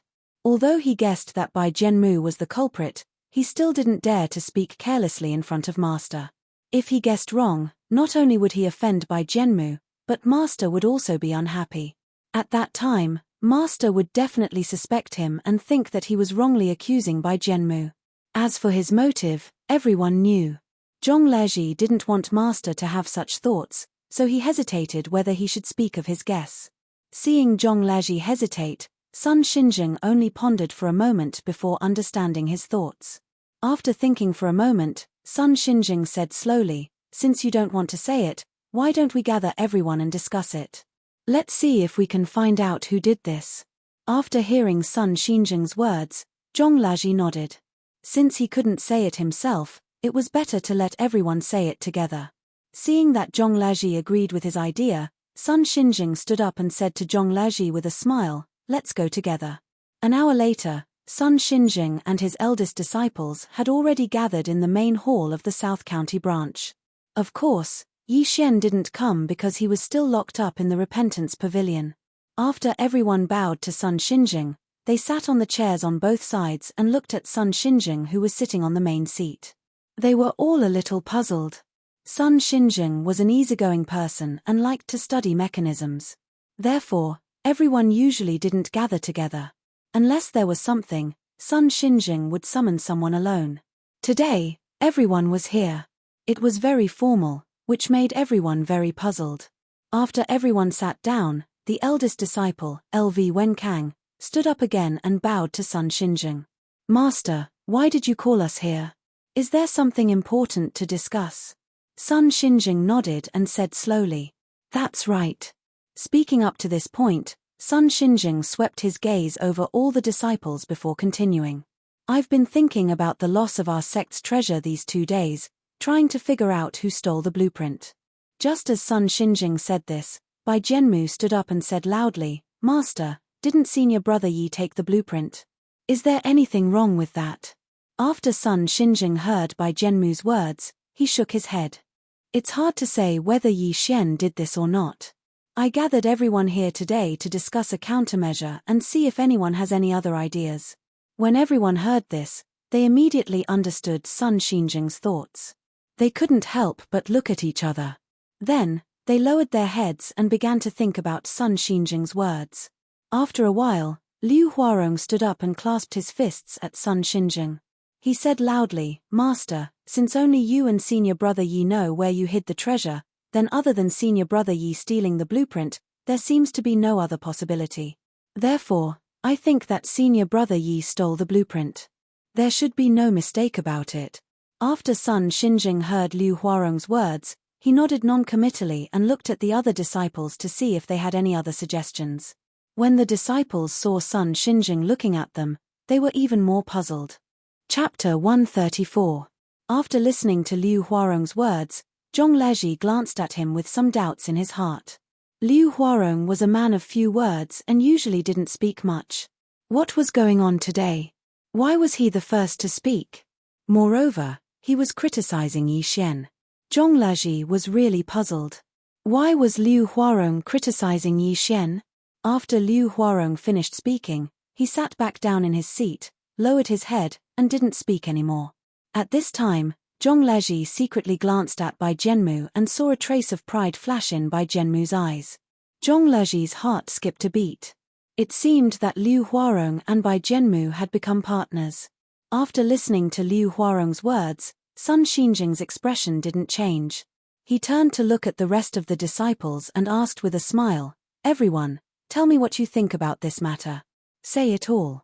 Let's settle this today. After Sun Xinjing finished speaking, the scene fell into silence again. After a while, Tang Zhenan suddenly stood up. He first cupped his fist to his master and then said, Master, you are the only one who knows the location of the treasure. Apart from Yi Xian, have you told anyone else?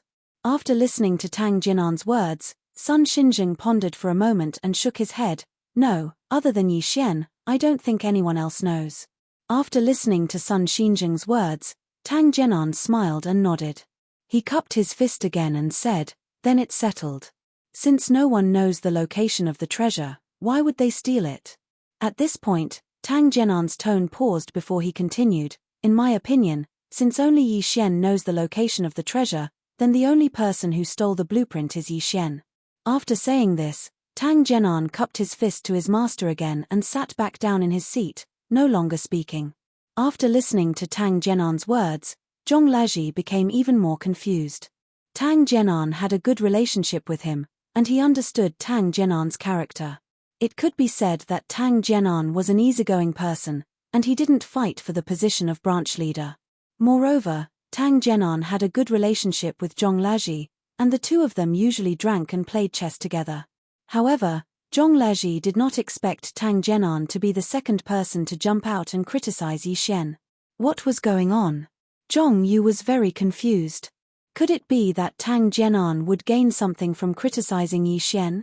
Zhong Leji thought about it carefully, but he still couldn't figure out what benefit Tang Zhenan would bring to himself by criticizing Yi Xian. Looking at Tang Zhenan, who was deep in thought with his eyes closed, Zhong Leji felt that everything was so strange. First, the taciturn Liu Huarong accused Yi Xian of stealing the blueprints. Then, his old friend Tang Zhenan also jumped out to accuse Yi Xian. What was going on here? Could it be that something unexpected was going to happen next? After listening to Tang Zhenan's words, Sun Xinjing turned to look at his eldest disciple, LV Wenkang, and asked with a smile, Tell me what you think.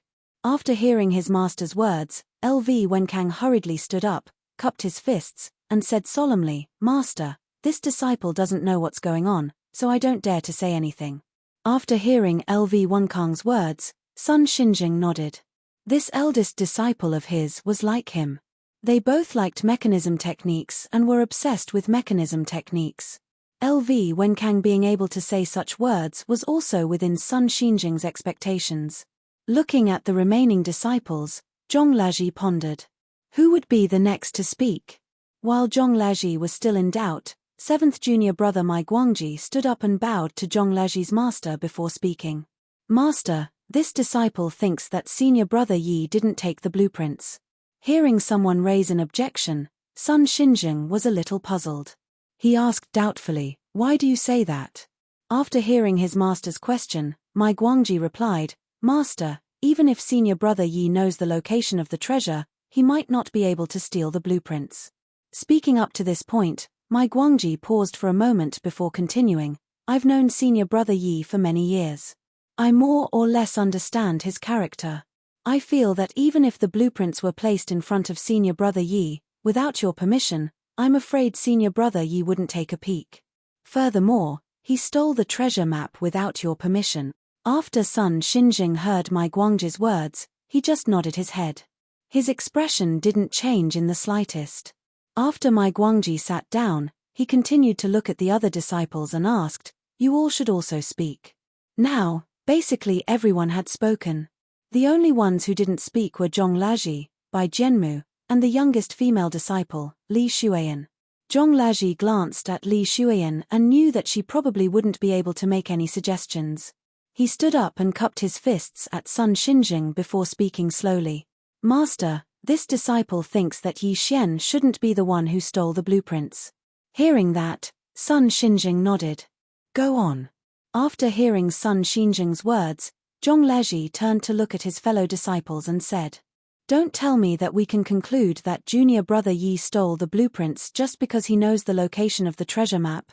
I feel that this is a little too arbitrary. Don't you think I'm right? Hearing that, everyone lowered their heads. No one answered Zhong Laji's question. Seeing that, Zhong Laji could only look at Bai Jianmu, wanting to hear his opinion.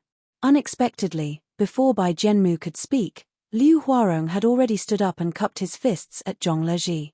Third senior brother, since you said that even if senior brother Yi knew the location of the treasure map, he wouldn't be the one who stole it. Then, does third senior brother think that we, who don't know the location of the treasure map, are the ones who stole it? Hearing that, Zhong Laji turned to look at Liu Huarong. He didn't say anything, but he was thinking quickly. Why was Liu Huarong always targeting Yi Xian? What good would Liu Huarong do for himself? Thinking of this, Zhong Laji's eyes suddenly lit up. He suddenly thought of something. Could it be that Liu Huarong stole the blueprints? Otherwise, why would he insist that Yi Xian stole the blueprints? With that thought, Zhong Laji thought about it carefully. If the blueprint was really stolen by Liu Huarong, then his abnormal behavior today would make sense, and there would be a reasonable explanation. Because he was the one who stole the blueprints, he naturally didn't want to admit it. He could only find a scapegoat to take the blame for him. And Yi Xian was the best scapegoat. Wouldn't he be taking the blame for him?